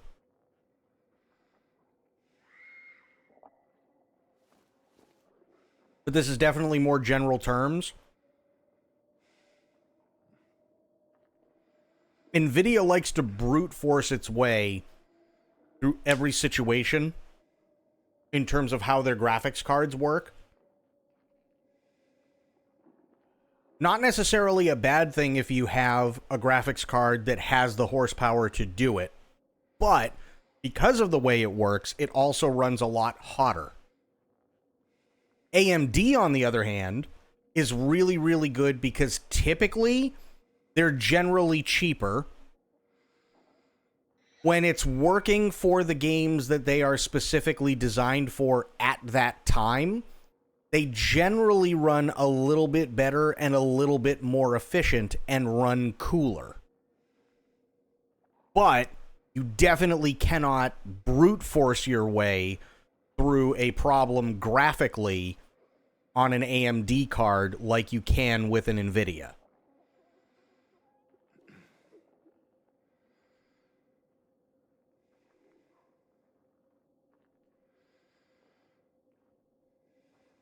Provides more FPS at a lower cost.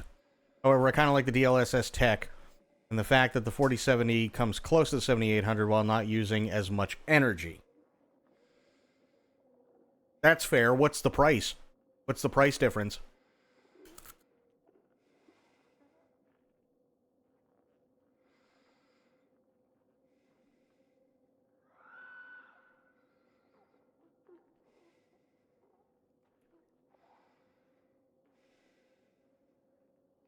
Is it $100 more for the NVIDIA?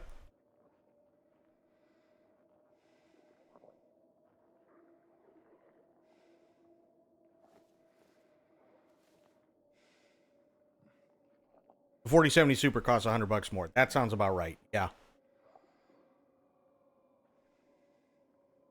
I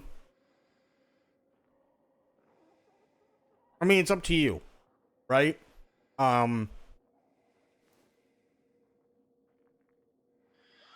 My experience, NVIDIA does really, really, really well. Generally speaking, AMD works really well too,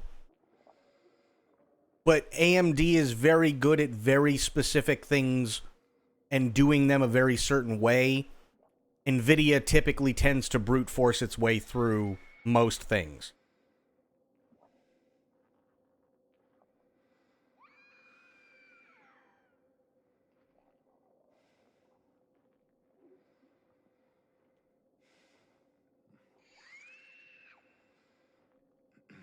And if you plan on streaming, you have that very, very, very specific codec, which is called NVENC, NVNEC, which helps out a lot, right? Because it takes the processing of streaming and it allows the graphics card to take the beating of streaming, versus your CPU taking the beating.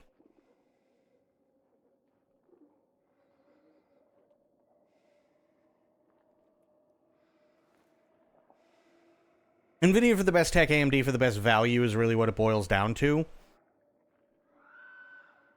Yeah, I would say roughly. Yeah, best. I mean, because, yeah, like AMD and NVIDIA cards will last roughly the same amount of time, right? But yeah, that's basically what you're looking at. NVIDIA for tech, AMD for value, for sure.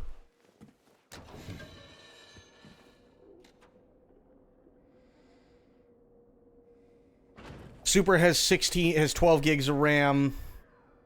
7800 has 16. Oof, that's tough. Honestly, as much as I hate to say it, that's really tough.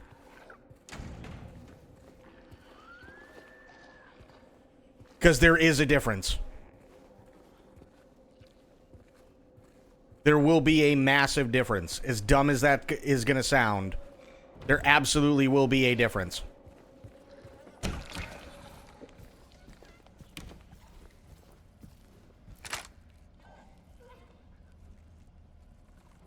This specific version is why people won't immediately go for it. Yeah. Because it's only got 12 gigs of RAM. Yep. That makes complete sense, actually.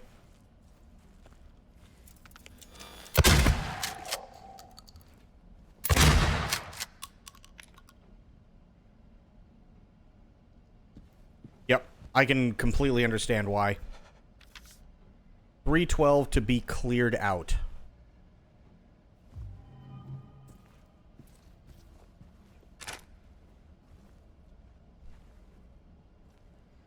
That absolutely makes sense. Oh no, one of these doors. I don't like that.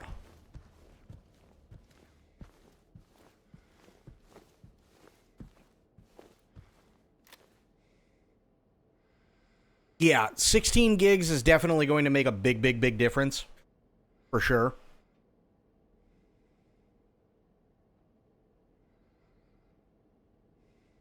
Like, I mean, if you're just sitting there and playing, like, Vampire Survivors, right? Who cares? But you'd be surprised how fast 12 gigs can be gone through. You'd be very surprised.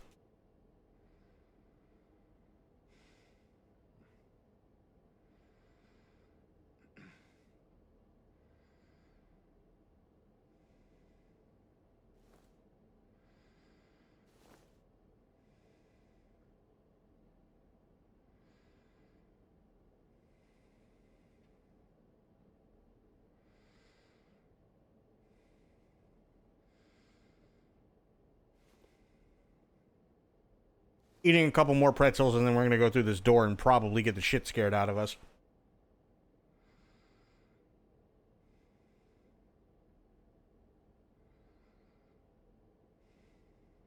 NVIDIA uses VRAM more efficiently.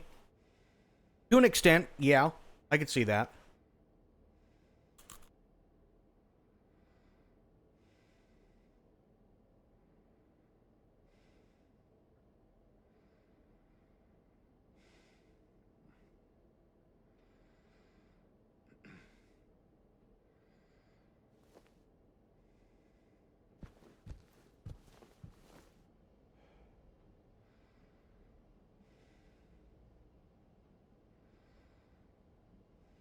Better ray tracing, DLSS, power efficiency, and better program support and performance of programs. But if you're only using it for gaming, and that's it, then AMD will probably be best. Chances are, yeah. Also, unless you're running something like 1440p or 4K or 8K monitors, ray tracing isn't really going to do you much. If I'm being honest.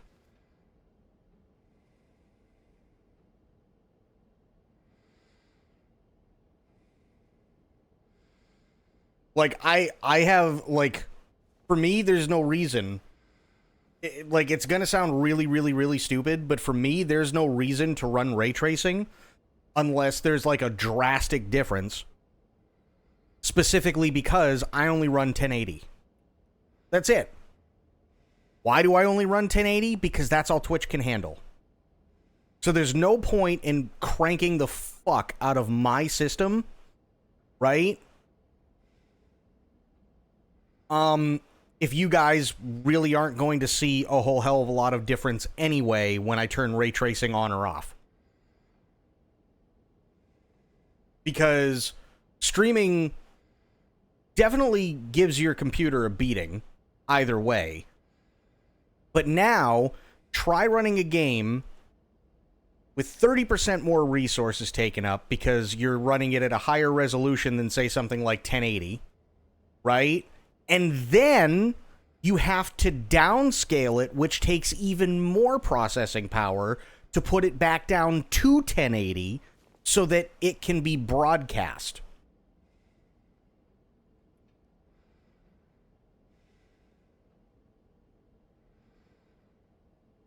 I'm good with 1080. Never ever got a display with 1440 to ever say that I need to pay at that. Yeah.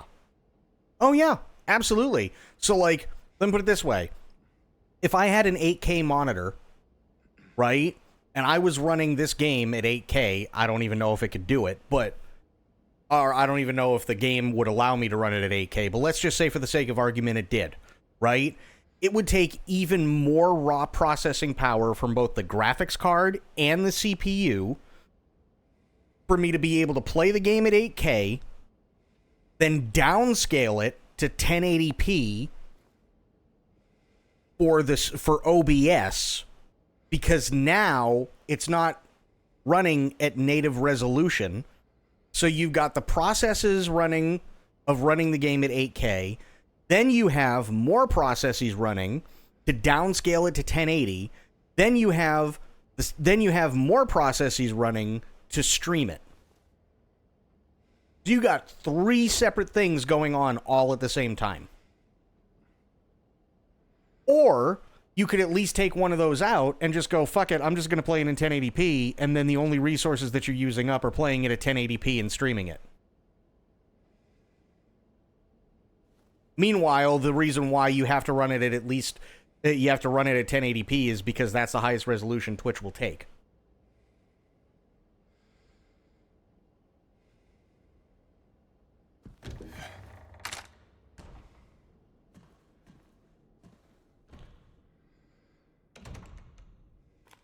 Just go and get the best bang for your buck. NVIDIA cards will give you peace of mind without having to worry about compatibility if you want to end up doing other things with your PC outside of gaming. That's fair. That is actually really, really fair. There's a lot of pros and cons to each. There really are a lot of pros and cons to each Spectre, for sure. But generally speaking, if you're somebody who's more of like, say, a casual gamer, and I'm not using that term badly whatsoever, but if you're somebody who, okay, I got to go to work, I got to go to class, I get to play video games every once in a while, I watch streams, you know, maybe one day I'd really like to stream, but I kind of feel like I need a really kick-ass PC or something to do that on later on when I make, you know, more money.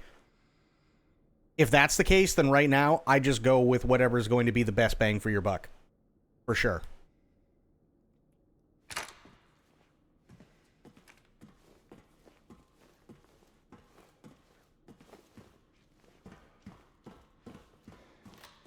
Oh no, here we go. Guys, I think we're getting close to the end of the game here.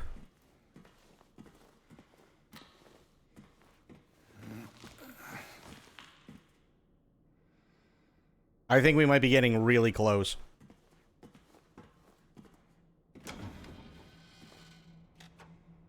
I am? Okay.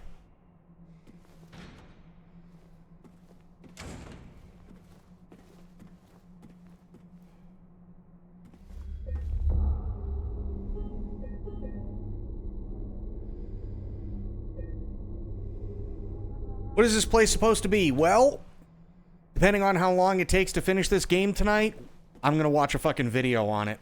Because there's a lot of things that need to be covered, and if I'm being completely honest, I think I only know a very small fraction of them.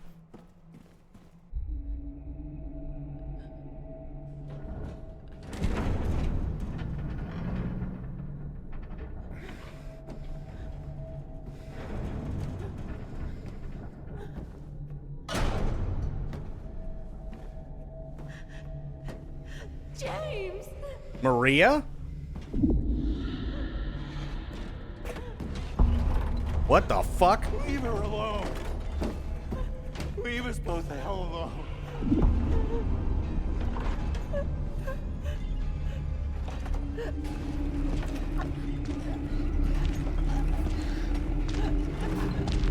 Oh, they're gonna kill. Yep. Saw that coming.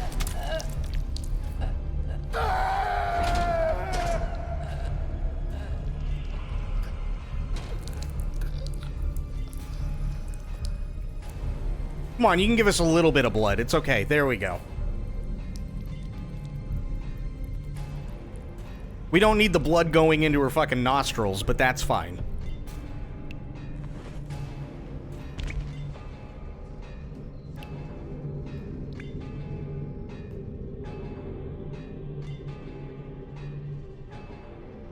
I know what you are.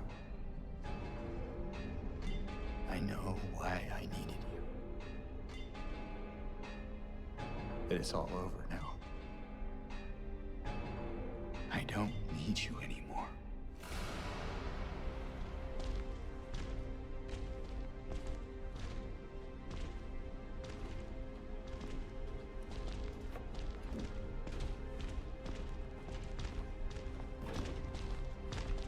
I'm ready.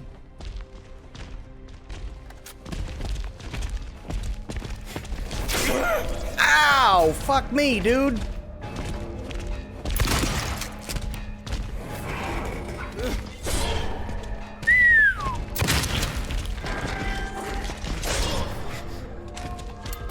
Oh, shit.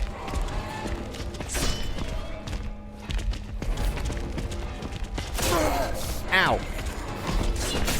Jesus fucking Christ.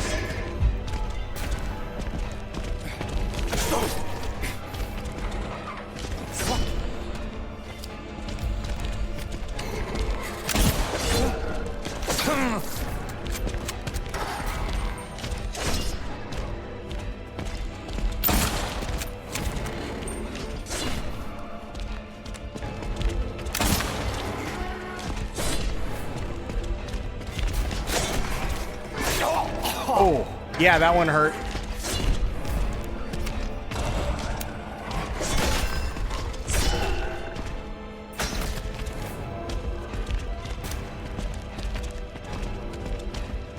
Pincer move. Ow.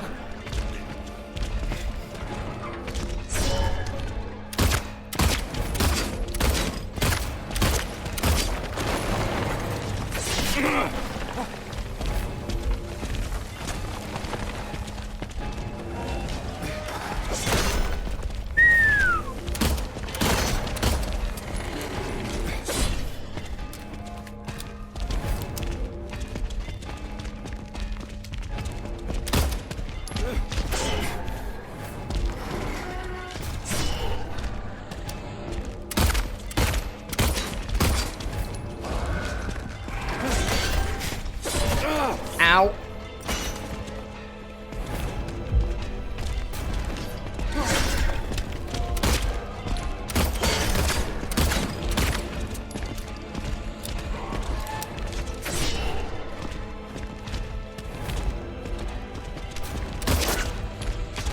Ow.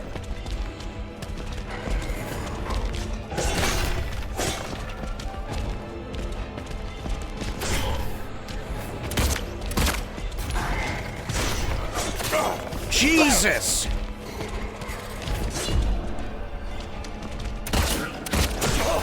Oh. Fuck.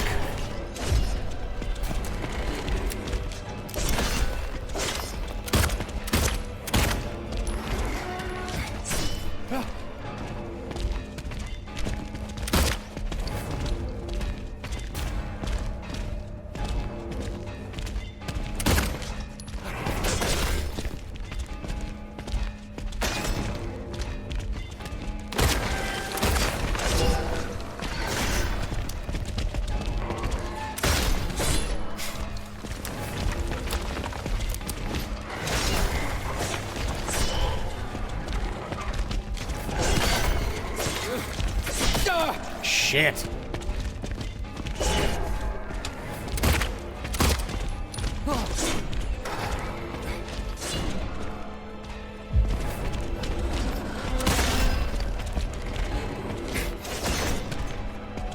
Running out of ammo.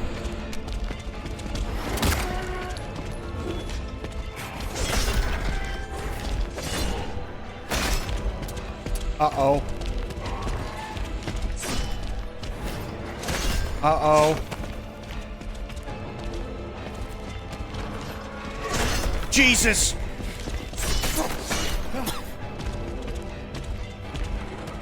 Uh-oh.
Oh. God damn. No ammo again. Bad day, bad day, bad day.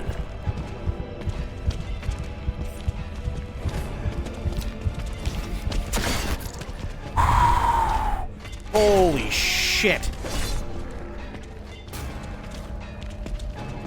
Rifle rounds, got it.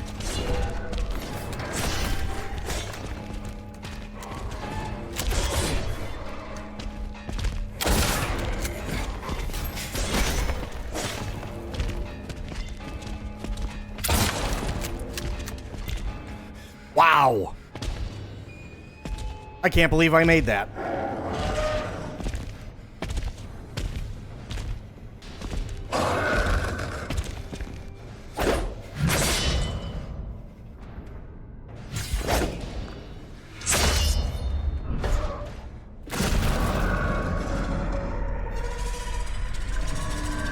What the fuck?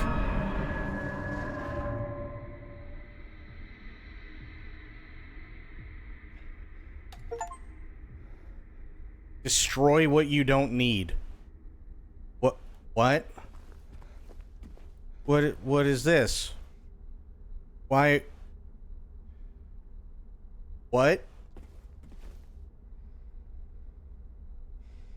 What am I supposed to do?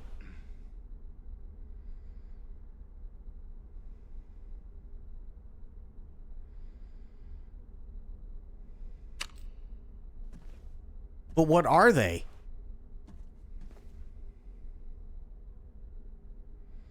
Yeah, but do, like, is it one? Is it both? What am I doing here? Hang on.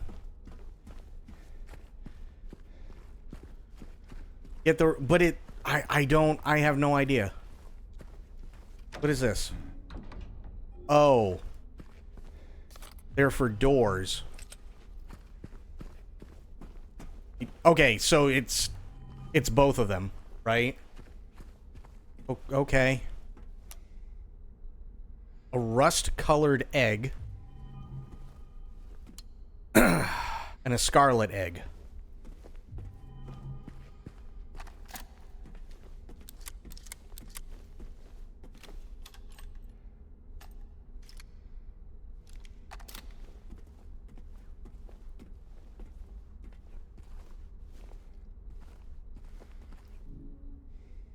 Which, this one? I don't fucking know.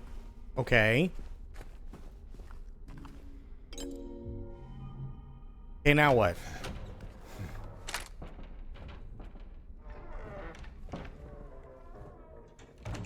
Wait.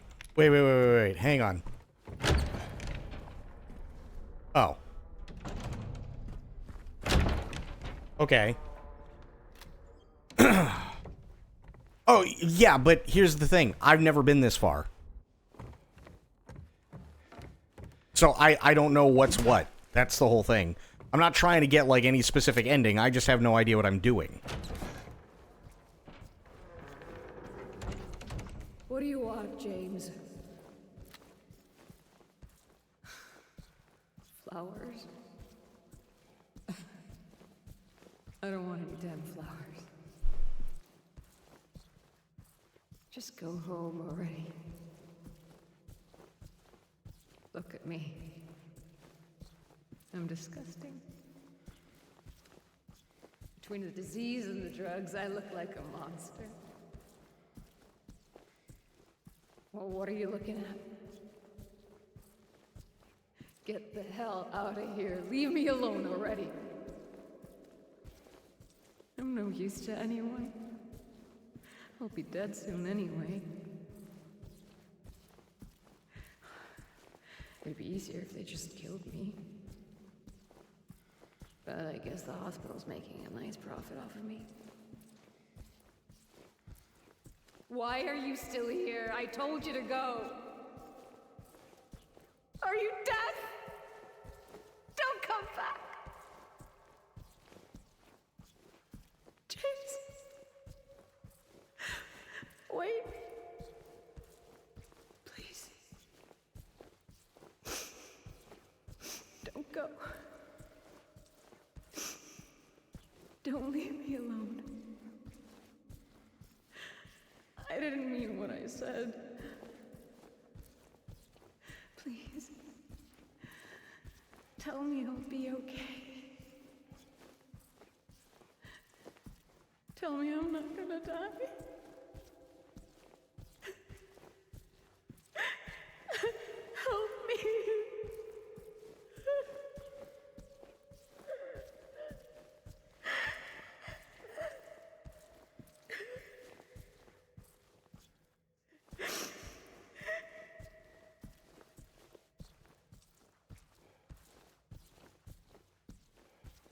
This is a very, very long hallway.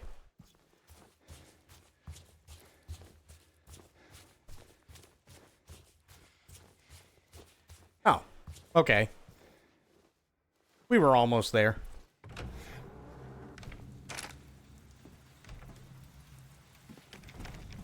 Grabbing all of this shit. Because I don't know what's coming. Where am I? Don't know.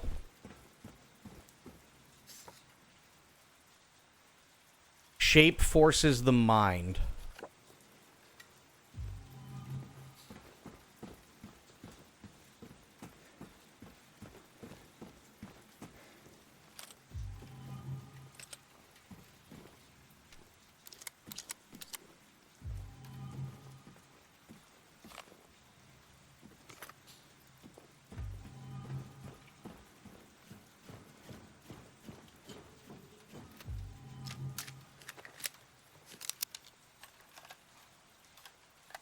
Okay, as full on ammo as we're gonna be.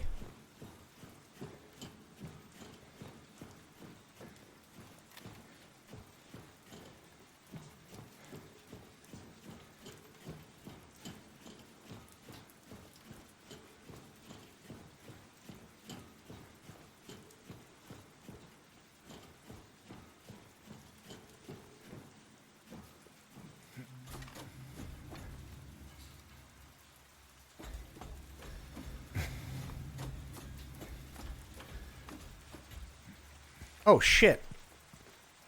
Is there any ammo? No? Okay.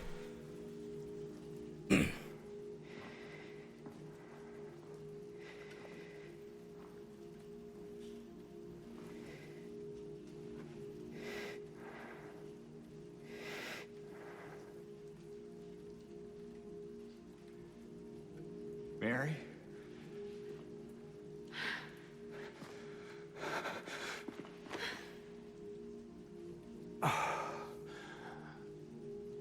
I have missed you so much. I've missed you too. We can finally be together. Forever.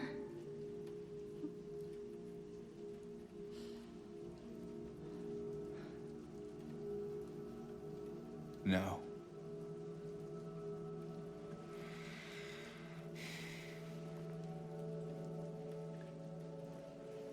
James, What is going on? honey.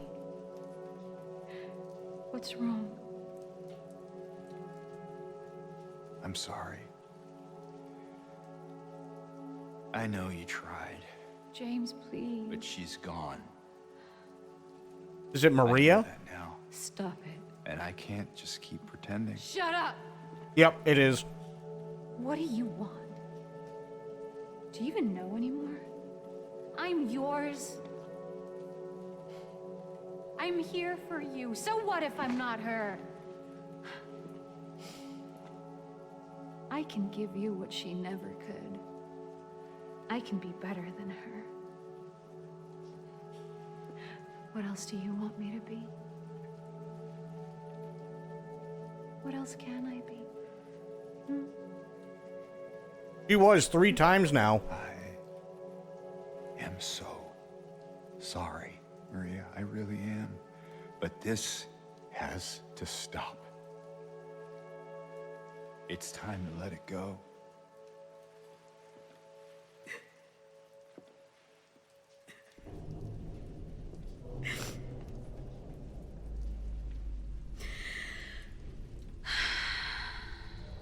Uh-oh. No. Uh-oh.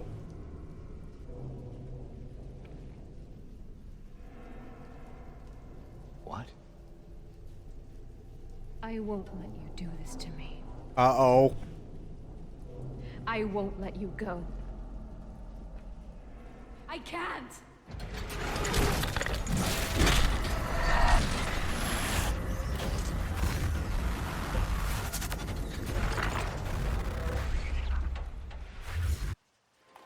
Oh, God.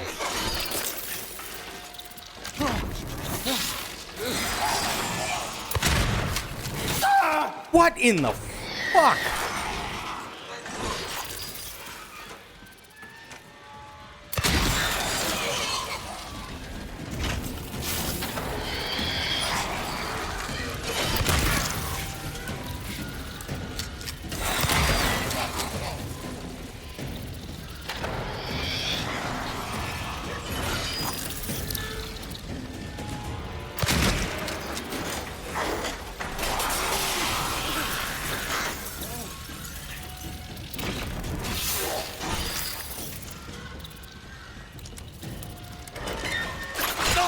Ow!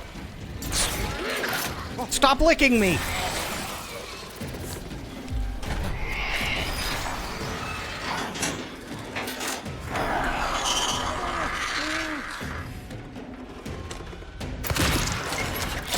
Oh! Fuck!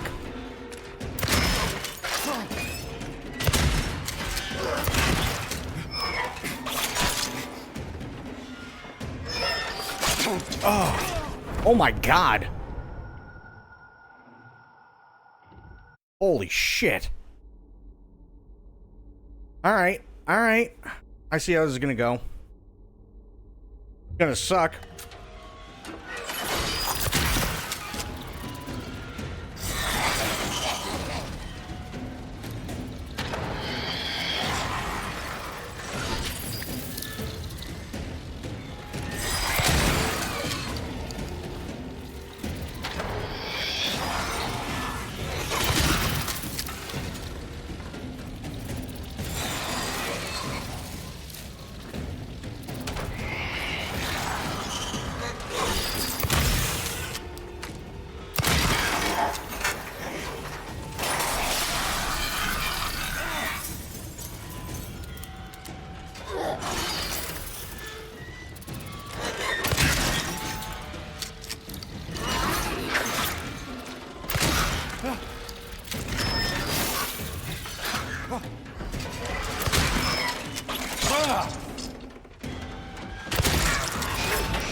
Oh, shit.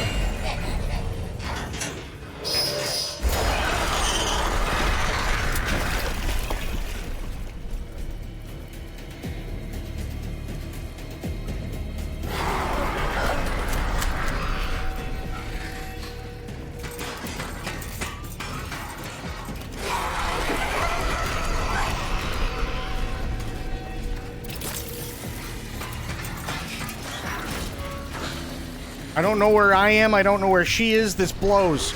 It sucks. It's shitty poop fuck.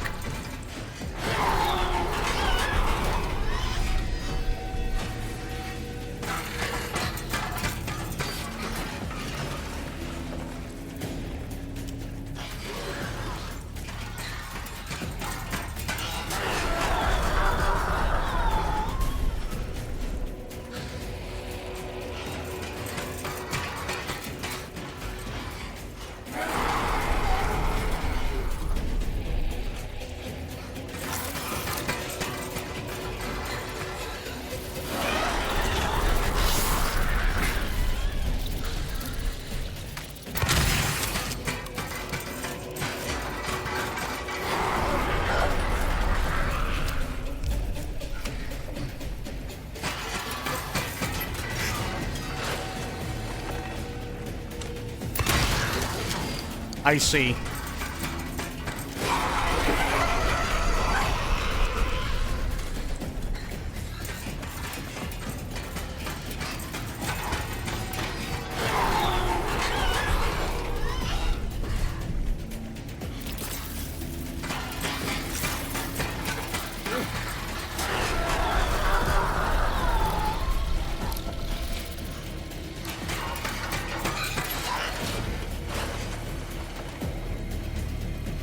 Gonna be one of those, huh?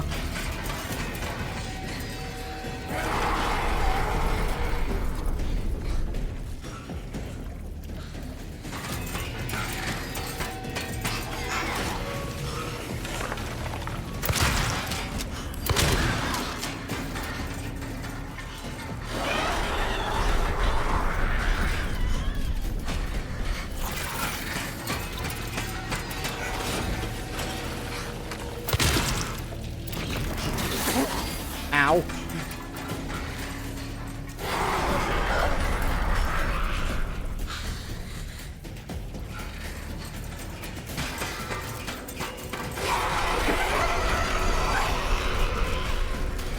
Fuck these noises, man.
She doesn't sound happy.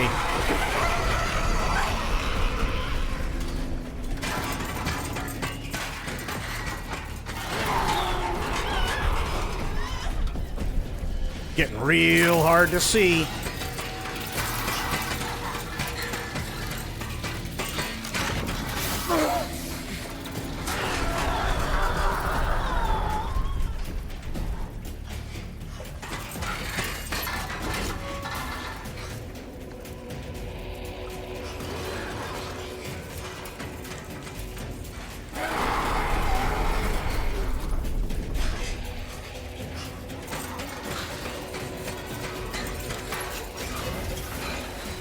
I'm waiting on her to pop her shitty little head out.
Damn it.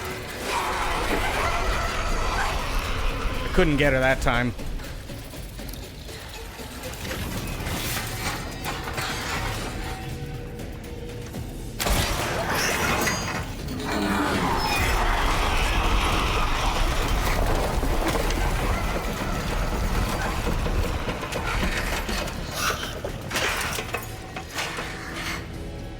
Holy fuck, lady! Oh! Oh!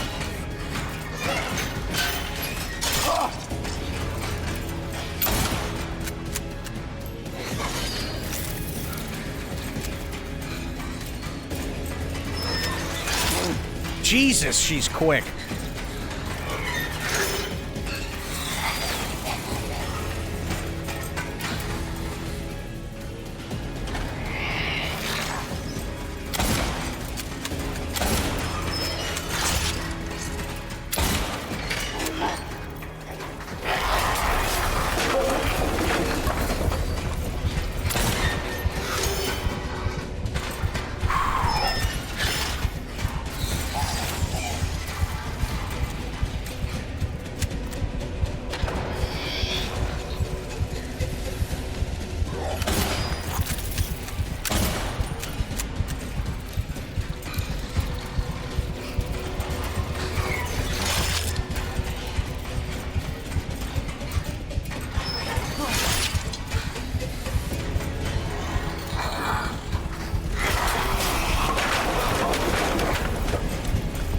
Oh shit, wrong gun. God damn it. This is insane. Fuck, please just put me back in the third phase. Please put me back in the third phase. That second phase sucked. Oh, good.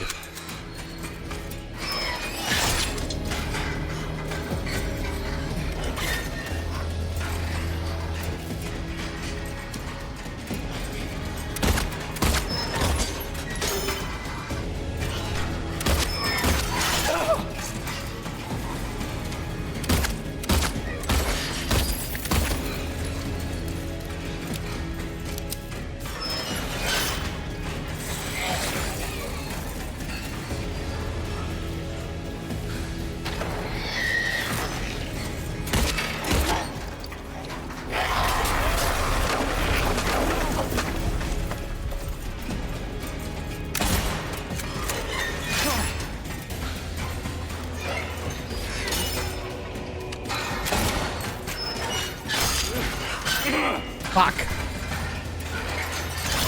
Fuck!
Worth it.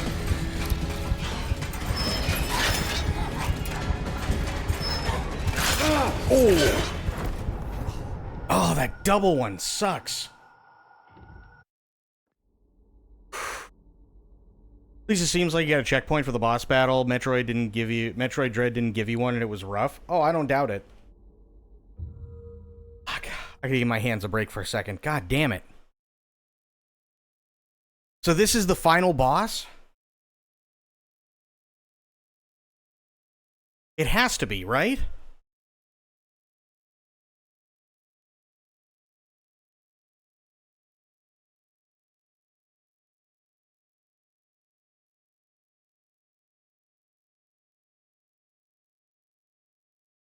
Only other thing I could possibly think of is we have to kill Laura. But I don't think they put her as a monster, even though she is.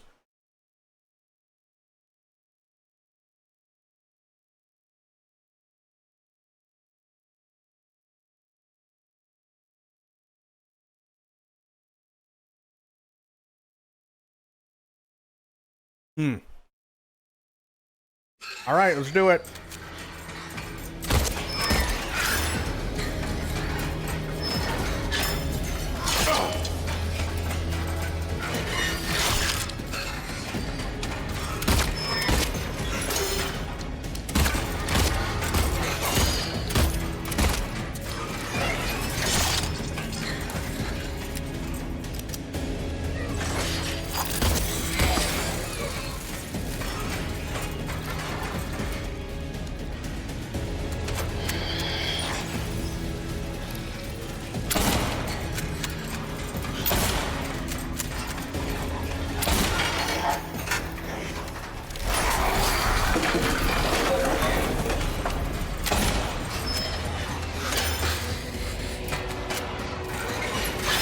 Ow! God damn it.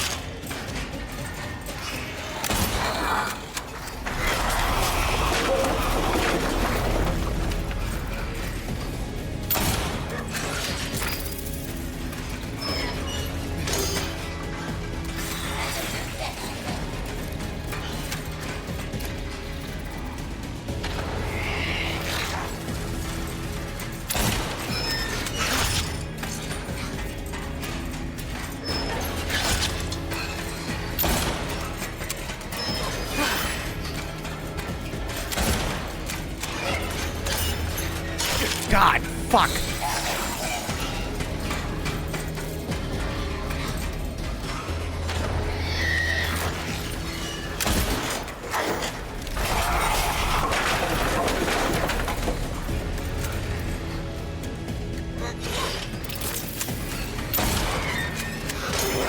Ow.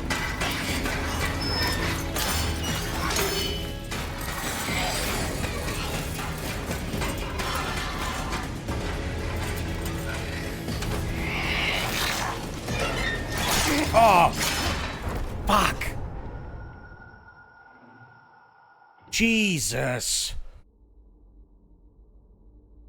This is insane. Wow.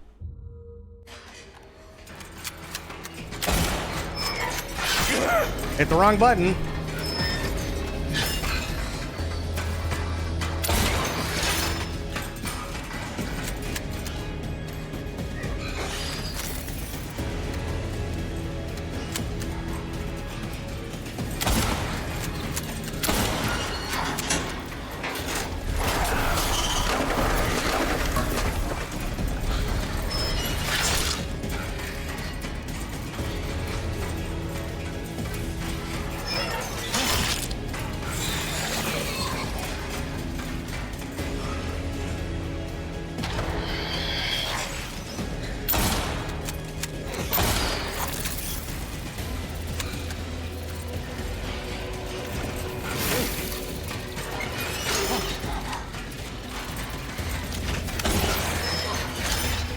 Ooh, she got fucking saved.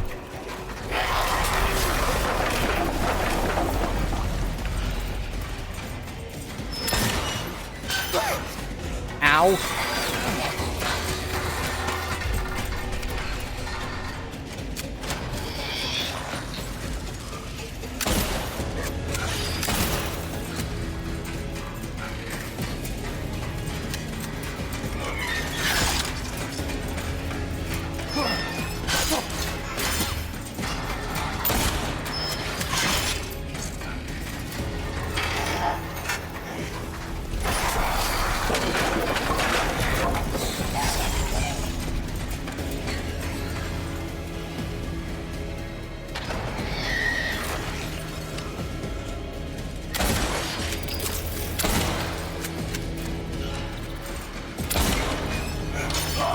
Ooh, she did not like that.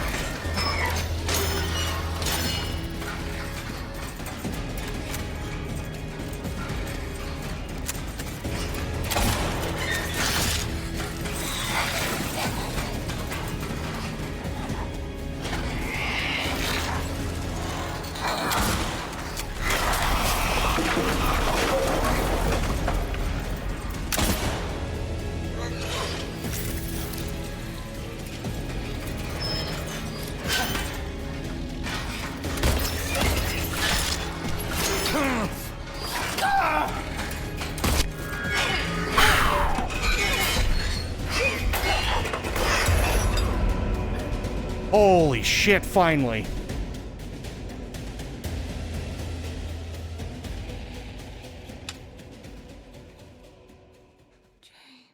Shut up.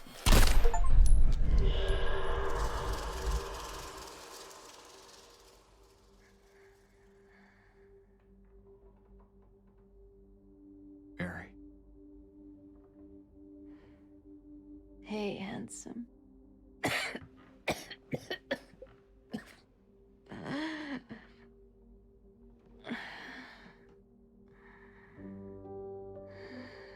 I'm sorry.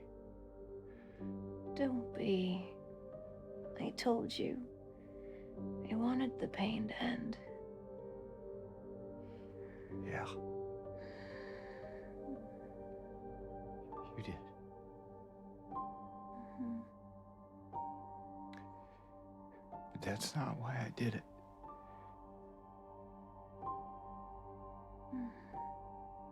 The truth is, I hated you. I wanted you out of the way. I wanted my life back.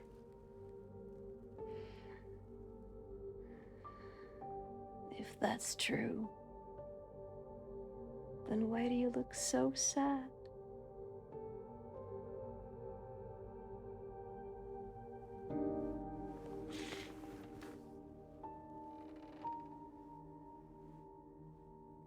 Mary. It's okay, James. Here.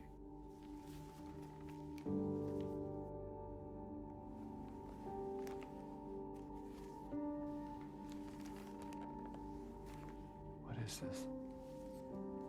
It's what you've been looking for.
In my restless dreams, I see that town. Silent Hill. You promised you'd take me there again someday. But you never did. Well, I'm alone there now. In our special place. Waiting for you to come and see me. But you never do. So, I wait. Wrapped in my cocoon of pain and loneliness. I know, I've done a terrible thing to you. I wish I could change that, but I can't. I feel so pathetic and ugly laying here. Every day I stare up at the cracks in the ceiling, and all I can think about is how unfair it is. The doctor came today. Told me I could go home for a short stay.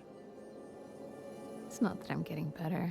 It's just that this could be my last chance. Even so, I'm glad to be coming home. I missed you so much. But I'm afraid, James. I'm afraid you don't really want me to come home. Every time you come to see me, I can tell how hard it is on you.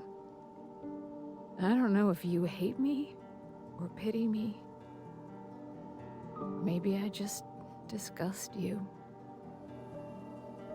I'm so sorry. When I first learned I was gonna die, I couldn't accept it. I was so angry. I struck out at everyone I loved. Especially you. And that's why I understand if you hate me. But I want you to know, I will always love you. Even though our life together had to end like this, I still wouldn't trade it for the world.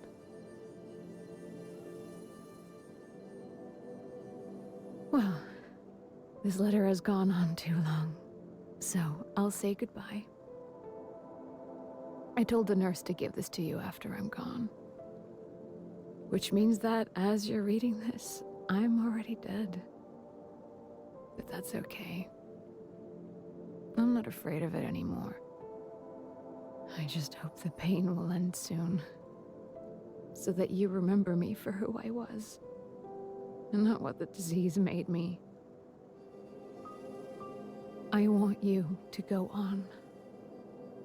I want you to live for yourself and for others, like you did for me. James, you made me happy.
Reach the leave ending. Is that the good ending? Which one is that?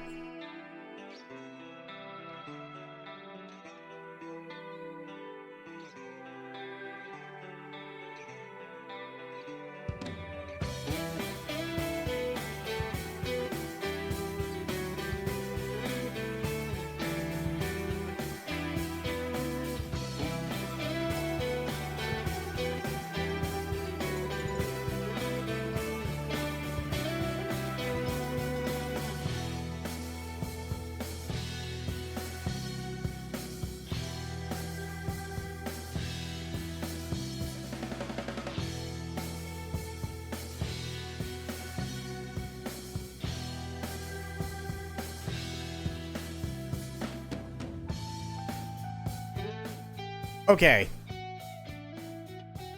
From what I remember of Silent Hill 2, this was incredibly faithful to the original. I mean, granted, modern controls, modern camera scheme, stuff like that. But story-wise, incredibly faithful. And I'm going to say this. I know that there are a lot of people that don't particularly care for how the combat works in this game. I didn't find it terrible.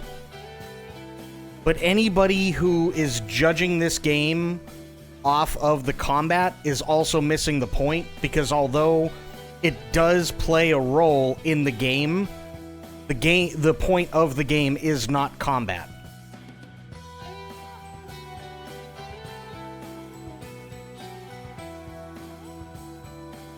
Should do something for me when you get a chance. What's that?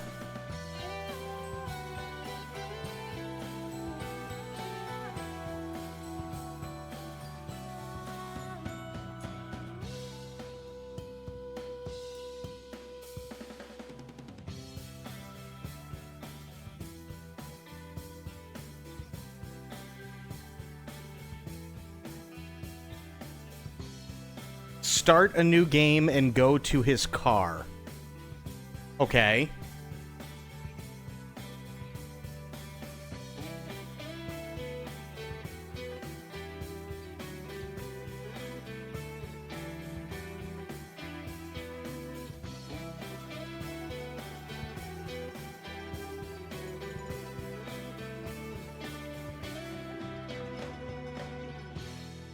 We'll go through the credits, because these guys deserve it. They did a great job. They did a fantastic job. This is very, very, very, very well done, in my opinion.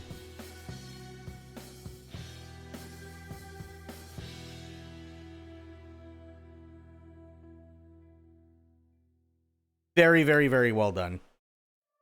So we'll let the credits go through, and then after that, it's I'm assuming New Game Plus, right? I'm glad I played it too. I'm really, really glad I played it. There's still a lot of stuff I don't understand. But we're gonna watch a video after we do the thing that True's looking at. Just regular or plus, doesn't matter. Okay. I'm gonna see if I can look up a video and see if they can better explain what the hell is going on. But it is definitely incredibly atmospheric. It definitely deals with people's personal horrors, that's for sure. It is... I wouldn't even call it a survival horror. Honestly. Like, there are survival horror elements, like Resident Evil style in it, sure. But this is definitely psychological, atmospheric horror than anything else, for sure.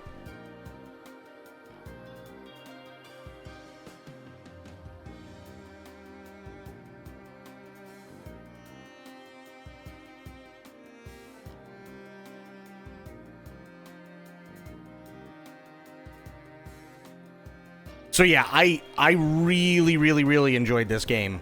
Really enjoyed this game. This was so well done.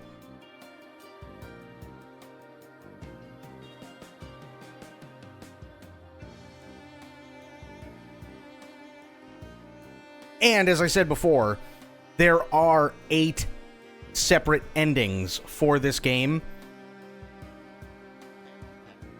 I'm hoping,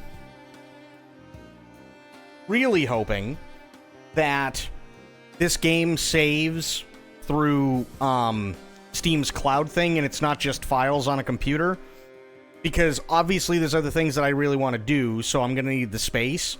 But that means that I can always come back and do like a New Game Plus later on if I want, say, like, you know, next year or whatever, and then, you know, for like a Halloween game, and then we can get like another ending kind of deal. But I want to find out what the other endings are, so that's what we're gonna do after we do the thing that True's asking for. Is I'm gonna see if I can find all the endings on YouTube, and I'm gonna see if there's any sort of video that really explains specifically what Silent Hill 2 Remake is, not the original, because I know things can get kind of fucky. Combat challenge standard, puzzle standard. Ending leave, ending clear 1 out of 8. Total playtime 23 hours, 10 minutes, 8 seconds. Distance traveled 57.332 kilometers. Consumables picked up 390. Notes picked up 54. Number of times tried to open locked doors 369. Nice. Number of times checked the map 557. That sounds about right. Total enemies killed 340. Enemies killed by shooting 117. Enemies killed by fighting 223. Total damage you received, 4,189. Favorite weapon, steel pipe. Number of shots fired, 851. Number of windows destroyed, 209. Number of healing items used, 118. Times died, only 8. That's not bad. Number of dodges performed, 953. I only died 8 times in a 23-hour game. Used almost 1,000 rounds of ammo, dodged most of the shit. That's really good, actually. New Game Plus, where you can play with access to additional items, graphic modes, and endings. Graphic modes? What the fuck?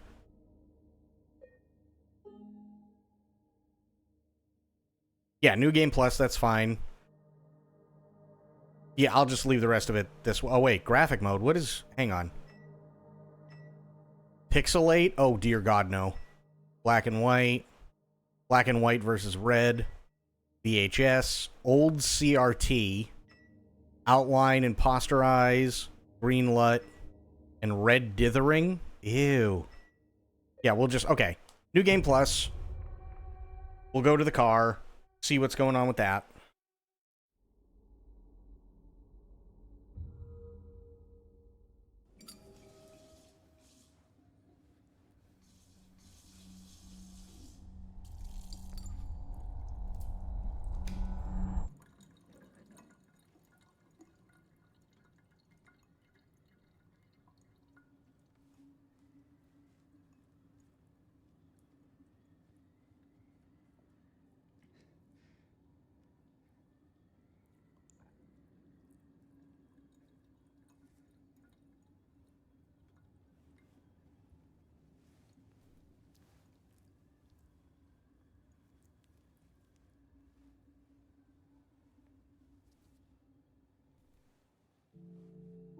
We'll watch the intro scene. It's fine. Oh, gives me a minute to fucking relax. I'm not gonna lie, that end boss was stressful. This might shed some light on things for you, or might make it even more confusing. Okay.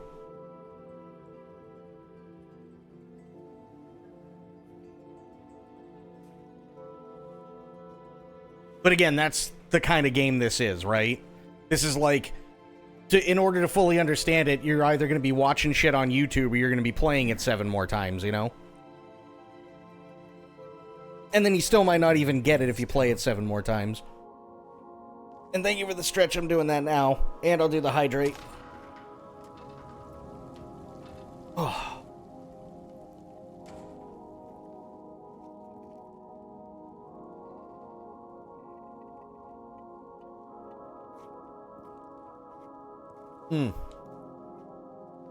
Thank you for both of those, Maria, Sophia.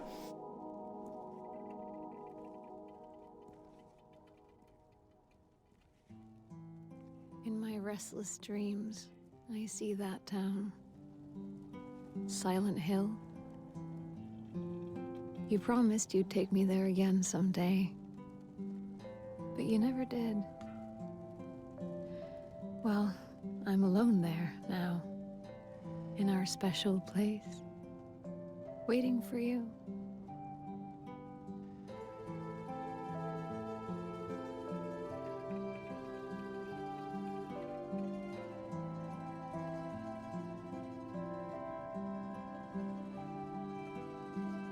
I got a letter.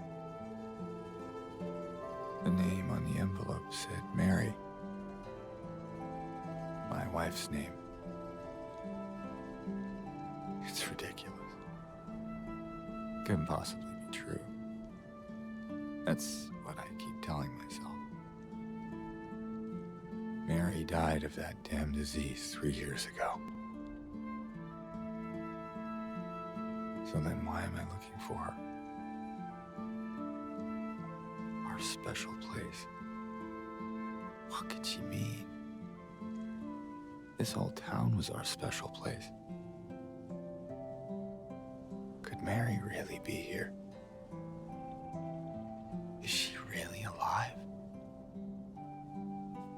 Waiting for me?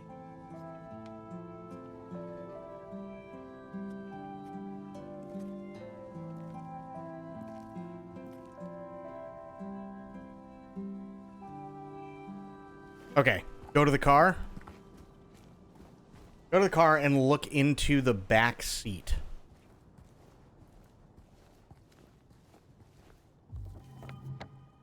Okay, well that would be a map. I don't want to pull up the map. They're gonna make me pull up the map. Yep, okay, got it. Great.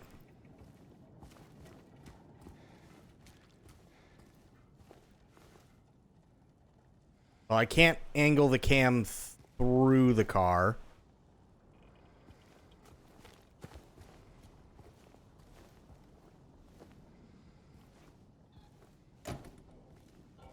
What?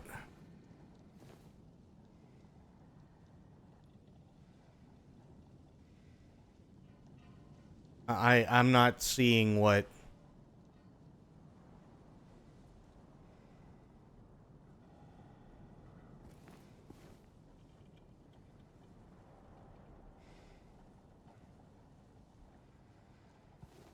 Is a blanket covering something?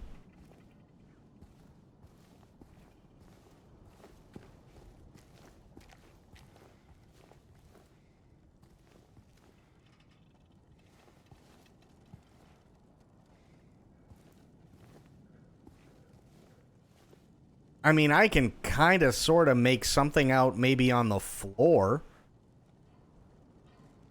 in the back seat, but as to what it is, I'm not entirely sure.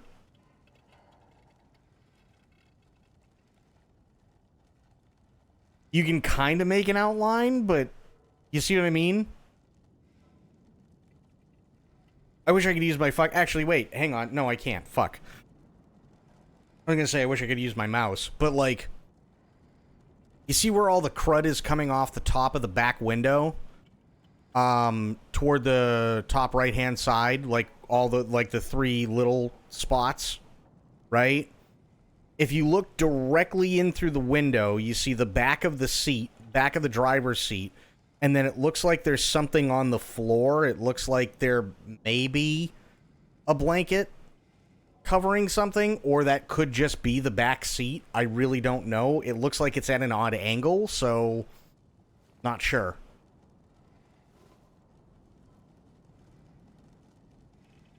Covering up a bump. If you put two and two together, you promise to take a certain person back to Silent Hill 2?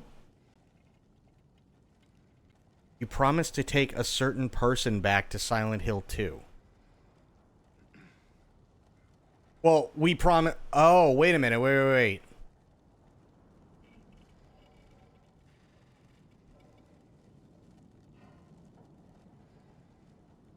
Wait, so she's just dead in his car?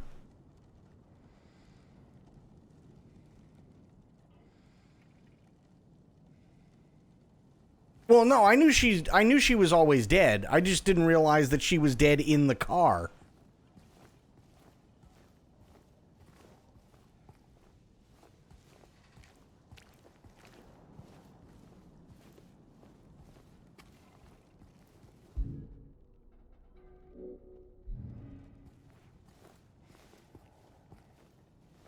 Yeah, you can... I mean, it's so fucking faint. It is so faint. That's really, really, really hard to make out. Let me see. I know Mary's always been dead. I know that. Okay, here we go. Oh, yeah, somebody's using the camera glitch. You can tell already.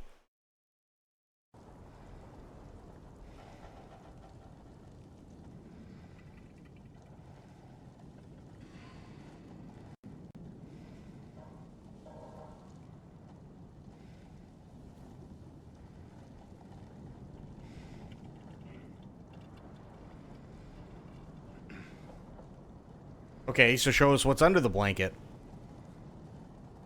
Nothing.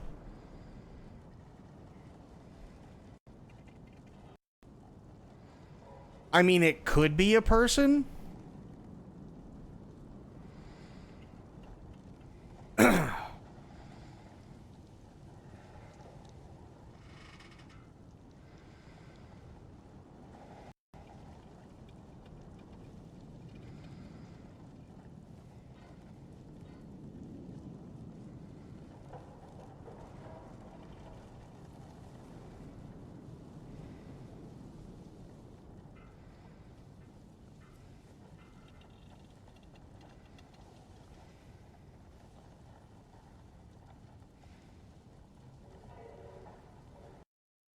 Okay, so hang on, let me see this. Horrifying details you missed in Silent Hill 2's remake. What impresses me most about Silent Hill 2's remake is the amount of little details packed into its every corner that are very easy to miss. Which is fair, and there are a shit ton of details. Here is a list of those I've spotted so far from throughout the game, so switch off now if you're trying to avoid spoilers, and do let me know of any you've found not mentioned here too. During Silent Hill 2's very first scene, you can see a light outline on James's left hand, an indication that he has taken off his wedding ring fairly recently. Later, when visiting the Heaven's Night strip club with Maria, a ring can be seen in the Lost and Found box. Which we Whether it's found. James's or not is up for debate. We did find that, and I did notice the ring being off. But it could well be. And I think what they're trying to allude to is that he was and again, this is kind of like very vague insinuation, but that she was sick, she knew she was dying, she knew it was terminal, she pushed him away, and he hated her for it, because she kept trying to push him away and everything like that. So what he was doing was he was going to strip clubs, fucking different women, and so on, and trying to move on with his life. Meanwhile, his wife is quite literally dying, but she pushed him away, so he loves her, but he hates her, and it's a back and forth kind of deal. The reason there's a chance the ring is James's is because of this next particularly frightening detail. This one's difficult to spot without the use of one of the unlockable filters, but if you look at the back seat of James's car with one of them turned on, you'll see what we can only assume is the body of James's wife Mary lying covered across the back seat. Which, okay, I don't understand, and maybe somebody here sane could explain this to me. If you have a significant other who is dead, right, as Mary is and has been this entire game, and that's fine, why would you take the corpse, wrap it in a blanket, and drive to middle of fucking nowhere hell?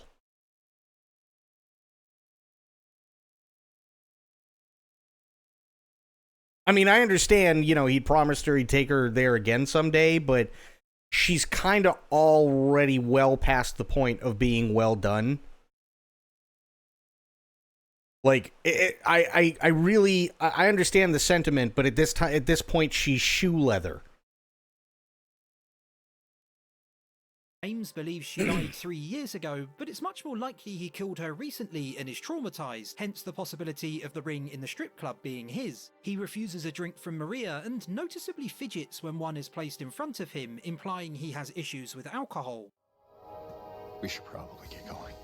I don't know if that's necessarily that he has a problem with alcohol. I'm gonna be honest, when he didn't take the drink, I was under the impression that the entire situation made him more uncomfortable than anything, and he didn't want to give in to what basically she was trying to put out. Right? To me, that's what it felt like. Right? Especially, like, if he used to go to all these places and, it doesn't matter what strip club, but if he went to a strip club or, he went and picked up hookers or whatever the fuck he did, right? He would rather drink to forget, and then get fucking plastered, fuck God knows who, and now all of a sudden he's here on essentially a guilt trip because of everything that he did and because of the entire fucked up situation between the two of them. And now this woman is throwing herself at him, and that's not why he's here, so he's uncomfortable the entire time. Fine.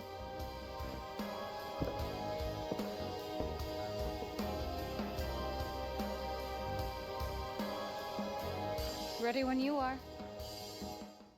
So it could be that he spent time in Heaven's Night before or after murdering Mary, losing or discarding his ring while there. Similarly to the 2001 edition of Silent Hill, you find a flashlight in room 202 of the Woodside Apartments attached to a mannequin dressed in Mary's clothes. What's even creepier though is that later, after gaining access to room 201, you also come across this bedroom and hear an audible gasp. I remember this. That scared the piss out of me when that happened. As seen during the ending, that room matches this one where Mary was bedridden, and the gasp is the sound she makes as James commits his unspeakable act.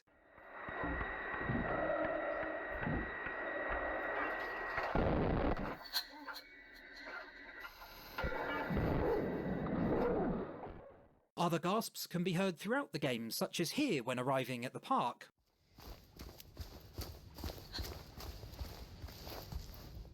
My working theory is that they occur whenever James visits a location of significance to he and Mary, although I've not been able to confirm that just yet. I've mostly tried to steer clear of details already present in the original Silent Hill 2, but I've always loved this next one, so I've chosen to include it regardless. Also in the apartments, an article referencing the death of Silent Hill 4 antagonist Walter Sullivan can be found, and much later you also stumble upon his grave. After meeting Maria for the first time in the park, you have the opportunity to explore more of the town with her in tow. If you save your game at the Jack's Inn motel, she'll get confused about why you're standing motionless in front of a car. Yeah, that was weird. James? Is everything alright? Hey, you okay? It's like you froze for a second. Yeah, it's fine. In one of the nearby rooms, she also finds the costume she wore for the duration of the original game. Hey, you think I'd look good in this one? Sure. Not quite the ringing endorsement, but hey, I'll take it. I think I prefer Maria's more recent look, honestly. Also at Jack's Inn, there's a lovely Silent Hill 3 reference. In room 106, James gets the heebie-jeebies. Cozy. This room. There's something wrong with it. I think we should leave. Room 106 is the same one Heather and Douglas stay in when they visit Silent Hill during the third game, and you can even spot Douglas's hat lying on one of the chairs. Be sure to return later when you pass by after the town takes a dark turn too, as the halo of the sun, the mark of the town's evil order, can then also be seen on a wall. Shortly after visiting the motel, you come across a house which makes Maria very uncomfortable. This place just gives me the creeps. I'm not sure why. You ever been inside? I didn't see this one. I'm not sure. It does feel familiar somehow. Like a bad memory. It's nothing, really. The reason she's so uneasy is because it's the Baldwin Mansion, a major part of the Maria-focused side story born from a wish. Hopefully any future DLC will give us the chance to have a look inside. It's heavily implied during Silent Hill 2 that each character trapped in the town sees it differently. For James, it's often misty and full of monsters, and sometimes a lot worse. For Angela, everything is seemingly on fire, which she all but confirms towards Silent Hill 2's end. It's hot as hell in here.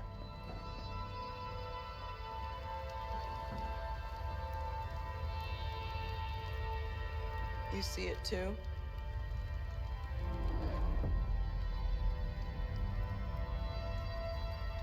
For me, it's always like this. Well, okay, but I also said that before, right? But I think it's a little bit more complicated than it's just different for everyone. Silent Hill is obviously a place. But at the same time, Silent Hill is a location that, for whatever reason, houses the collective unconscious, which is really, really hard to explain. But it's the collective unconscious of everyone who happens to be there. Right? So it's a really, really interesting concept. Really interesting concept. Here's the thing. This is why I'm saying it's the collective unconscious. And I'm saying it that way specifically because that is an actual psychological term. And the collective unconscious is theorized to be another plane of reality because, let me put it this way, if you have a bunch of people in a room, everybody knows that their reality is in fact a room and that everybody is there, right?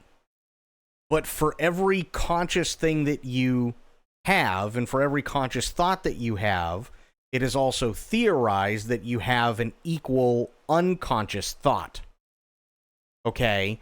So if everybody is in Silent Hill and Silent Hill is preying on their unconscious guilt, their unconscious despair, their unconscious fears, anything like that, anybody and everybody who would be in Silent Hill at that time would be experiencing it through their lens of consciousness. How it manifests for Eddie isn't stated outright, but it's made pretty obvious. For one thing, your final battle with him takes place in a freezer room, and right before entering it, you can see the bodies of people he's killed, covered in frost. But there's also an earlier hint that it's much easier to miss. Pay attention to his breath here in the cinema. That's probably just Laura messing around. Yeah, he's cold. The little girl? Laura, is that her name? That's what she said. I'm gonna go look for her. Based on that and the other details mentioned, it's a safe bet that Eddie sees Silent Hill as some kind of horrifying ice world. Yeah. Again, in the cinema, it's worth keeping an eye on the screen. It's a very quick flicker, so I've slowed it down here, but you can see what looks like footage of James as he's about to suffocate Mary, his subconscious continuing to taunt him. There are two interesting details in the hospital's reception area. First, all the nurses' faces in one of the pictures are blurred, which we already knew, foreshadowing you meeting the nightmare versions of them who also have blurred faces very soon after. Second, there's also a poster with bullet points highlighting several symptoms to watch out for, the fourth of which reads feelings of worthlessness or... Yeah. If you experience poor appetite or significant weight loss, insomnia or hypersomnia, loss of interest or pleasure in usual activities, feelings of worthlessness or guilt, diminished abilities to think or concentrate, contact your healthcare provider immediately because it's talking about depression. Or guilt. Except if you click the button to make the text clearer, James' subconscious has erased the word guilt entirely. Wait, did it? Hang on. Feelings of worthlessness or guilt. Okay, what does it say? The fourth of which reads feelings of worthlessness or guilt. Except if you click the button... No shit. Okay, that little detail I didn't notice. Interesting. To make the text clearer, James' subconscious has erased the word guilt entirely. You'll likely already know about this one given how important regularly checking your maps are, but just in case, some of them become grimier after areas transition to their otherworld variants. For example, here's the hospital's third floor map as it appears initially, and here's what it looks like after the building takes a sinister turn. Speaking of sinister, in the prison in the original, there are invisible... Fuck that prison. seriously fuck that prison. Prisoners who repeat the word ritual. Apologies, I don't have any footage of it myself, but I'm sure it's easily found on YouTube. In the remake, in the prison's dungeon area, you can hear the same, although this time it comes out of nowhere. Yeah, there's the cell. This creeped me the fuck out when it happened.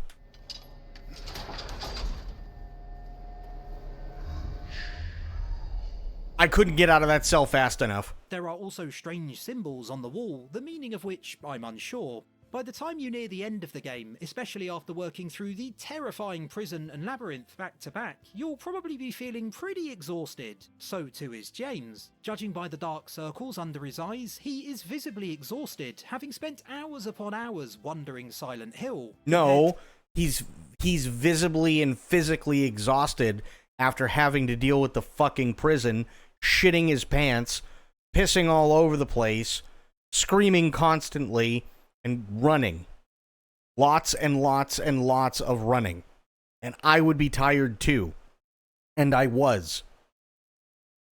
To how he looks, say, at the beginning of the game, the difference is obvious. He still looks tired, but not at all to the same degree. Even his fingernails get dirtier. Early on they look cleanish, whereas towards the game's finale, that's not at all true. Maybe stop sticking your hand into every single strange hole you come across. Yeah, bro, stop plunging into glory holes, man. Seriously. Like, I get it. The allure is there, but you don't know what's in that glory hole. Something could bite your dick off. Smay James. Another detail present in the original that is so good it deserves to be mentioned nonetheless is Mary's letter. It remains in your inventory throughout the game, but by the time you arrive at the Lakeview Hotel, it has become little more than a blank sheet of paper. Oh, no not shit. long after, it disappears from your inventory entirely. It was either created by the town itself to lure James to Silent Hill, or it never existed at all. Appropriately, this video's last detail is close to Silent Hill 2's conclusion. When saving your game, James is usually looking down, staring almost directly into the camera, but if you use the final save point before your climactic encounter with Maria, you might notice James is no longer doing so, and is instead nervously looking around. Okay, but to be fair, the reason why James is looking down most of the time is because most of the save points are on a surface where he would have to look down at it.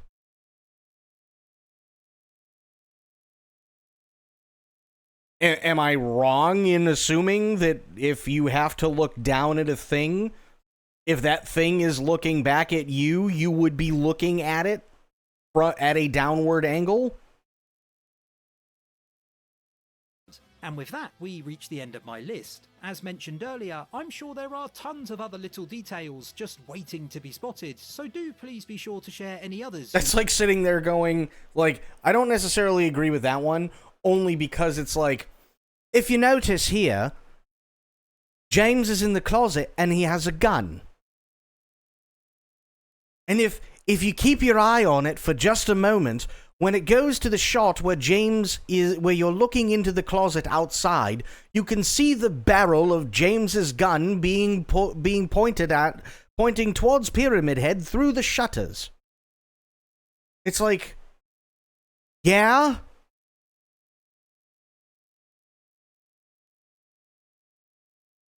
If you notice, when James takes a shit, he's sitting down. But when he's not, he's standing up. It's like, yeah! Like, what? You might have come across. In the future, I'll perhaps create an updated version with even more included. Last but not least, thanks for watching the video, boys, girls, and viewers trapped in a terrifying ghost town. If you enjoyed the video, do consider liking. Okay, hang on.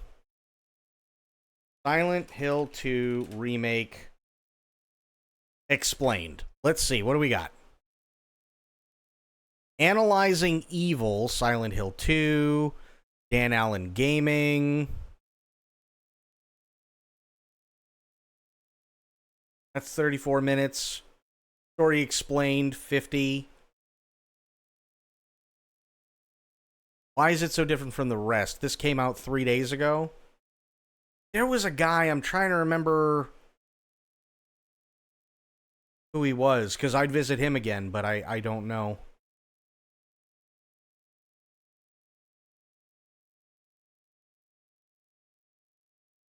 Try this one, fuck it.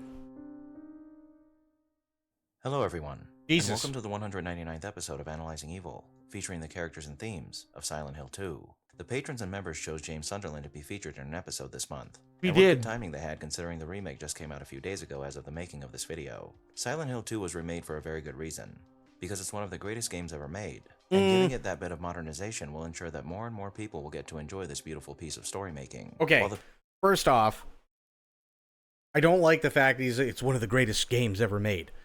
I love the game. I absolutely love the game. However, one thing that I will say is somebody saying it's one of the greatest games ever made, at best, is only ever going to be subjective. I love the game. I think it's an amazing game. I easily will say it's, in the last couple of years, one of the best games I've played, 100%. But to sit there and say it's one of the best games ever made, you might as well be jerking off on camera. Didn't want to get the ending spoiled, so I went back. No, that's totally fair. The patrons and members chose James to be covered.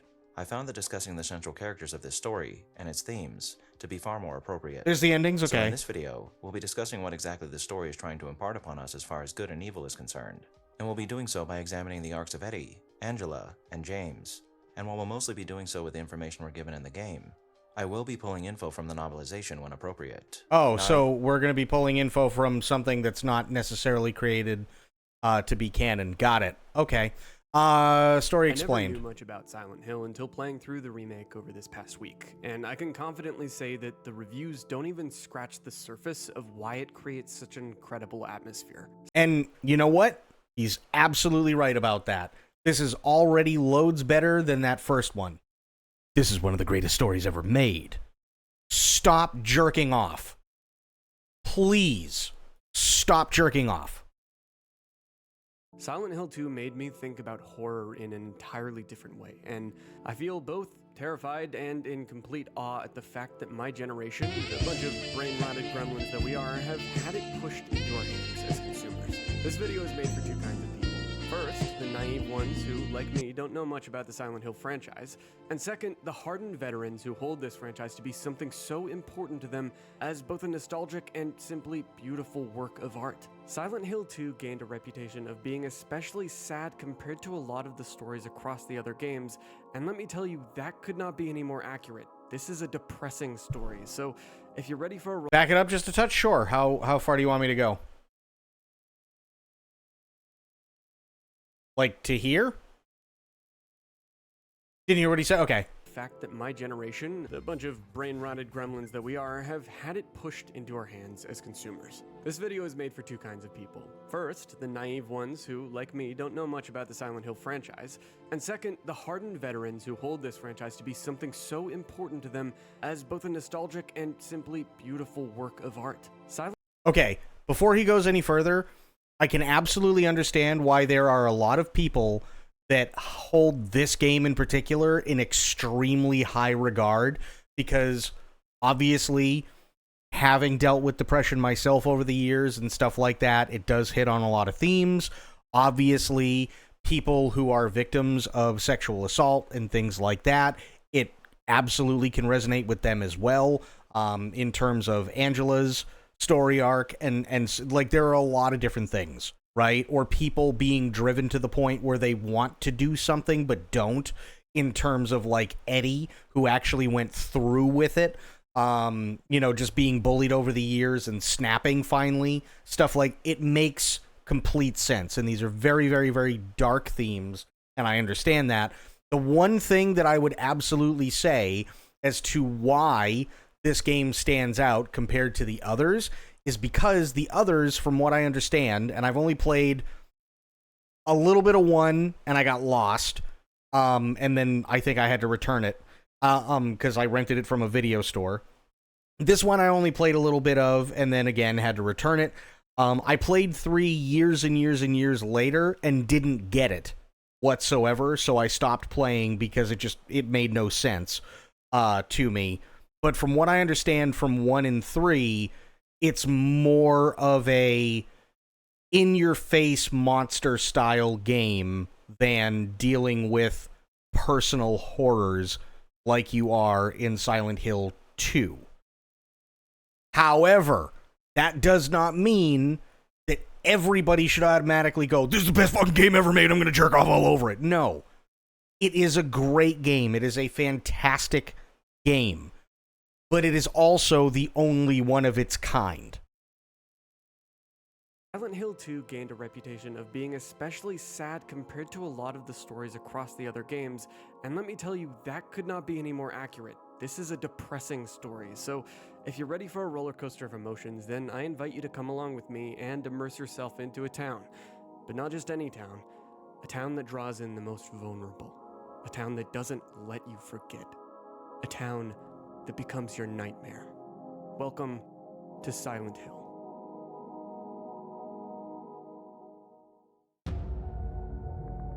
By the way, this is the last thing that we're doing tonight. Just an FYI. After this video is over, I'm going to link it to you guys so you guys can go like it, because this is the one we're watching. I'm going to link it, so please go like it and all that good stuff. Yeah, then after that, we're going to call it. It is critical we talk a little bit about the backstory of Silent Hill as a town and, well, why it's so creepy, since the background knowledge will help you understand how you fit into all this in the actual remake. So let's get into it. Long ago, before major colonization from Europe, we zoom into what would later become Maine in America. Toluca Lake specifically used to be inhabited by Native Americans. Tia, how you doing? Good to see you. These natives called the land the place of the silent spirits, and it not only had spirits of the natives' relatives, but spirits that they believed had inhabited the trees, rocks, and water around them, meaning this area may very well have been a resting ground for any spirits, with the natives just having settled there at that point in time. And speaking of settlers, after European colonizers arrived in the area, an early version of Silent Hill was built, establishing a settlement. The Native Americans were forced out of their lands in the process, and as such, what Silent Hill would become is a bleak reminder of what happened to many Native American peoples in the earlier days of North America. During this It's Canadian Thanksgiving. Well, happy Canadian Thanksgiving, Tia, and I hope you've been having a great one.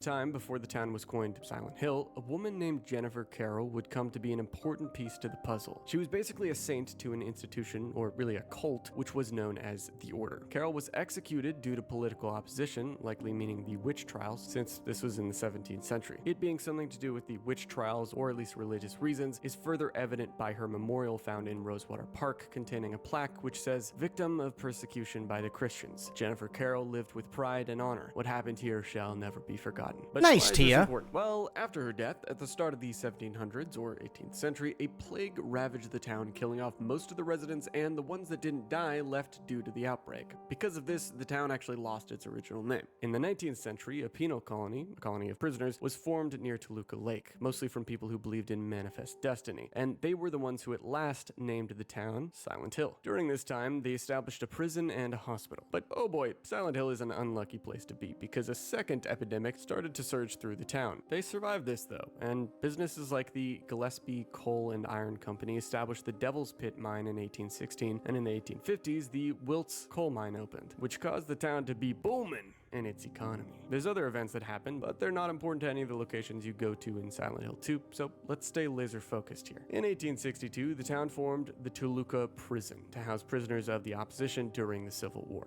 Also, yet again, because we did it 2 days ago, fuck that prison. So with the conclusion of the battle, it turned into a correctional facility. All seemed well and good, aside from, what just happened with the Civil War, until people started to go missing again in the quaint little town of Silent Hill in 1890. In the early 1900s, or 20th century, the Toluca prison closed down for unknown reasons, and the Silent Hill Historical Society took its place, which was kind of like a museum. With a non-functional prison and the mines running dry and consequently closing, the town changed to more of a tourist site to gain revenue. Not long after, in 1911, a local legend started to spread that miners discovered mysterious symbols within the mines, with speculation forming that it was witchcraft or from the occult. After this, the Gillespie Coal and Iron Company suspended any more mining in the cave due to reports of mysterious creatures being seen in it. These were likely the early forms of the entities we see in the Silent Hill games. Jumping to the latter half of the 20th century, a girl named Alessa Gillespie was born, and she had a strong connection to the paranormal. Okay, Alessa Gillespie, if I remember correctly, is basically the entire premise of Silent Hill 1. So whenever he's talking about Alessa, just keep that in the back of your head that Alessa is a Silent Hill 1 thing. Not going to cover her entire story because for Silent Hill 2, it's kind of irrelevant due to the game being mostly an isolated storyline. But we can cover her later if Konami ever does decide to do a Silent Hill 1 remake. Getting back to it, it was around this time that Silent Hill started to gain its trademark curse of attracting sinful people towards it. Sinful people like a certain main character that you play as in this here remake. So without further ado, let's talk about James. It's around the 1980s. This is James Sunderland, a regular everyday Joe office worker, depression included. Oh, and he's the protagonist of Silent Hill 2. The game begins with James as he's washing his hands in an old rundown rest stop. Leaving the small building, his car can be seen parked right on the outskirts of the eerie town itself. Also, quick thing, and I know this is kind of dumb, but why was he washing his hands? Did he put his hands in front of his dick and piss all over him? What happened? Overlooking the Toluca Lake. James is searching for his wife, Mary, who at this point in time, he believes to have been dead for 3 years from an illness. I say he believes because not all is as it seems. James is in a delusional state of mind, which over the course of the game and his journey into Silent Hill, he'll come to interpret in one of a couple different ways depending ultimately on how you finish the game and which ending you get. But let's not get ahead of ourselves. James needs to find Mary, and while he believes she's been dead for 3 years, Silent Hill is calling to him and his desperation to reunite with her, believing this town could do just that, either in life or in death. From the get-go, you don't know much about James other than through the subtext of the letter that Mary's voice can be heard reading in the beginning of the game, explaining how her and James felt sentimental about Silent Hill being a place they had visited during their best days, before she had gotten so sick. He had promised he'd take her back one day, but never did. And strangely, she says in the letter that now she's in Silent Hill, alone, waiting. This is at least James's perception of the letter, and so, with some hesitation, he ultimately begins his hike down into the eerie, quiet woods, following a trail that splits off from the main road. As James walks down that trail, you start to feel the unsettling weight of your decision. Holy f*** is that? Yeah. Okay, that was not water. As you should well know by now, you're not approaching a normal town, and before you know it, the further you walk towards the inevitable, the more fog really starts to surround you. Fog is coming, the fog is coming. The fog is coming. Hello, I am Mr. Beast. The fog is coming.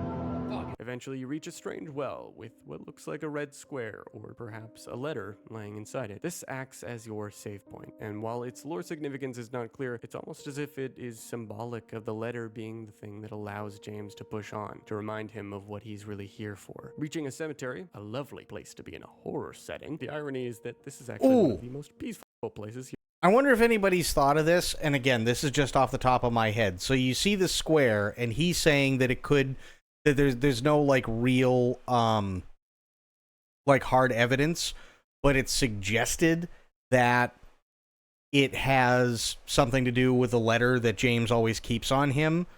I wonder if it's red specifically because obviously both the original and the remake are Japanese games, and maybe there was a mistranslation somewhere, and they took the Scarlet Letter as an actual written letter versus what the Scarlet Letter actually is. Does that make sense? You'll ever be in this game. It's here that you meet one of the few fellow reoccurring travelers to the town, Angela. Excuse me. She's a little anxious after you gave her a Freddy Fazbear jump scare, but ultimately she has a short conversation with James and explains that it's probably best to avoid the town altogether due to something being not quite right. And when James says he's looking for someone, Angela says that she is too. She's looking for her mom. With the connection established of having similar goals, the two ultimately split off on their own paths, both feeling like they need to go it alone. To the nene. That's like the most feminine dodge ever. You head through and out of the cemetery, reaching a long dirt road. Okay, but to be fair, I'm not gonna lie, most dodges, unless you're playing a FromSoft game, are typically pretty shit looking. Directly to the town. Dude, it's the rocks from Ark. From Ark Survival Evolved. Wait. Also, fun fact, there's a chainsaw you can find this early in the game along the path when you're in New Game Plus mode. Wow, really? Oh, shit. Chainsaw. Reaching a locked door, you're forced to look around for a way to open it, and while scavenging, you find a key to do just that. The further you move forward, the further you approach the point of no return, though if we're being honest, that ship sailed the moment you entered the forest. You eventually find a map of the east side of Southvale, helping discern your bearings a little bit in the never-ending fog. And speaking of which, you're certainly not alone in it. Oh. I like his fucking eyebrows. Like, the fuck did I just see? Wait, you got a nice ass. Wait, hold on. Wait, come back. Eventually, you're confronted with the creature, and I want you to pay attention to its appearance, because the creatures in Silent Hill are a manifestation of the traumas, the regrets, and the sins of those that it torments. Yes. Oh,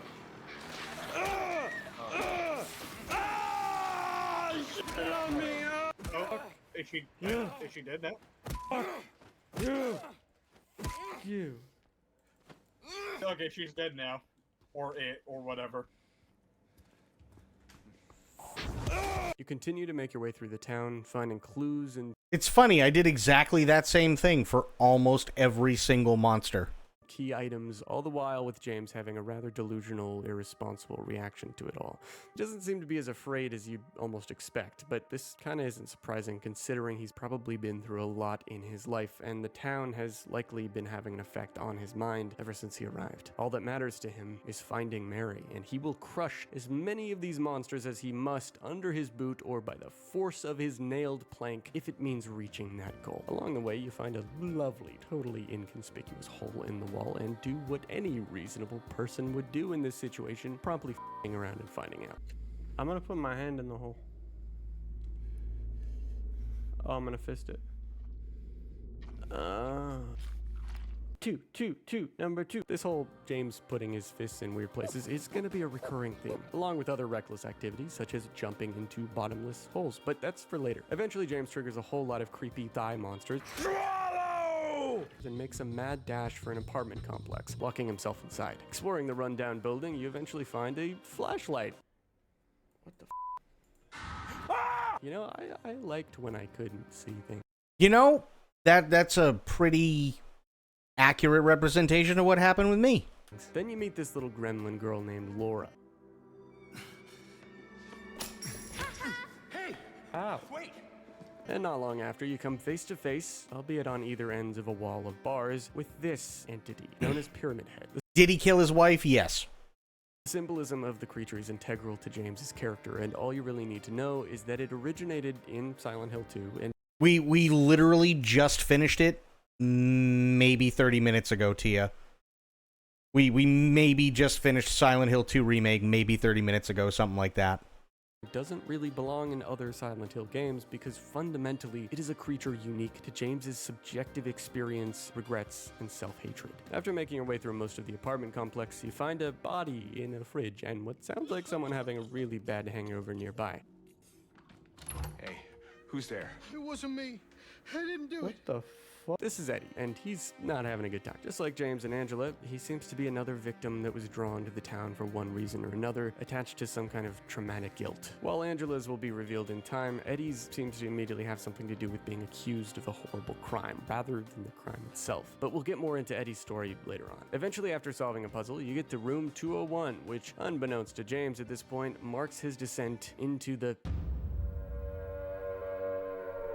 Room 201 is almost as silent as the hill. Ah! What the f... Yeah, see, Pyramid Head is definitely fucking that mannequin. Okay? Just saying. Oh, Jesus. That guy again. It goes pow. Pyramid Head leaves, and pretty you head much on through this rather strange red door that transports you to the other world, the upside down of the upside down. Allow me to elaborate on what that is. See, Silent Hill, the town, is simply a fictional town set in the state of Maine. It is of course affected by some kind of curse, and the first layer of that curse is known as the fog world. It's basically a direct parallel to the actual real world, and immerses people into it probably without them realizing, both because the layout of the geography and everything is basically identical, kind of like the upside down in Stranger Things, but also because it seems to be like a dreamlike dimension that deludes the mind, similar to how Silent Hill draws people into it in the first place. Okay, first off, I absolutely hate that people are referring to the other world as the upside down, because I'm going to be completely honest, never seen Stranger Things. I have absolutely no inclination to ever watch Stranger Things, because in my opinion, literally anything and everything that I have seen from Stranger Things sucks. I'm not afraid to say it. I don't care how many people like it. I think everything that they have ever shown and everything that they have literally done for the show that has been shown in previews or promotions or literally anything is bullshit, and they're just trying to suck you in to go, hey, remember the 80s? We've basically been in the fog world since we arrived in town, but that's where the other world comes in. Going even deeper than this first layer is a second layer of sorts, the other world. Also, thank you for the hydrate medicine. I just did that. It's a pretty accurate comparison. It's only a pretty accurate comparison for Zoomers, because Silent Hill 2 was out way the fuck before Stranger Things was even a thought. And chances are also way before the people who thought of the upside down were even sperm in somebody's balls. Dimension is still somewhat similar to the layout of the real and fog world, but with noticeable distortions. Rusted, decrepit walls, an endless night sky, and the worst monsters you could imagine. These are the things that characterize the other world, and James, having just walked over that gap, entered it. The first other world is basically a similar layout to the actual apartment complex that you just played through, but with an entirely different overarching puzzle. It's in this other world that you run into Angela once again, and it starts to become a little clearer what kind of trauma she's dealing with. Look, I'm not sure what you're planning, but there's always another way. Really? What's the point? It's easier just to run. Maybe it's all we deserve. We? Me. You. We're all the same. I'm not like you.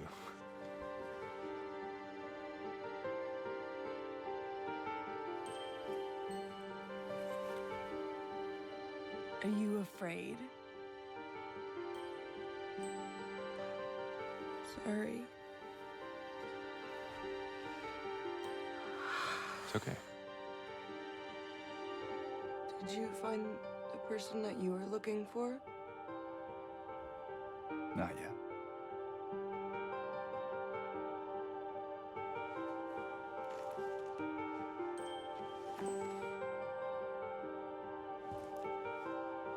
Her name's Mary.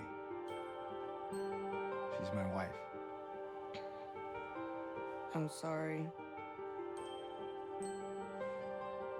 Oh, it's okay. I don't know why I think she's here. She died 3 years ago.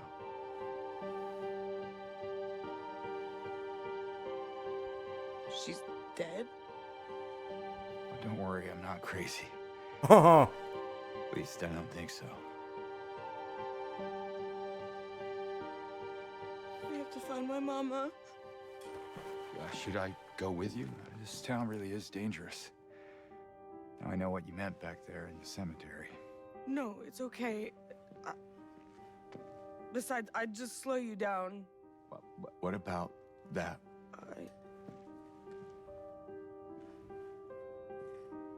Will you hold it for me? Sure. No problem. If I kept it, I'm not sure what I might do. No! I'm sorry! I've been bad! Please don't!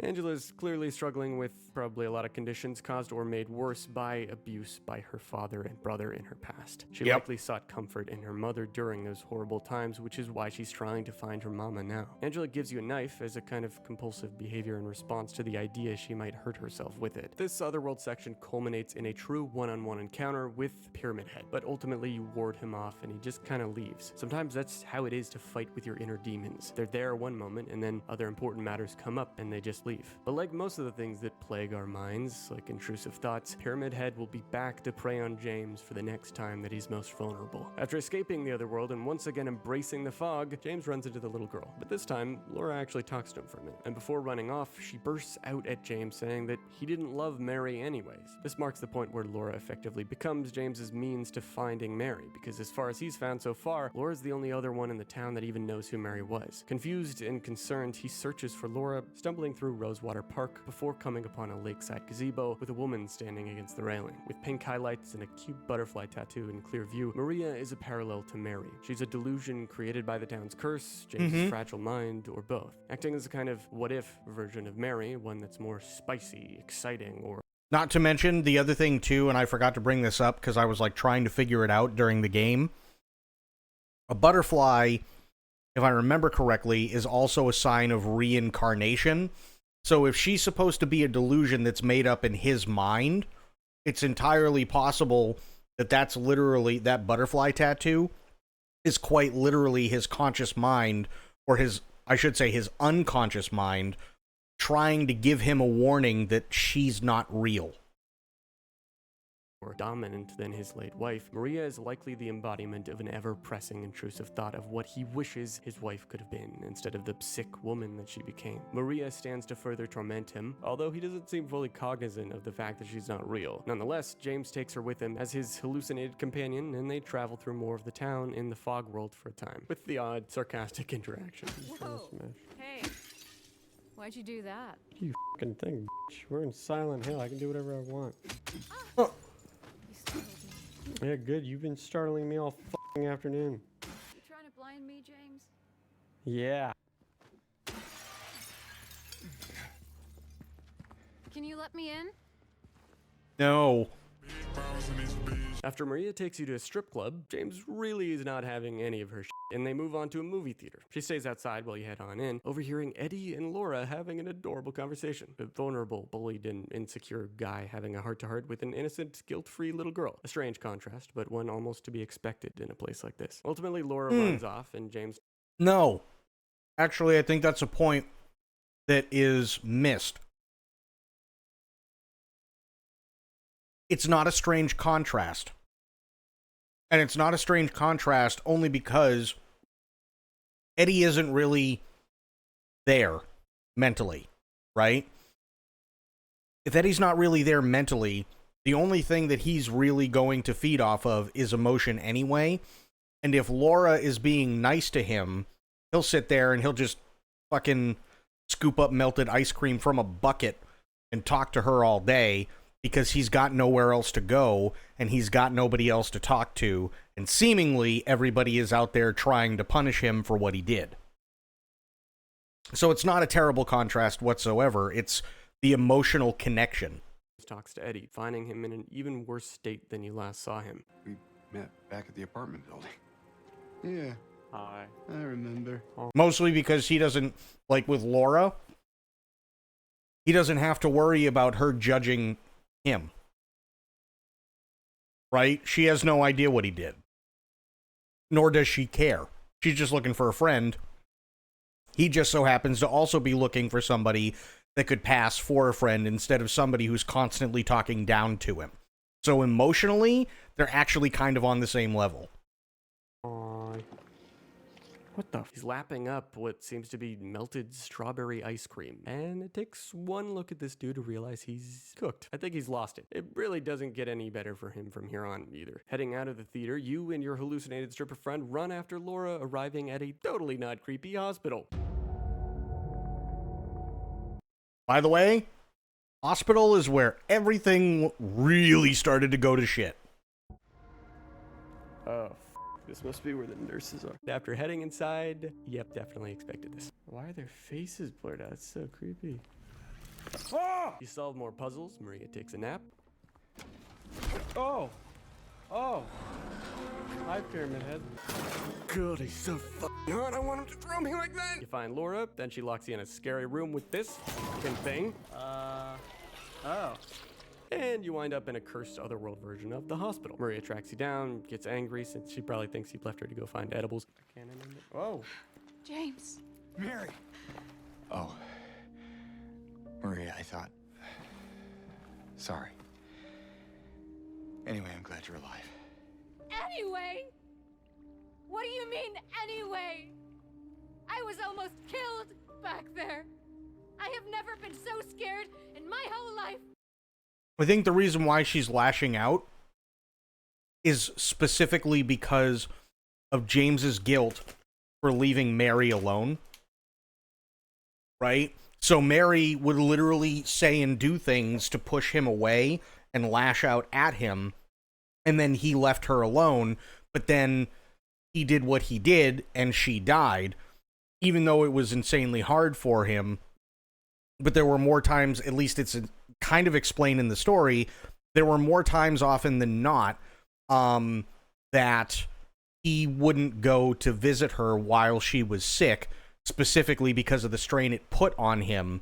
So he feels guilty for not being there, which is why Maria is guilt-tripping the fuck out of him.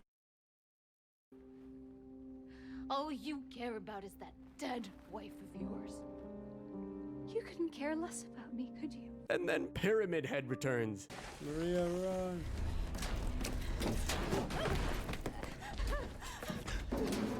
Come on, hurry!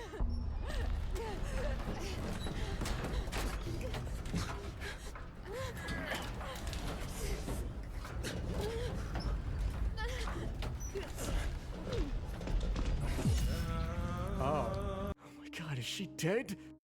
Let's go! Once you make it out of the hospital, oh no, you're not quite out of the thick of it yet because, hey, this is what the other world looks like when you're not in a building. Yeah, this might be the closest fictional representation of what my childhood nightmares look like because goddamn is this horrifying. Nurse after nurse, finger dancer after finger dancer. It's not a finger dancer, it's a mannequin.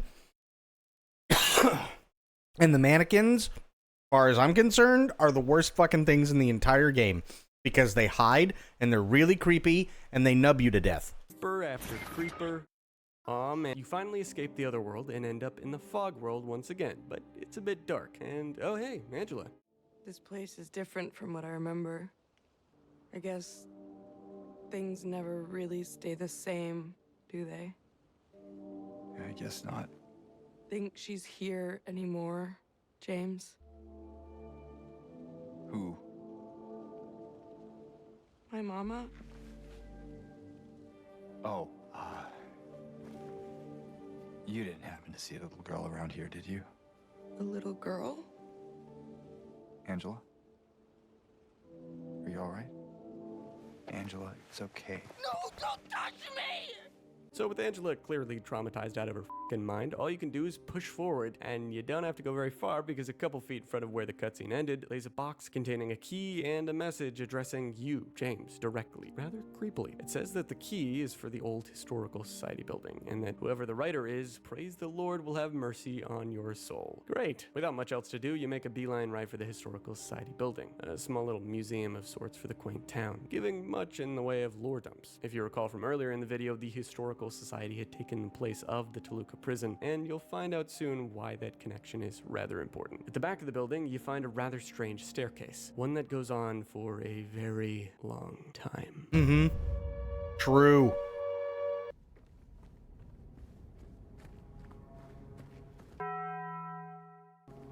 "52 seconds of running." Just keeps going. Oh my god. It never ends. Dude.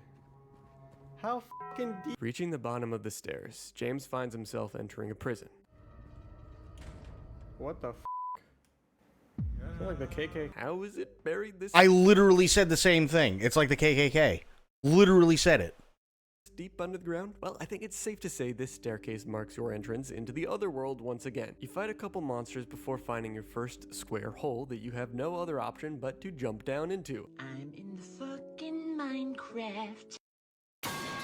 It's here that you have another encounter with Eddie, who, well, Oh, also, special shout out and what the fuck to Spoiled, who while I'm shitting my pants, like actively just spraying fecal matter all over the inside of my pants in the prison, and finally caught a break, decided to use the pipe fall fucking sound effect. I'll just let the cutscene speak for itself. Ain't no big deal. Just put the gun to their head and... Eddie? Oh, hi, James.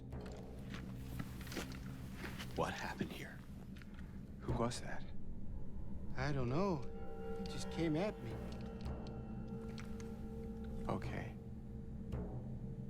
So he attacked you, and you shot him. Yeah.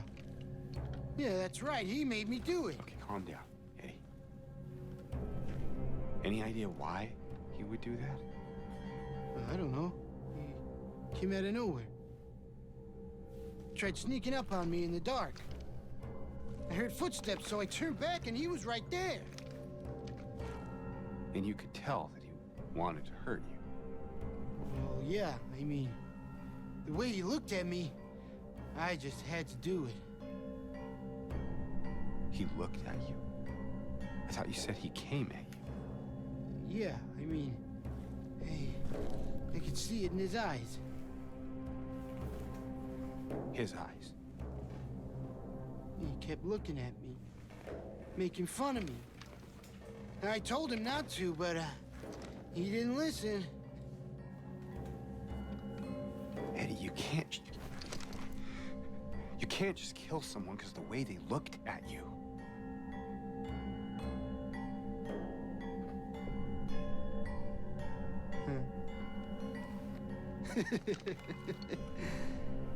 You should see your face, James. He wanted kisses. God. The guy was dead when I got here. I got you, didn't I? Well, anyway, I better get going. Wait. You're gonna go out there alone? Yeah. Eddie is beyond saving. But that's not important right now, because you're in a prison and you've got some shanking and puzzle solving to do. Playing with some lovely little weights on this balancing tool thing. I don't know what it's called, okay. You eventually make a gallows appear, which you then must pull down a noose at for whichever character is justified in what they did. Wait, no, hang on. You didn't make the gallows appear. The gallows was always there, unless I accidentally stumbled on it and it wasn't supposed to. But it was there the entire time. I know, because there was something running when it was really dark, and you could barely see the gallows, and I was constantly just spraying fecal matter all over the place. Out of 6 cases. You make your choice, and...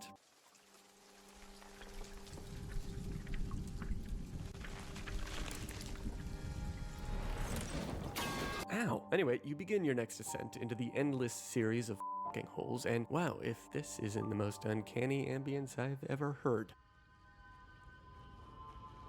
You find Angela after journeying further into the maze of an otherworldly dimension, leading you to meeting probably the most disturbingly visceral enemy you could possibly imagine for a victim of SA. This thing. Fighting through corridors upon corridors, transitioning from walls of shredded wallpaper to stretched meat, you finally kill the damn thing in one last confrontation, and Angela throws a TV at it. Calm down. Don't order me around! I'm not, it's okay. It's over. Don't even try. Try what? Like you don't know.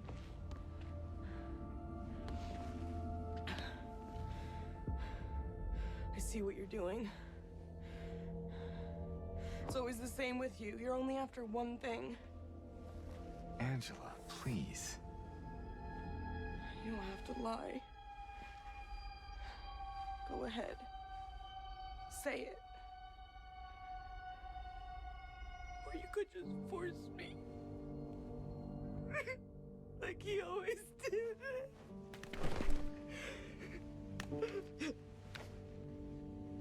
You disgusting pig. Both James and Angela have some back and forth, each dealing with their own denial and conflict, before she runs off and it's time for you to make your way to the labyrinth. You run into Maria, who's alive again. Yay. She's being sussy, and James is generally pretty confused about the whole thing. I'll find some way to... What the fuck? But moving on, you play through the worst part of the game, these series of horrible, unending mazes. Oh, stop f***ing me with your tentacle! Until eventually finding Maria dead. Afterwards, you actually find the Pyramid Head sword. Yo, I've become Pyramid Head. And are able to use it to part this wall of arms to eventually reach what appears to be 3 open graves. One for Angela, one for Eddie, and one for you. Without hesitation, well, you know the drill. Walking down a hallway that starts to get really bloody, you have one final encounter with your boy Eddie. Unfortunately, there really is no saving him. How many times do I have to kill you? Eddie? Whoa, Eddie, it's me. Oh. Hi, James. Eddie, what are you doing? Well, what's it look like I'm doing? You fat, disgusting piece of shit, you make me sick. You gonna cry, fat ass? You gonna run to your mama? Waste of skin, why don't you just kill yourself?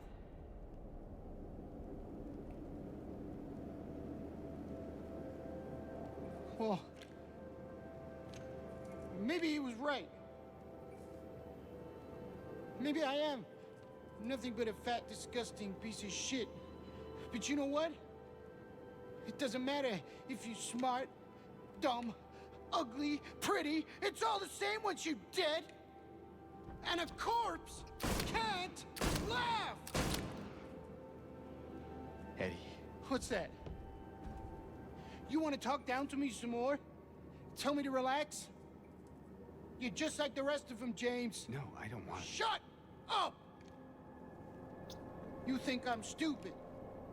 You think I don't see it. But you've been laughing at me all along. Ever since we first met. But you ain't laughing now, are you? You need help, Eddie. Don't get all holy on me, James. This town called you too. Yeah, you and me are the same. We're not like other people, don't you know that? Well, you're about to find out. Eddie had a difficult childhood growing up. He was ridiculed for his weight, made fun of constantly, and even after graduating high school, he was further bullied, leading to him shooting and killing a man's dog while wounding the man himself with a shot to the knee. After being on the run from the crime, Eddie was pulled to Silent Hill, and that's ultimately how he wound up there. As the ultimate manifestation of his painful past and regrets, Eddie goes full paranoia mode, accusing James of making fun of him behind his back. When he threatens to shoot you, you whack the gun out of his hand, and he kind of runs off into this full-on meat freezer room with hanging corpses to boot. This is where you're forced to fight and kill Eddie. Yeah, I ran away after I killed that dog. But you know what? It was fun. It tried to chew its own guts up. Finally died all curled up in a ball. Then he came after me. I shot him too, right in the leg. He cried more than the dog. And now it's your turn, James. The way he randomly exits rooms makes me think about The Room. Eddie is Well, he said it earlier. Eddie is beyond saving, right? So by the time we meet Eddie, he's already off the fucking reservation. Like, he is well over the line for the deep end. So yeah, he's very, very, very prone to, like, just emotional outbursts and just, you know, pulling that kind of thing where he just runs out of the room.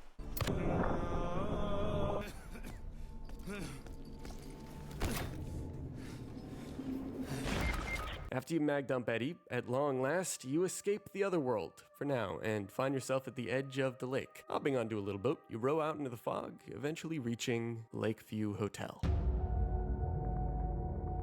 This happens to be a place that James and Mary actually stayed at during one of their visits to the town years back, and so James actually recognizes the spot almost right away. The hotel is pretty beautiful, with an incredible garden and a nice interior, albeit it's rather run down all things considered, but it's going to visually get worse over time as you uncover the truth. See, Lakeview is all about self-reflection at the end of the day. This is a fitting theme, considering it's effectively the last major level in the game. More than any of the previous areas you have to fight, solve, and traverse your way through, Lakeview Hotel makes James question himself through more puzzles, signs of some horribly buried past, and at times pretty challenging sections. Before you begin though, you find Laura. Did I scare you? Yeah, you did. I guess I deserved it, huh? The fart face that I am. Maybe. Then again, maybe you're not so bad. Just annoying. Uh-huh. So, you got any other things planned? I think I saw a dark room back there you could lock me up in. No. I think you've had enough. For now. Well, that's reassuring. Besides, I need your help finding Mary. I wish I knew. But she said it in her letter. Wait. So there really is a letter? Oh. Yeah. Want to read it?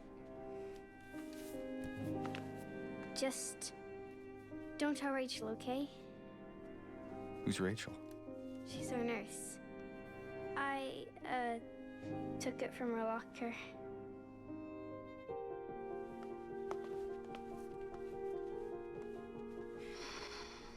My dearest Laura, I'm leaving this letter with Rachel to give to you after I'm gone.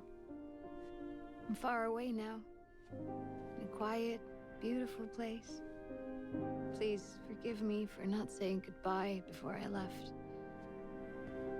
Be well, Laura. Don't be too hard on the sisters. And Laura, about James. I know you hate him because you think he isn't nice to me, but please, give him a chance. It's true, he can be a little surly sometimes, and he doesn't laugh much. But underneath, he's a really sweet person. I love you, Laura. I love you like my very own daughter. I wish things were different. I wish we could be happy together, like we talked about.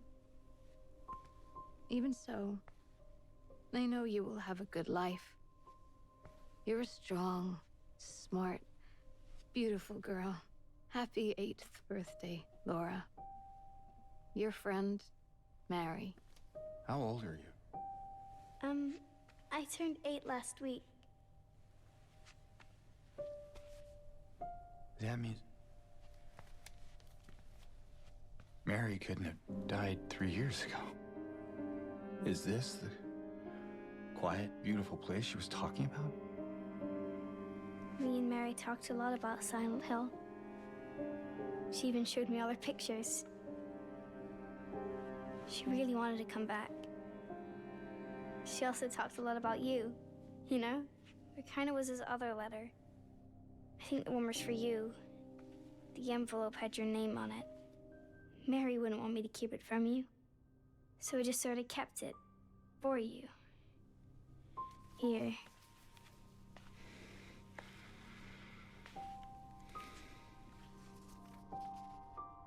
It's empty. Laura, there's nothing in it. What? But I didn't take it. I swear. Well, where is it then? I must have lost it. I gotta find it. Laura!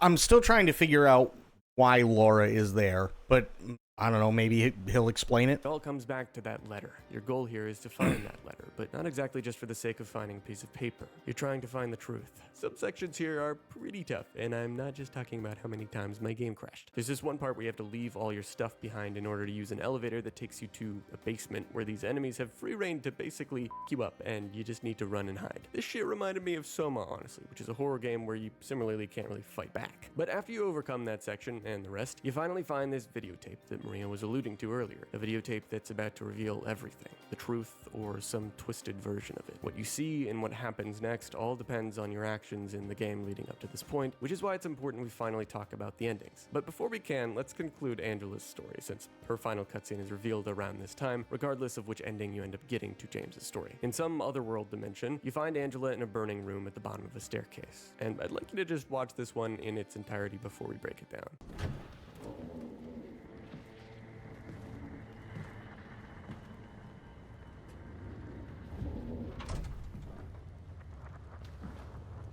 Mama?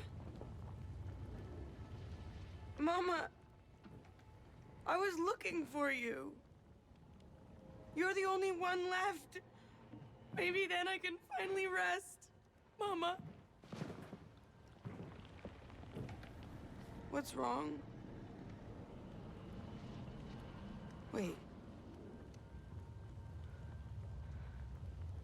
You're not my mama. It's you. I'm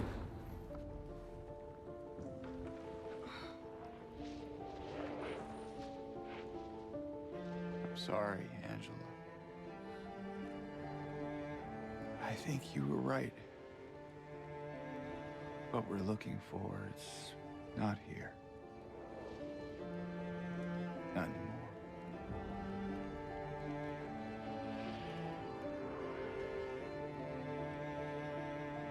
Thank you for helping me earlier. But I wish you hadn't. Even Mama said it. I deserve what happened. No, Angela, that is not true. Don't pity me. I'm not worth it.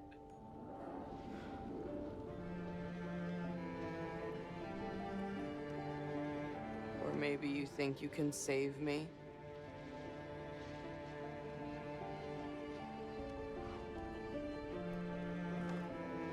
Will you love me? Care for me? Heal all my pain?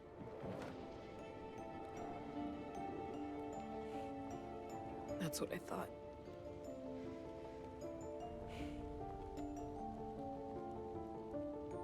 James.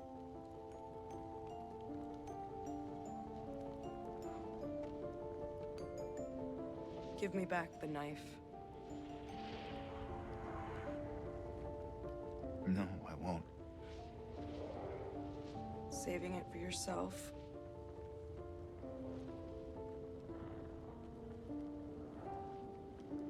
Have it your way.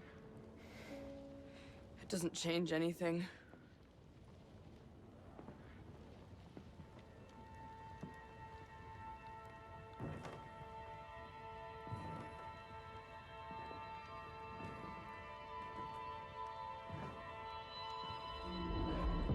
It's hot as hell in here.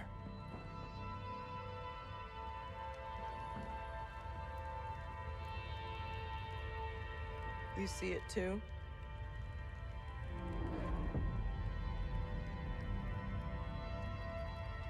For me, it's always like this.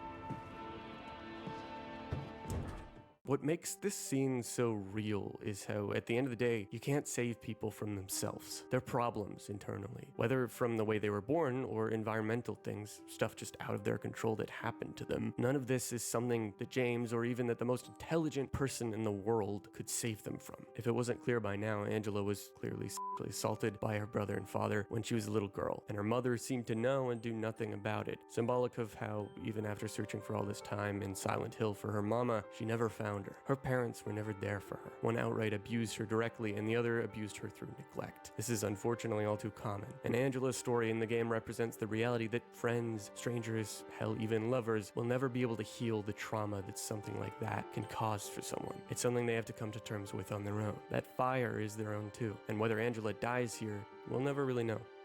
But with Angela's ending concluded, we can now cover James's endings. So allow me to introduce...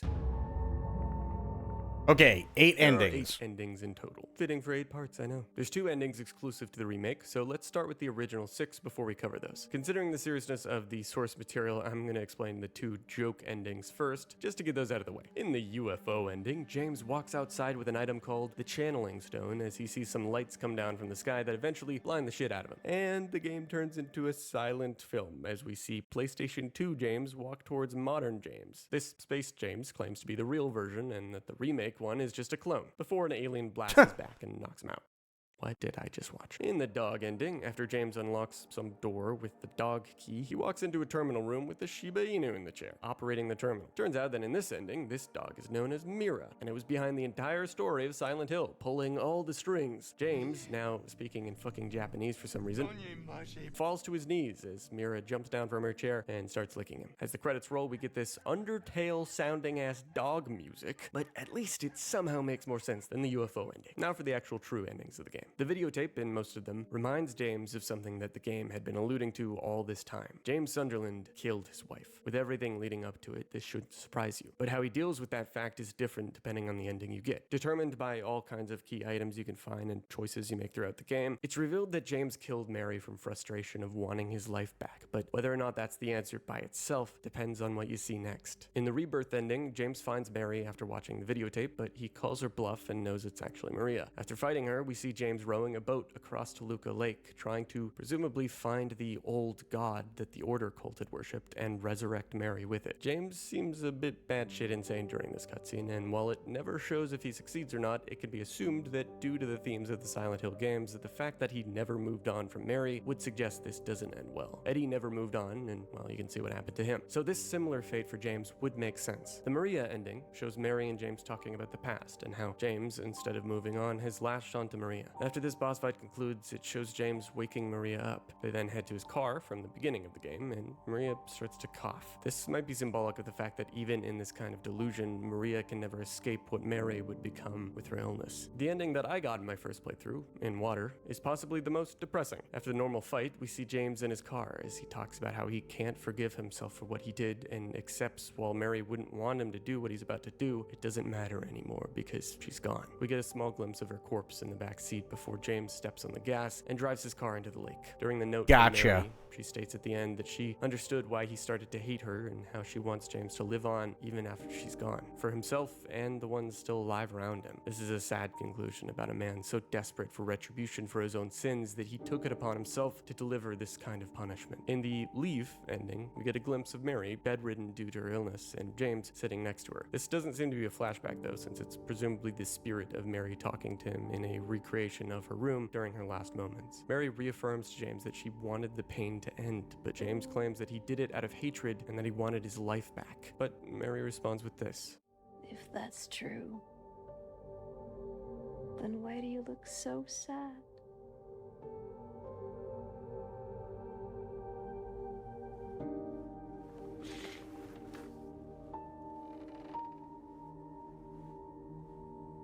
Mary. It's okay, James. So that likely confirms that James did still love Mary till the end and simply wanted her to not suffer anymore. Though due to the 3 years of anger, he used that anger as an excuse to finally end her pain. As James seems to be the person to always hate himself, he kept on with thinking he killed her out of pure hatred. At the end of their last conversation, Mary hands him her last letter and the screen fades to black. Fades back in with Laura as we see James walking to her and giving her Mary's last note. Mary's voice reads through the letter, concluding with her telling James to live on for himself and the people around him, while James and Laura walk out of the graveyard. That's the ending that I got, by the way. Finally leaving Silent Hill.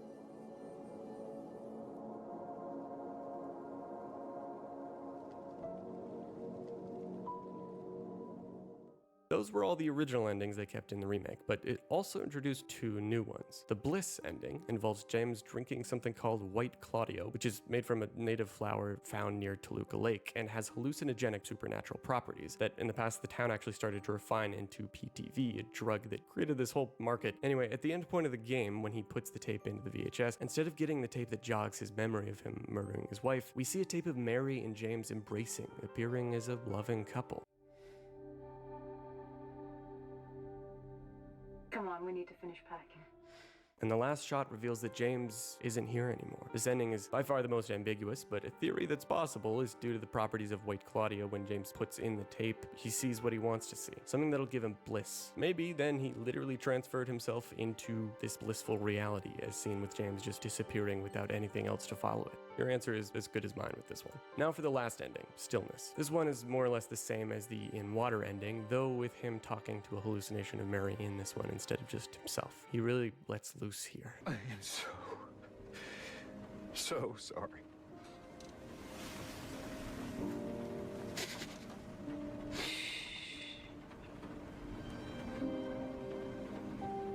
It's okay.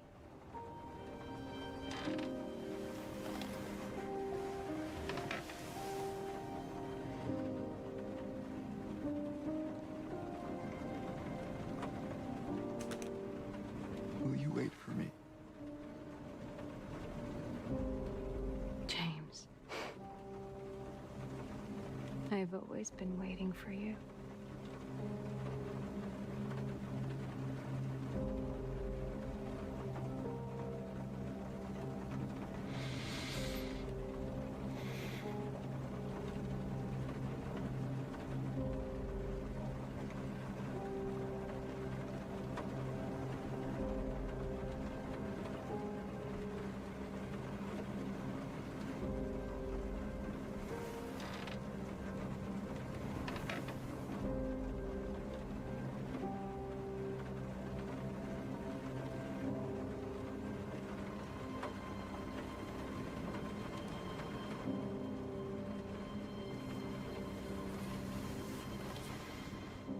Whether James dies here, like the In Water ending, really isn't clear. There's a chance that maybe he jumped out of the car before it drove into the lake. There's also a chance that it's just the same fate. But what do you think? Of all the endings, which one is your favorite? And if you played the original, how do you interpret these newly added endings? Silent Hill 2 is a sad game. Yes, I'm stating the obvious here. And my god, if Luke Roberts isn't nominated for some kind of goddamn award for this, I will personally slap Jeff Keighley harder than Will Smith slapped Chris Rock. In Minecraft, of course. But really, Silent Hill 2 has been an incredible game to cover, especially... Honestly, like, Luke James, the guy who voiced, James, he really did an incredible job. He absolutely did, 100%. Everybody who was a voice actor in this game did awesome. In 2024. I said it at the beginning of the video and I'll say it again. As the Gen Z that I am, I feel really lucky to be able to experience this story in such great detail so many years after it was made. There's a certain immersion into a distant past era of video games that I really felt playing through this game. It's something that I rarely get to have, so for that, I think it's safe to say that myself and a lot of other players really appreciate what the developers of Bloober Team pulled off here. It's just incredible. But have you played the remake? What do you think about it overall? I'd love to know your thoughts in the comments below. If you like this video, subscribe for more. And as always, remember, Pyramid Guy has a fat ass. Hey, what's up, bitch? Here, I will absolutely give you the link At the very least, please go like it. I'm going to subscribe to him as well. You know what? He did a fantastic job with this video, and it kind of explained a lot of the questions that I had, having never played really much of Silent Hill 1. Not a whole lot of Silent Hill 2, getting bored with Silent Hill 3 because I had no idea what was going on, and then kind of dropping the franchise altogether. I do agree. This game has been phenomenal. Silent Hill 2 was really, really, really, really well done. It was. There are, like, maybe only a couple of games that I can really think of that deal with things as dark as this. As dark as the subject matter that James has to deal with throughout his journey in Silent Hill. And what the others have to deal with too. The only question that I have, and I'm kind of thinking through it, and I'm kind of wondering what you guys think of it, is why is Laura there? Does that make any sense? Like, what is, like, if Eddie's there because Silent Hill drew him there, specifically because he ended up killing a dog and he shot a guy in the leg after he snapped because he'd been bullied his entire life and so on, and he has to deal with his internal sins or whatever the hell you want to call them. If James is there specifically because he can't get over the guilt of killing his wife, and if Angela is there specifically because of everything that happened to her for so long, right? And she can't really find what she's looking for to help fix herself. The question is, why is Laura there? The only thing I can think of, and this is with almost no explanation other than Mary was really important to Laura as well, is survivor's guilt.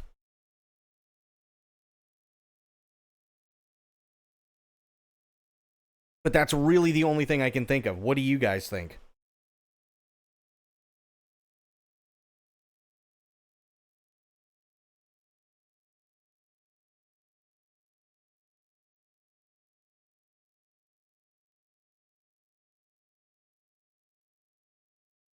That's the only thing I can really think of. You were thinking that too? Okay. That's the only thing that makes sense, right? She's an 8-year-old girl. So Laura clearly has psychological issues of her own, and yet Mary still loved her. Well, so this is why I think it's survivor's guilt, is because she said that don't tell Rachel, because Rachel was her nurse as well as Mary's nurse, which means that they were both in the same place when Laura was dying, or when Mary was dying, right? She didn't get the letter until after Mary died. And she also took the other letter that was meant for James from Rachel. So she took both letters and had to find out that way that Mary died. So is it survivor's guilt? Because, I mean, she's clearly a little girl, right? She's a giant pain in the ass, but she's clearly a little girl. So I'm wondering if maybe it's just like, that's really the only thing, hopefully, that she's had to deal with at such a young age, whether it's like childhood leukemia or God knows what she was actually sick with. Her best friend was Mary.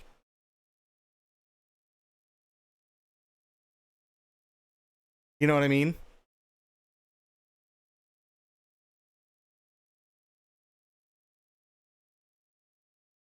Or maybe have had genetic issues that caused her parents real trouble, so they sent her off to this place. Maybe they didn't love her and Mary did. Well, yeah, no, and I mean, that's entirely possible. right? I'm just wondering if maybe the reason why Silent Hill drew her there was specifically like survivor's guilt, right? Finding out that literally your best friend is dead and now you're all alone, but you feel guilty because you get to live your life and you get to go on and be happy, and your best friend doesn't. You know what I mean?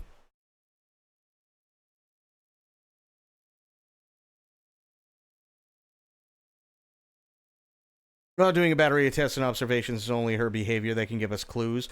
Yeah, well, the reason why I say it's the only reason why I'm guessing survivor's guilt is only because that's not something that can like be fixed, right?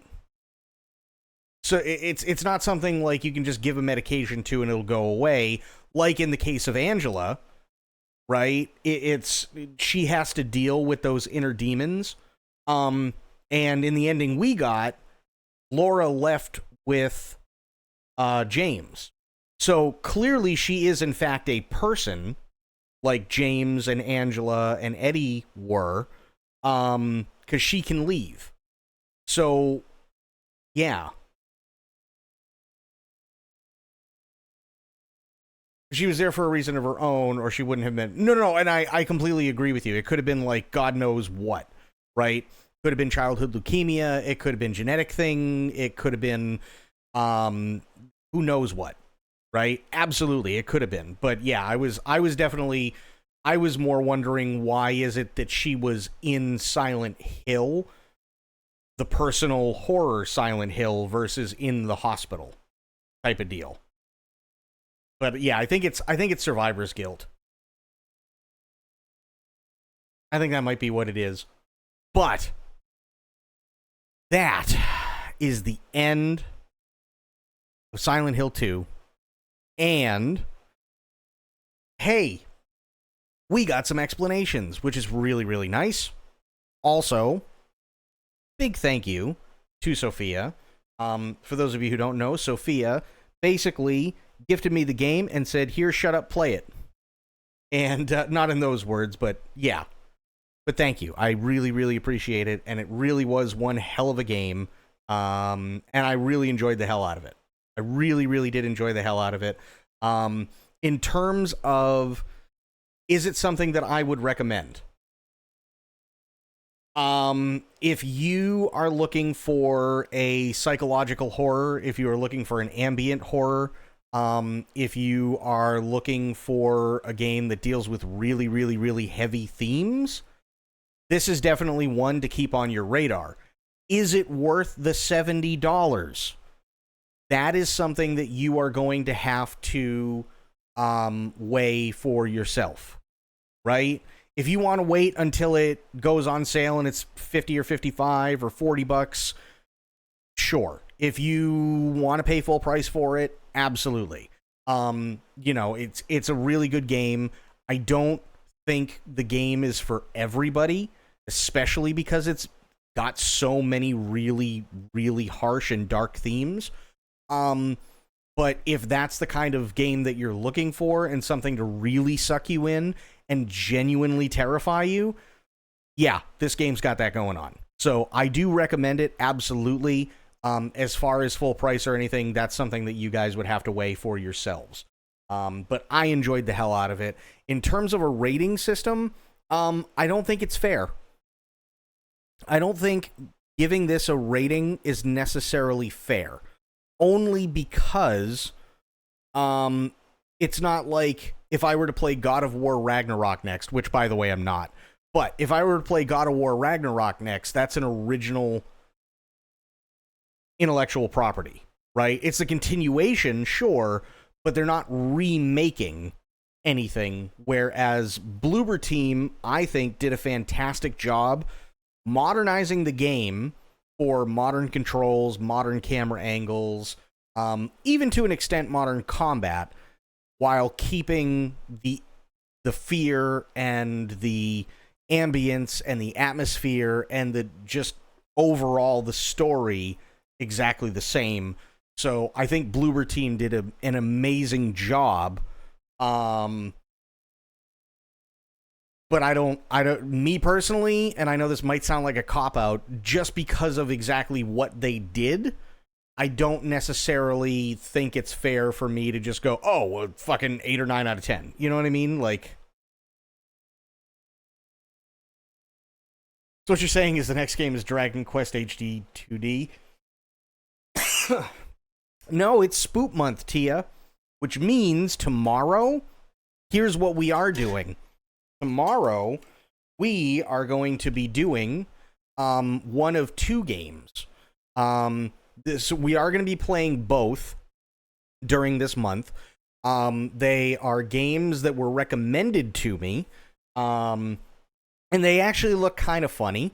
They come from the old PS2 days, but they do have PC versions of them. However good those may be, I don't know. But I was recommended them, and I said I would give them a shot, and I am. Those games are Obscure and Obscure 2. So tomorrow, we're going to start out and play Obscure. And then we're going to do Obscure 2, and Tia, you might get a kick out of this, and I'm going to put a thing in Discord, so look out for it when the day finally arrives.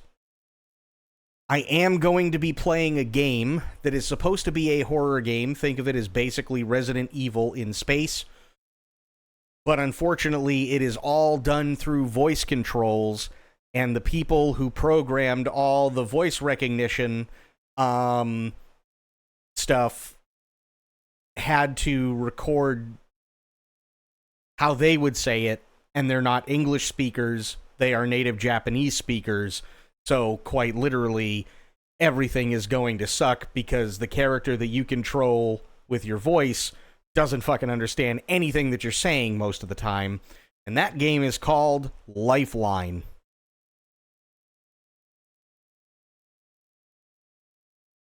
I heard about those names just earlier today in the comments of a video.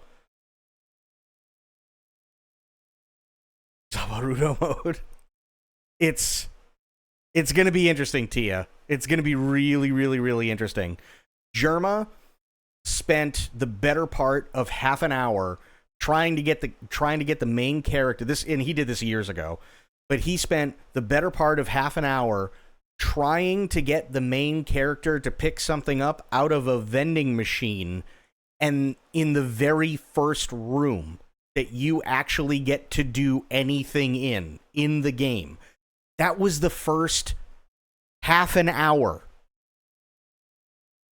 And the rest of the game doesn't get much better. So, yeah. That's going to be my personal horror.